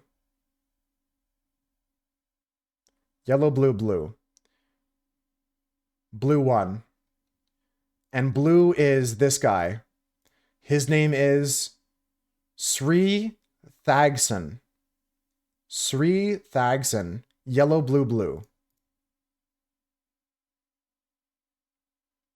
That's right. That's right. So this guy with the hat is Sri Thagson. Right?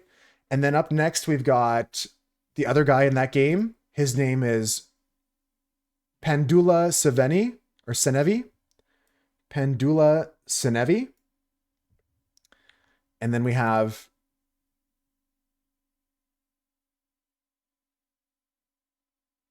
Ruben Hendricks and Gabriel Hubert. Well, let's find out which table was which. In this game here, who won? In this game here, who won? A boar beats a peasant, so yellow. A centaur and an archer beats a centaur and a boar, I think. So 2 yellow. And then an archer beats a peasant. It should be 3 yellow. Archer beats a boar and a boar beats a peasant. Doesn't yellow win all 3 here, Kraken? I think yellow wins all 3 here. Yep, okay. Well, we don't have a game where all 3 are yellow.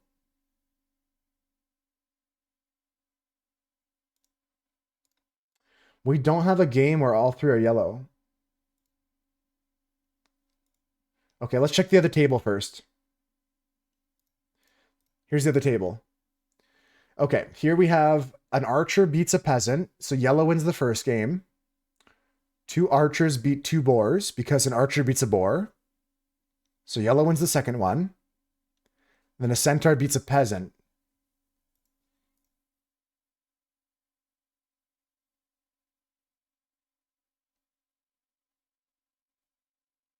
Two yellow, one blue. So maybe it's this one here where Ruben Hendricks and Gabriel Hubert were playing.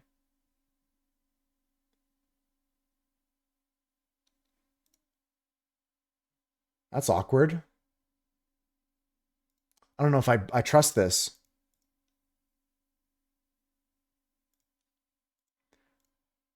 This guy here with the yellow. Is there any clue to his identity? The blue guy here.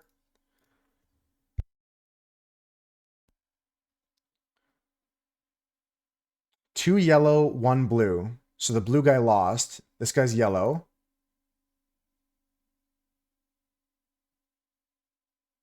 So I'll say this guy's Gabriel Hubert then.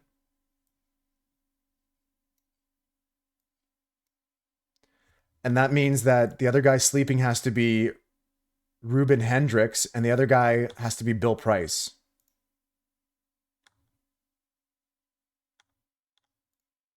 So this guy's Bill Price, and this guy's Ruben Hendricks. Oops. Ruben Hendricks. Hopefully that's correct. Okay. We have all the identities correct. Now, who killed who chronologically? That's crazy. That's crazy. So somebody lost a Pajak game to somebody, and they thought that they were cheating. So he tried to take somebody's money.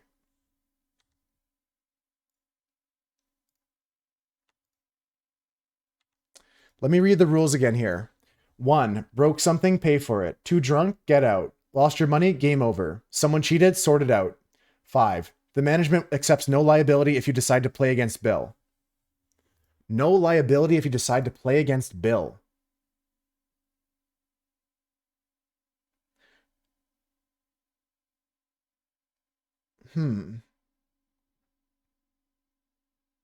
Is it just that he lost to a Pajak game to Bill Price because Bill Price cheats?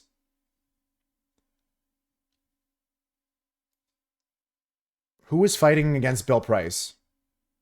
Zubri Kara. Zubri Kara lost a Pajak game to Bill Price. Somebody thought Bill Price had cheated. Is this it? It can't be that simple. I'm glad that's not it. I'm glad that's not it. Okay, who killed who? Who killed who? Chronologically, that's the toughest part. That's the toughest part. I think that Bill Price died last to the rapier because his game score is not even on the board. The score from their game is not on the board. That's what I think. Gabriel died to Chakram. And this guy had the Chakrams. Let's work our way backwards, though. I think Bill Price died last. And Bill Price died to a rapier. Okay.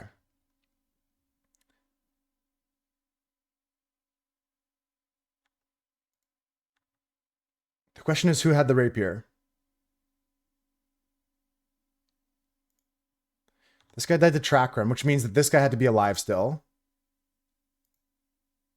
This guy's got a bunch of pointy stuff. Maybe he had the rapier. He's got an assortment of pointed knives.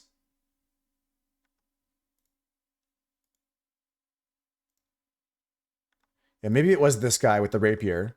So then we can say that Gabriel Hubert killed Bill Price. No, because Gabriel Hubert's a victim.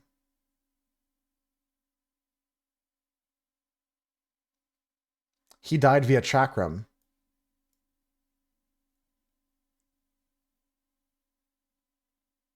Maybe I'm in the wrong direction then.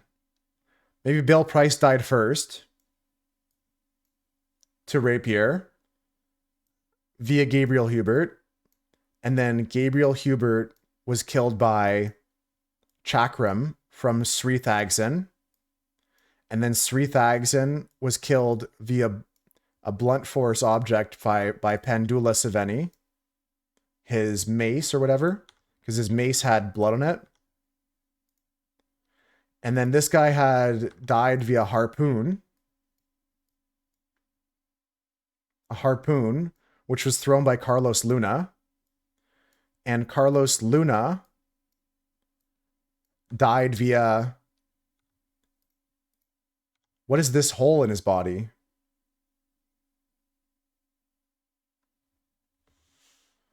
What is this hole in his body? He was shot by one of these guns, an empty pistol. There's an empty pistol here. So the pistol was the weapon, and Oberon Geller killed the last guy. Is this right? Yo, I got it. I got it. Great job, Kraken. Yeah, you were right about checking Oberon. You were right about that. Okay, so we got the chronology of all the people killed. Now, how can we finish solving this? How can we finish solving this? I'm pretty sure lost the Pajak game and cheated and money is correct. We're just going to find out who and who and who and who.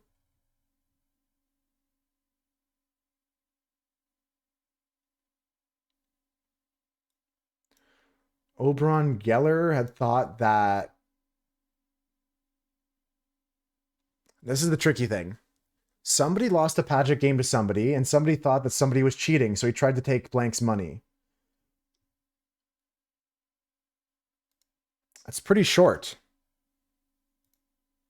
I think that this hint here, it says you have no liability if you play against Bill. I think Bill's a cheater. I think that's the hint there, that Bill's a cheater.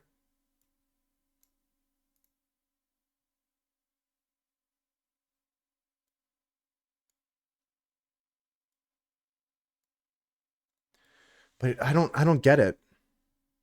How do we know who we care about here in this situation?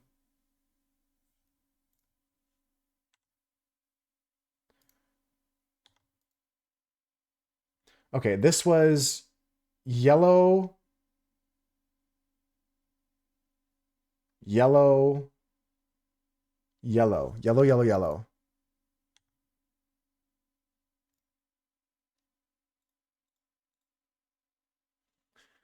Bill played against this guy.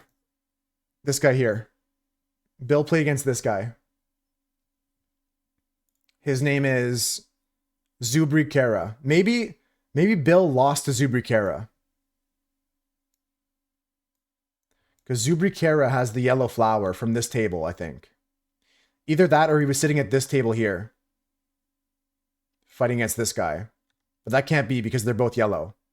So I think he was fighting against this guy. Bill Price lost a Pajak game to Zubri Kara.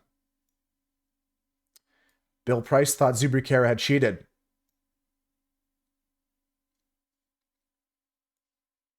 So he tried taking Bill Price's money. So he tried taking Zubri Kara's money. We're close. We're close. Less than 2 things are incorrect.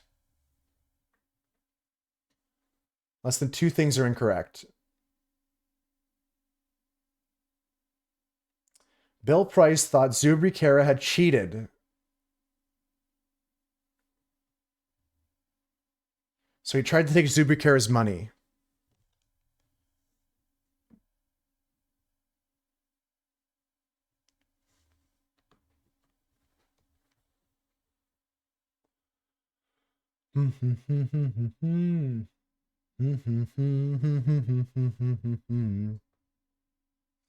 I'm not sure what's wrong here, but we're close. I kind of guessed my way into this.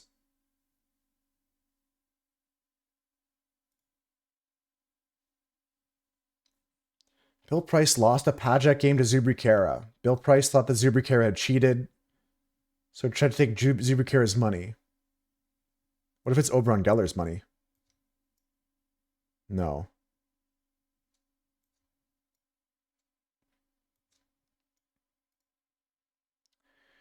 What if he tried to take his life? Tried to take his ear. Oh, of course. He's an ear collector. He's an ear collector, so try to take his ear. There we go. The scroll has been fulfilled with no hints. The young Lemurian Zubrikera was bored of his studies. He went down to the Yellow Lily to participate in a Payjack tournament.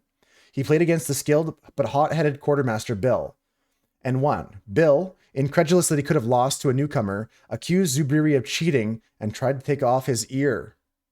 There we go. Okay. Today is the most important day in your life, children.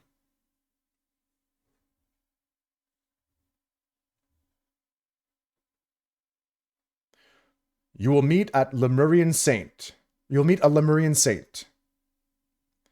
And other powerful people. Okay. Let's see. Okay, it looks pretty straightforward. 9 identities and 3 materials. Let's take a look around. I did not expect my first 7 Seas assignment to conclude so shockingly. No wonder these savage countries need to be civilized. We must strengthen our relations with Abaya, the Radiant, in order to establish a trading outpost in Lanka and bring these 4 locally produced pigments to Europe. Usharik, produced in mines filled with toxic gas. Aphid, gathered from silverback piranha, infested lakes.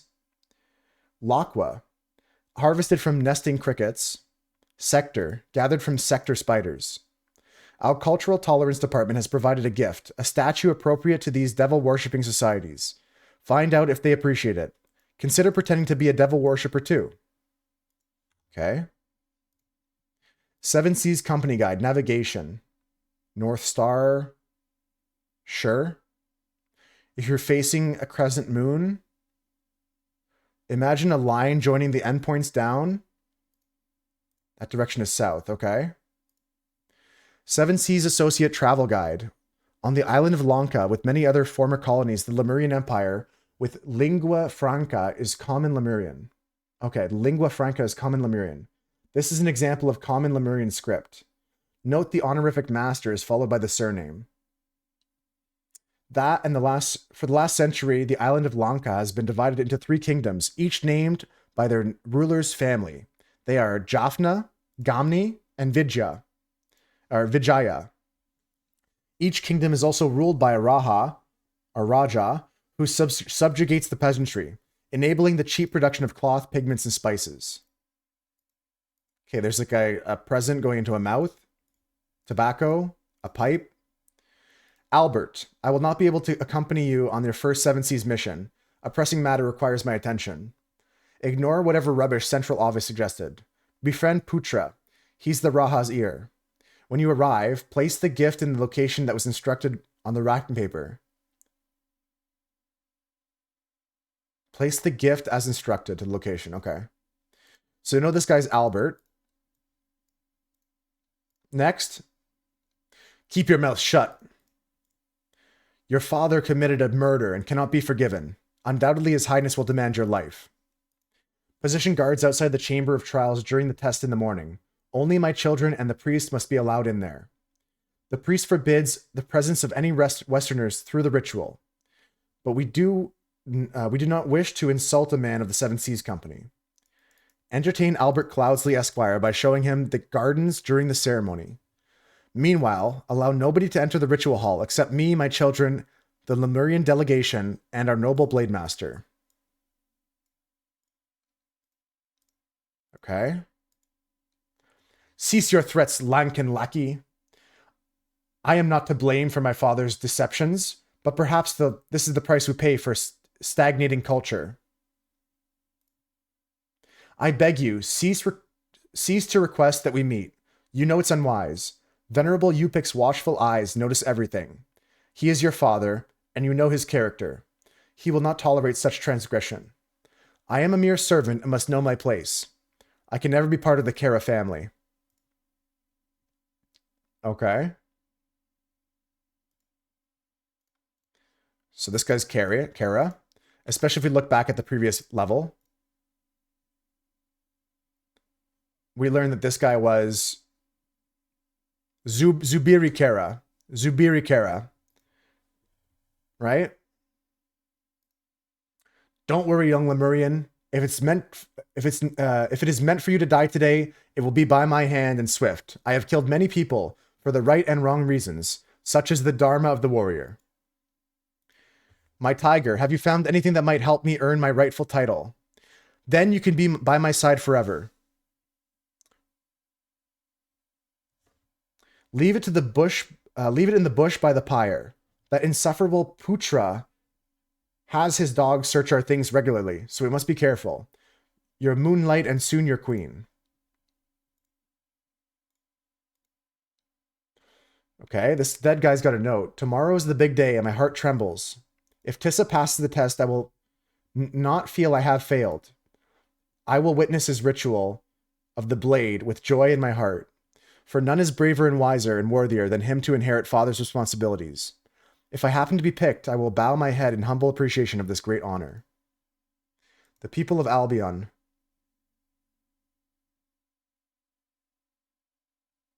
The best way to learn this language is by looking at the Seven Seas Company gift to the Raha. Despite their name, the Infernal Guard are dedicated to a noble cause, fighting fire.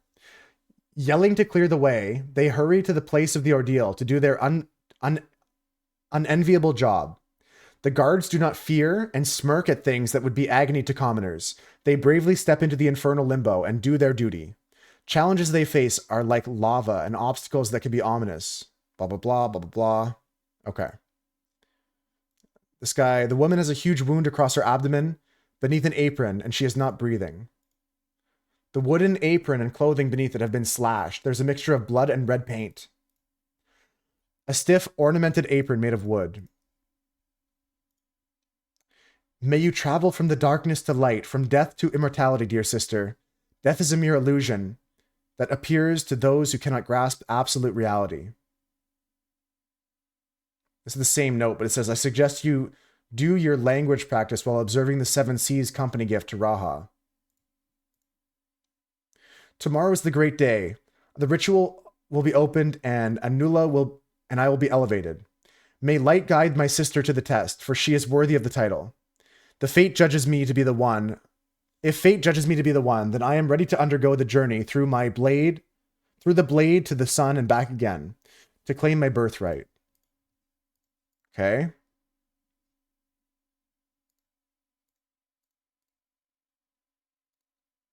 Oh shit, there's so many screens here. Another body here. Not breathing. She's got like blue stain. Dear Diary, I believe I've finally found love after all these years. I wonder if I can leave my servitude and marry this brave fighter. The poor boy will be heartbroken, but he should have understood a long time ago that I have no interest in him. My tender petal, I spend nights restlessly thinking about your sweet lips and eyes. Let us meet again at midnight, the 12th of November, in the Orchid Garden. There we can have the privacy to share love and secrets. Your warrior, Jayan. The hall will be unlocked in the morning that they take the test. When the winner is revealed, it will lock again. The evening before the ritual, lock yourself inside and set up everything. Remember, prepare the apron for the one who succeeds. Red paint is in the vase. You pick.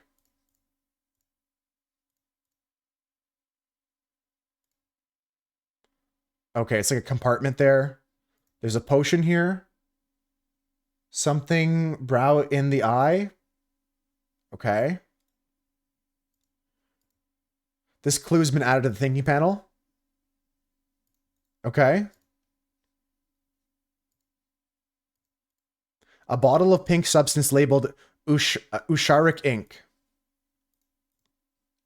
The following people are allowed in the ritual hall.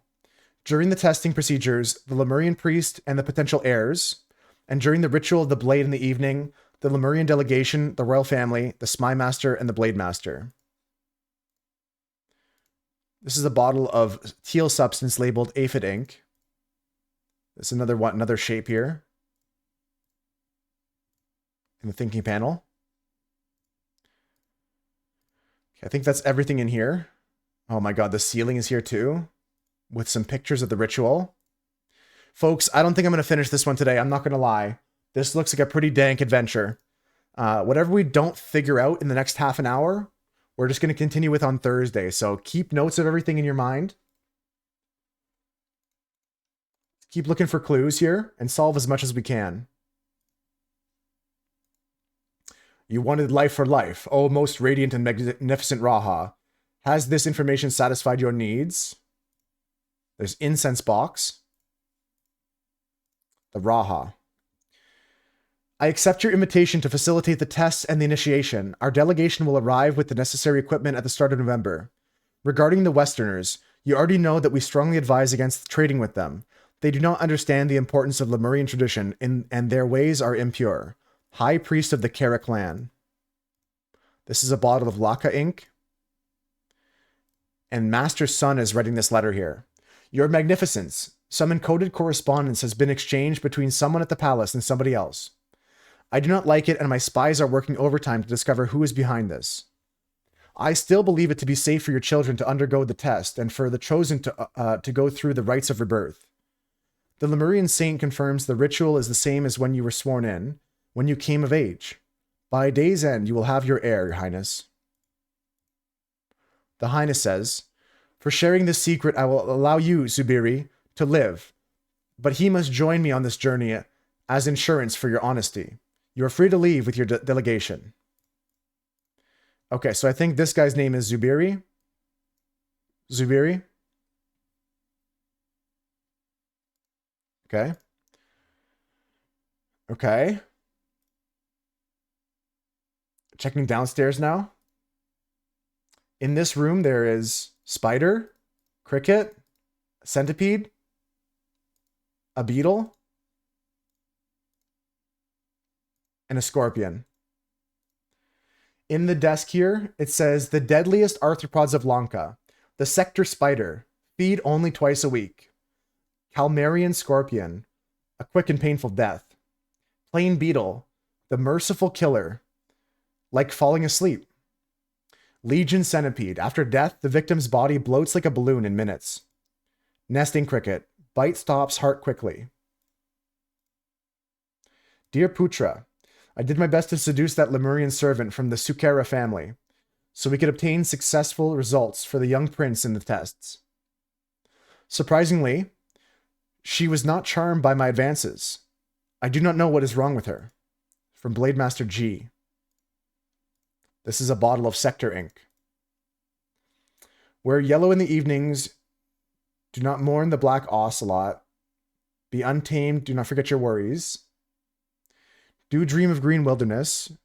Gift your guests impulsive gifts. Release your inner lion when in doubt. Furthest leap is the hardest landing. Beast of honor is the rare sight. Disrespect the emperor and fall like a leaf. A hunter enjoys the morning sun. Eat breakfast, sing poems. Do not trust your servant, trust your instinct. On your last day, just roar at the sky. You will be heir. This was not hard to decode, but the method is curious. The picture is the key. Okay, so maybe there's something else with that. On the thinking panel. Here's a map with the kingdoms. I'm just missing one clue now.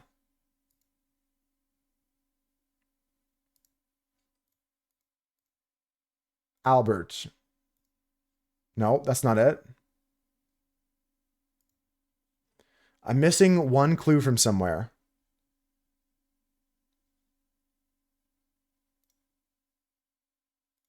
The statue. Okay. Do not get precise answers, but this will help. Rotate the line every fourth, same color, circle, square. The number of horizontal lines multiplied by 6. It's easy, just look carefully. Thanks. Thanks. Okay. Okay. Wow, there's so much here. This is the DLC now, Dunson, yeah. I'm not going to finish the DLC today. It does look like more math, Kraken. Especially in this bottom right corner here. Like a number cipher of some kind or something. Whatever this hint is, it has to do with this.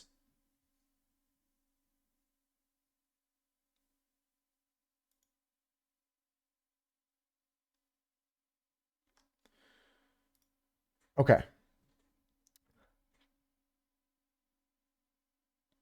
Geometric algebra. Did not get precise answers, but this will help. Rotate the line every fourth the same color. Circle, circle, square. You're liking what you see so far, Dunson? All right, so we're just going to keep in mind this note here. The number of horizontal lines is multiplied by 6. Rotate the line every fourth, same color. Circle, circle, square.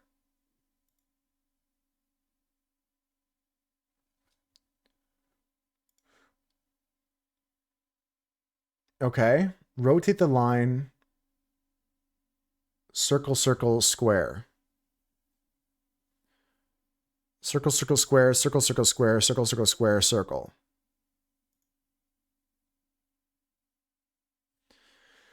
Ah, okay, okay. All this whole story is so crazy. I've got all the clues I need.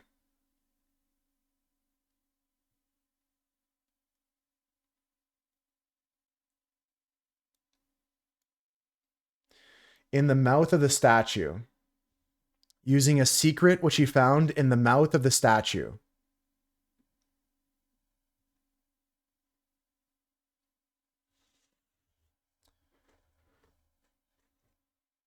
It was delivered by blank. This is resulting in the death of blank. As a result, blank demanded blank's life, but instead blank, blank, a blank in exchange.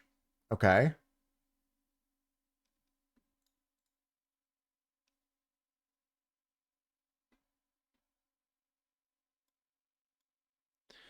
I'm not sure what's going on. I'm trying to figure out this in the bottom right corner. What kind of stuff did they change, Dunson? Somebody's a Blade Master. Somebody is Raha.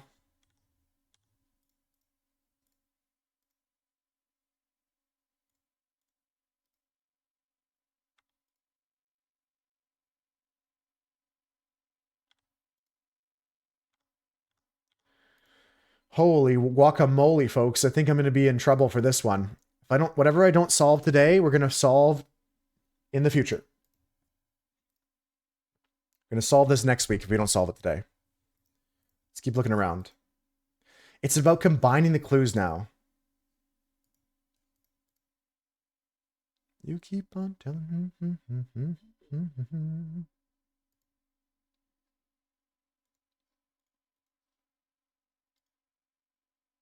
Pausing, no XP loss on any game bosses. That's cool. XP loss is something I never had because I always played hardcore PoE 1.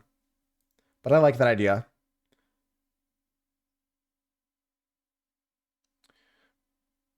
What is happening? Oh, you go up and you touch the sun and you come back and you're alive?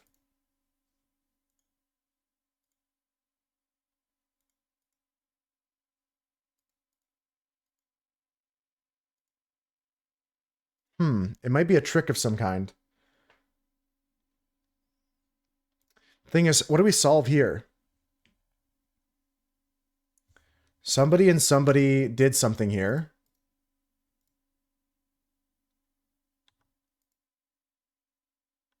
My tender petal. I've got no idea who this woman is. They've got a letter from Yupik. Yeah, the red paint to look dead. That's right, Kraken, yeah.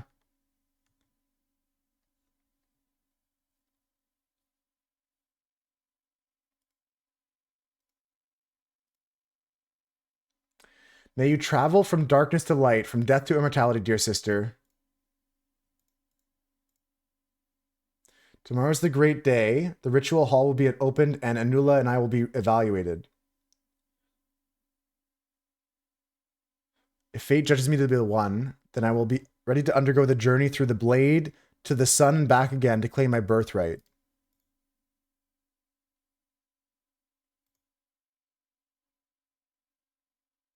She's not breathing. The wooden apron and clothing beneath it has been slashed. There's a mixture of blood and red paint on the wound.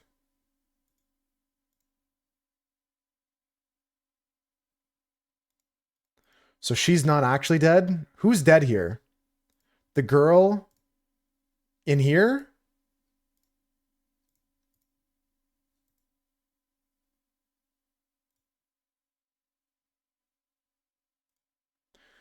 I can't tell which one's the dead girl.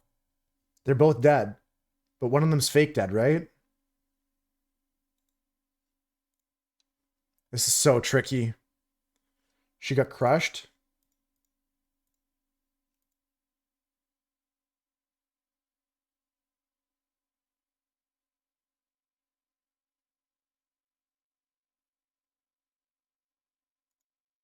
You think the Pyre girl is dead?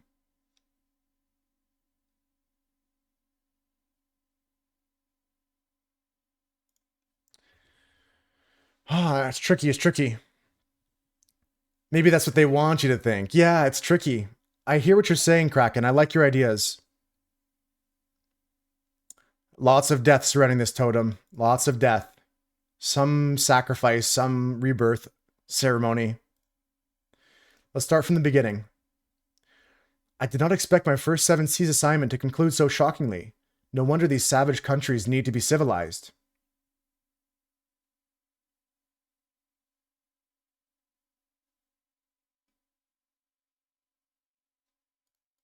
Let's go back inside here and take a look at what these animals have.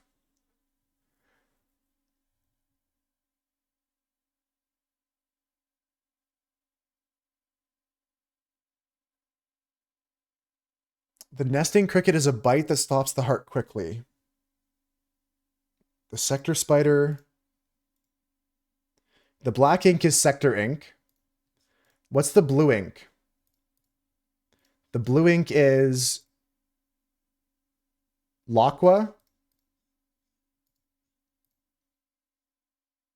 Teal. Pink. A bottle of blue substance called Laqua ink.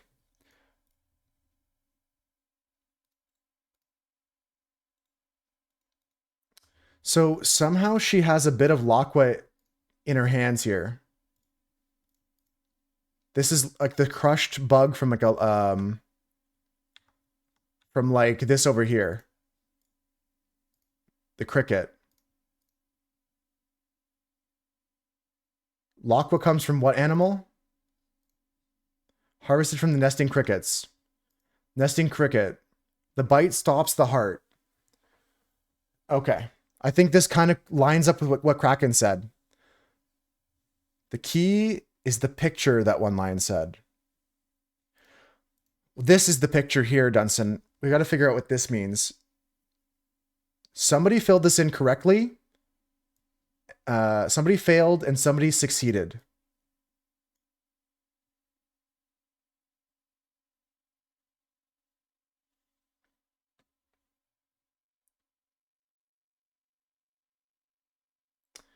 One of these people failed and one of these people succeeded here. Trick to rock around to rock one time. All right, this is by far the hardest mystery. By far. Bite stops the heart quickly. I'm thinking she took the cricket on purpose into this room here to stop herself from breathing as part of this ritual. She's not actually dead. She's going to come back to life. This is all red paint here.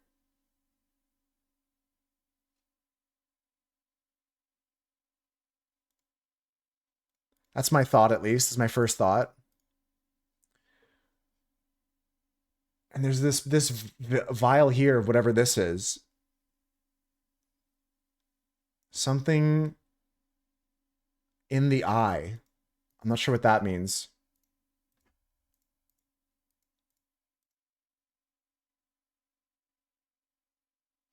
I'm not sure what the lever means either. Scientists confirmed a new planet orbiting the sun past Pluto. Is that real, Maddie? The next step is she dies, she touches the sun, and she comes back down. She comes back to life. Throw me in the eye. Throw me in the eye. That makes sense, Mira. Tough to say for sure, but I like it.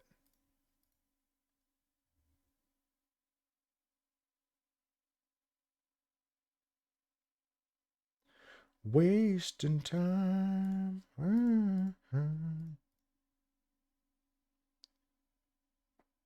Do do do do do do.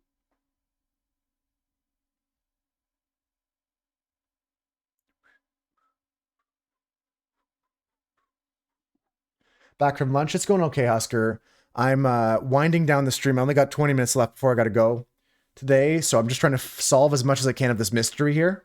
It's very complicated, though. A very complicated mystery now. We're in the DLC levels. Very, very complicated stuff here.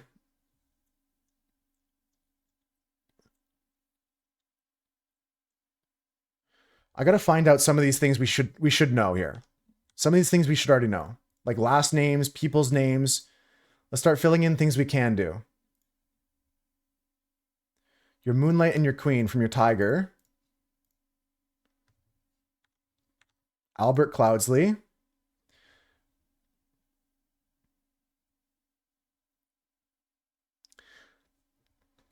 We finished all those ones, Husker. These is a series of 3, like a DLC level called The Spider of Lanka, and there's another one called The Lemurian Vampire. We finished all of the main story here. Epilogue, Chapter 4, Chapter 3, Chapter 2, Chapter 1. All these are done. And we're doing the DLC level, The Spider of Lanka. And yeah, this one we have a bunch of areas to look at, a bunch of different things to see.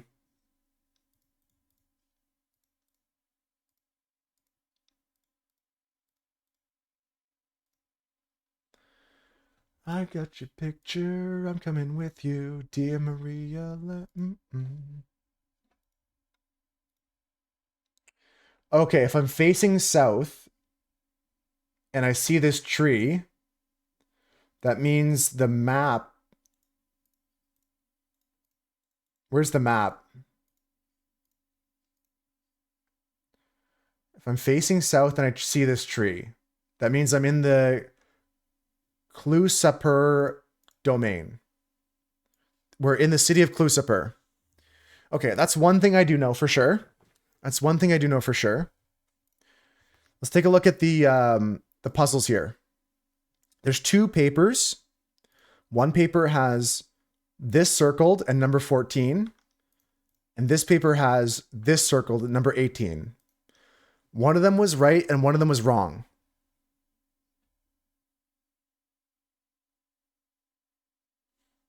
Now with this 3D shape here,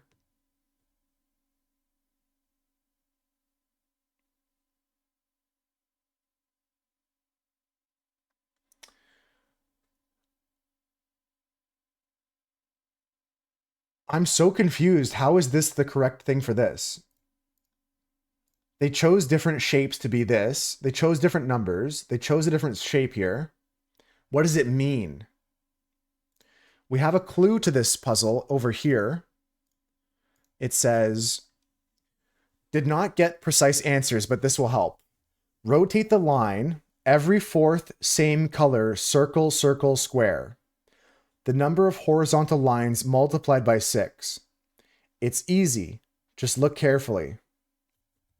I don't like that they said it's easy because I can't figure it out.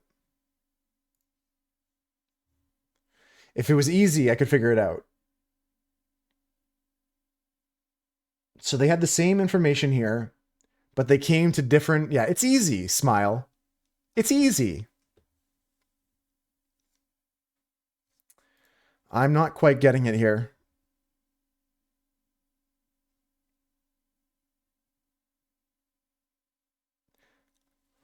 I'm not understanding this, the charts here. Who succeeded, who failed, I can't tell. But it has something to do with this note here. Rotate the line every 4th same color. Circle, circle, square. The number of horizontal lines multiplied by 6. It says rotate the line every 4th same color. Circle, circle, square. What?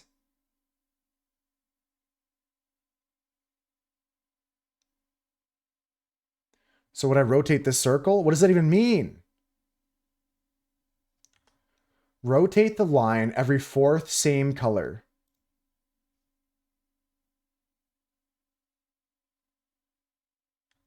The number of horizontal lines multiplied by 6. Okay, this is 1, 2, 3, 4, 5. 5 lines multiplied by 6 would be 30. Doesn't make sense to me. All right, I'm going to go back to looking at people's for their names and stuff like that, trying to fill in some other things.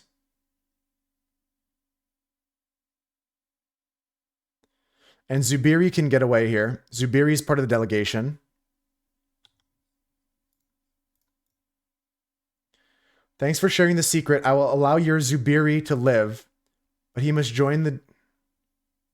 Oh, wait, no, that guy's not Zubiri. Hold on, I fucked up. I will allow your Zubiri to live, okay? You're free to leave with your delegation. Where did I get all these names? Magnificent Raha, the high priest of the Kara clan. Maybe this guy's the high priest of Kara? So we can say his last name is Kara? Is that a thing? And he's with this guy as well?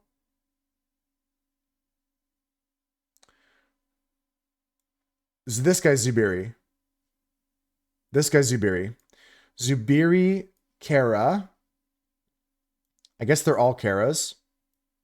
The priest's son. Yeah. Zubiri Kara, the priest's son.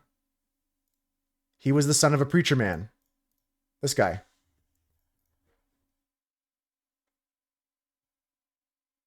I beg you, cease to request that we meet. You know it's unwise. Venerable Upik's watchful eyes notice everything. He is your father, and you know his character.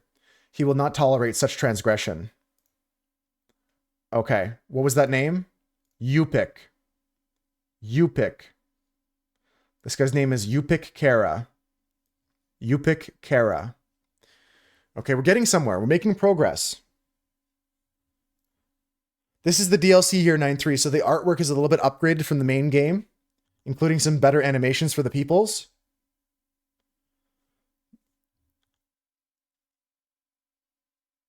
What else can we fill out? What else do we know? This is all correct. I just need the name of the third person in the Lemurian delegation.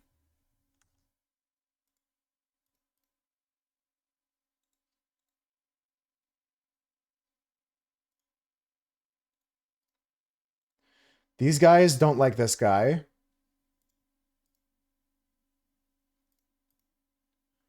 I don't know what that means. Tomorrow is the great day. The ritual hall will be opened and Anula and I will be evaluated.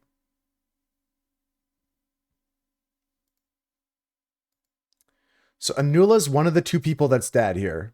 One of these two people. So I'm going to put Anula at the top of both of those. Anula. It's one of these two people here.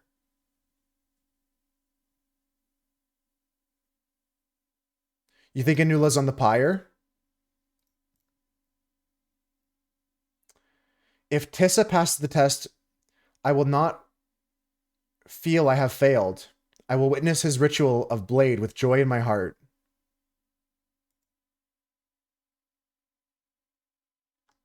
So one of them's Anula, the other one's Tissa? Or is this guy's name Tissa? Tissa and Anula here.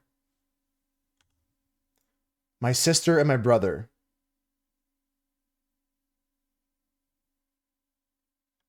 For none is braver and wiser and worthier than him to inherit father's responsibilities. If I happen to be picked, I will bow my head in humble appreciation of this great honor.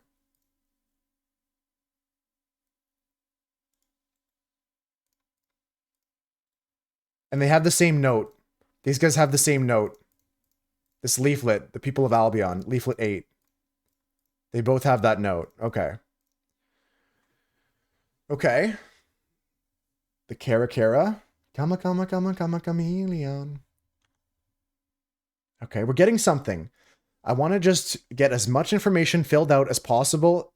We got 10 minutes left, folks. Thanks everyone that's hanging out today. Thank you all my lurkers. I appreciate all the people hanging out. Thank you VOD watchers too. If anyone's watching the VOD, let me know if I'm doing a good job here.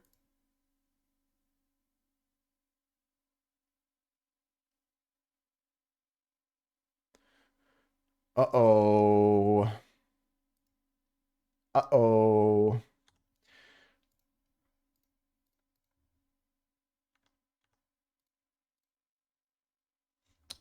Leave it in the... Okay, have you found anything that might help me earn my rightful title?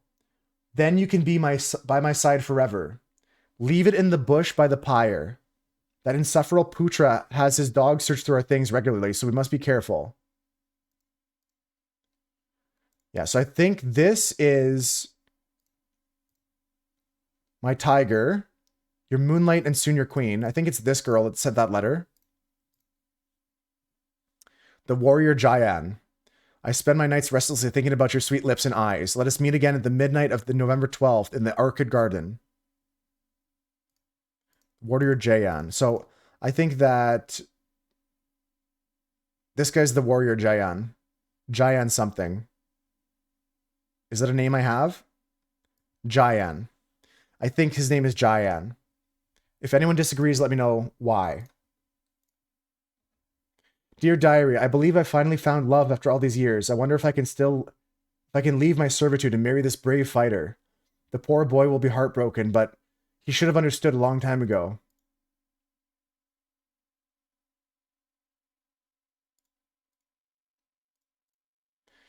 Who did I say Yupik was? The hall will be unlocked in the morning to take the test. When the winner is revealed, we'll lock it again. Lock yourself inside and set everything up.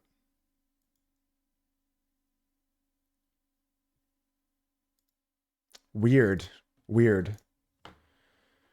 Okay, is there anything else we can fill out right now?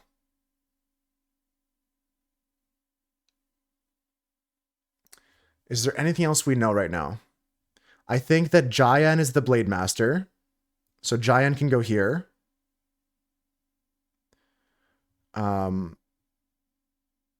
I'm not sure which one of these is Anula, but one of these two people failed. One of these two people succeeded. What else can we find in the next little bit here, folks? I don't hate to put the pressure on us for 5 minutes left in the stream, but I do have it to go. I do have to get out of here soon. Whatever we don't finish, we'll continue on next Thursday. I didn't think it would take this long, but this game got harder and harder and harder. In a good way. The end of the last story was so rewarding. It was so cool to see what happened. Putra might be the spy master. Putra might be the spy master. Right. Putra. Where was that mentioned? Where do we see the name Putra?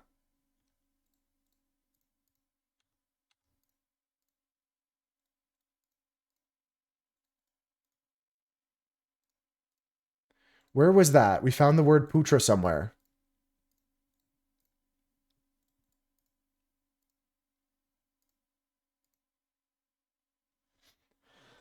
Dear Putra, I did my best to seduce the Lemurian servant girl from Sakura family. Okay, so seduce is here. The Lemurian servant girl. And she said indentured servitude. You feel a bit sorry for me that you'll have to go through it all to get back to it. But it was fun. I can just pick up where we left off. Like when I leave the game, we're just going to come back right here. Right back where we left off. We'll have to refresh our memories a bit, Mira, but we have everything still saved. We have it all saved still.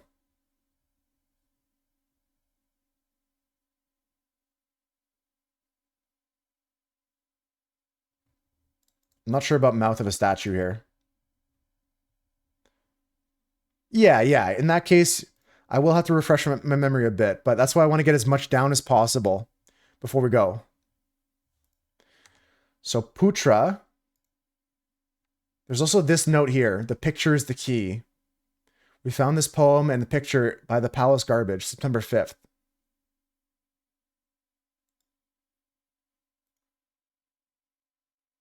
The girl from the Sukera family. From the Sukera family. So she's a Kara also.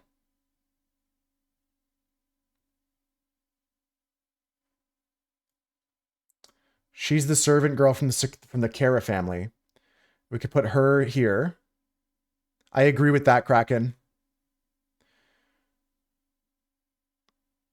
We seduced her so that we could obtain successful results from the young prince in the test. Surprisingly, she was not charmed by my advances. I do not know what is wrong with her.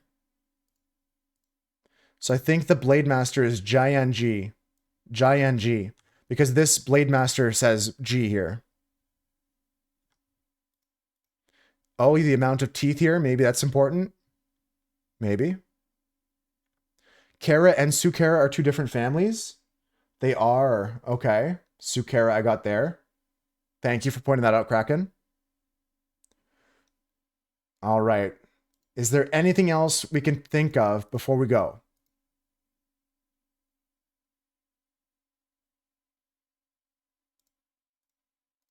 That my feelings are true. I really love you.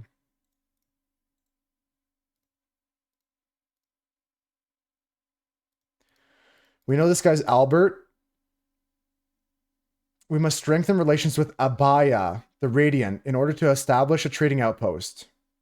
Maybe Abaya is the Raha. Maybe Abaya is the Raha here.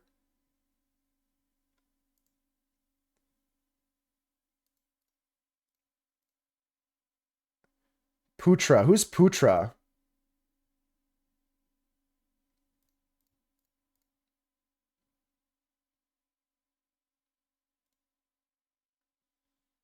Position guards outside the Chamber of Trials, blah, blah, blah. Entertain Albert Cloudsley. I'm not certain about that one. Who is, do we know that? Who is Puta? What's the name? Putra. Putra. The Spy Master. Yeah. And Abaya is what we think is the Raha. And Jian Ji is the Blade Master. Putra is the one with the umbrella. We think. We're getting so close. We have some stuff now. We have some stuff now.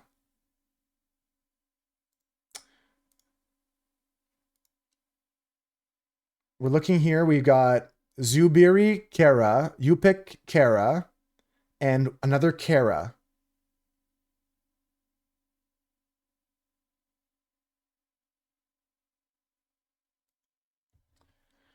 And we're so close here. This is one away from being right. I'm not sure the last names of Abaya and Putra yet. I'm not sure who succeeded and who failed in these tests or which order is succeed and fail here. But I know that this is one of these is succeed, one of these is fail.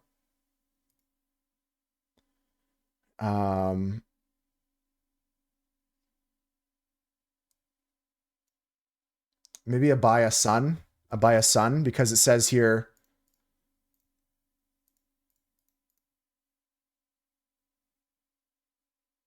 Oh, Master Sun is somebody else. Master Sun is somebody else. Maybe it's Putra Sun. Yeah, that's pretty good. That's working out nicely.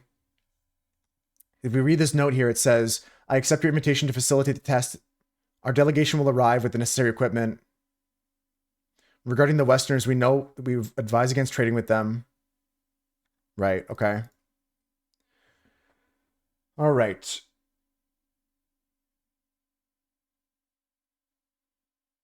I do not like it, and my spies are working overtime. Yeah, Putra's son is the spy master. Abaya, someone is the Raha.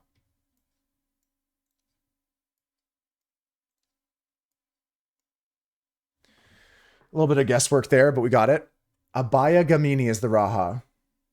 Abaya Gamini, Putra Sun, and Jayan G in the city of Kluspur. Okay, so I'm happy to end there. I did a little bit of guessing at the end, just trial and error to get the name of that guy. But we'll come back to this in another stream next Thursday. We're going to continue these games. I was going to get started on Blueprints, but there's just so much more to this game. We're going to continue with this. I'm pretty happy with our progress. We beat all of the main story, and we got pretty decently far in the DLC here today. I'm happy to continue this next week on Thursday. Tomorrow is going to be more Baldur's Gate with Dunson, if you're into Baldur's Gate. On Monday, we'll continue our Baldur's Gate playthrough. On Tuesday, I'm going to be playing with 5-Star some new game. Maybe more Escape Room, but probably a new game. On Wednesday, back to more community days like we did yesterday. And yeah, next Thursday, next week, we'll continue this game right here, okay? That's the plan for the Moose Herd for the next week. Thank you all for playing with me. Thank you, Kraken. Thank you, Mira. Thank you, Husker. Thank you, 9-3.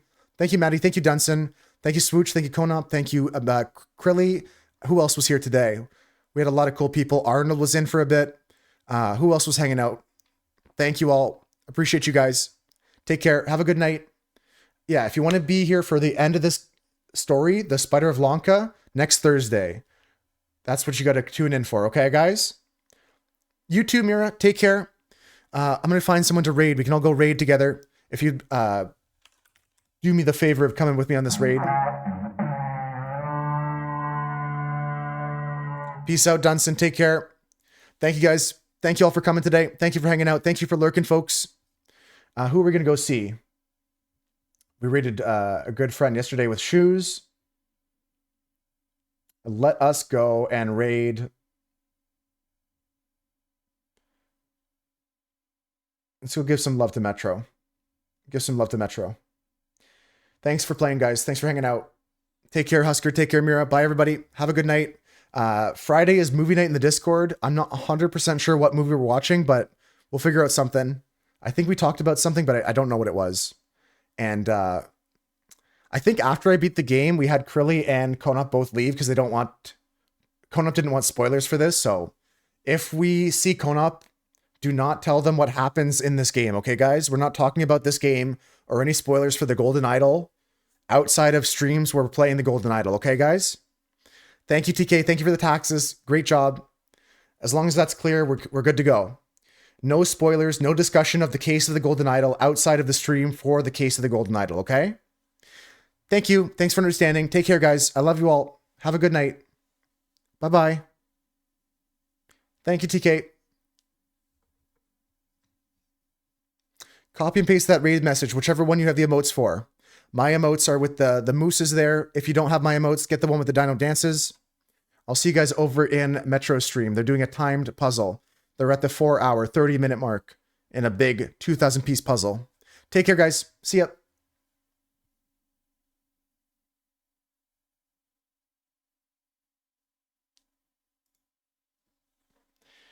Whew, that was quite the game. Thanks for watching the VOD, guys. I'll see you guys next time. Not tomorrow. I can't say that because you might just watch the next VOD back-to-back. Or you might take a break. Either way, thanks for watching. If you didn't get sent with the raid, I'll send you a link in the chat. But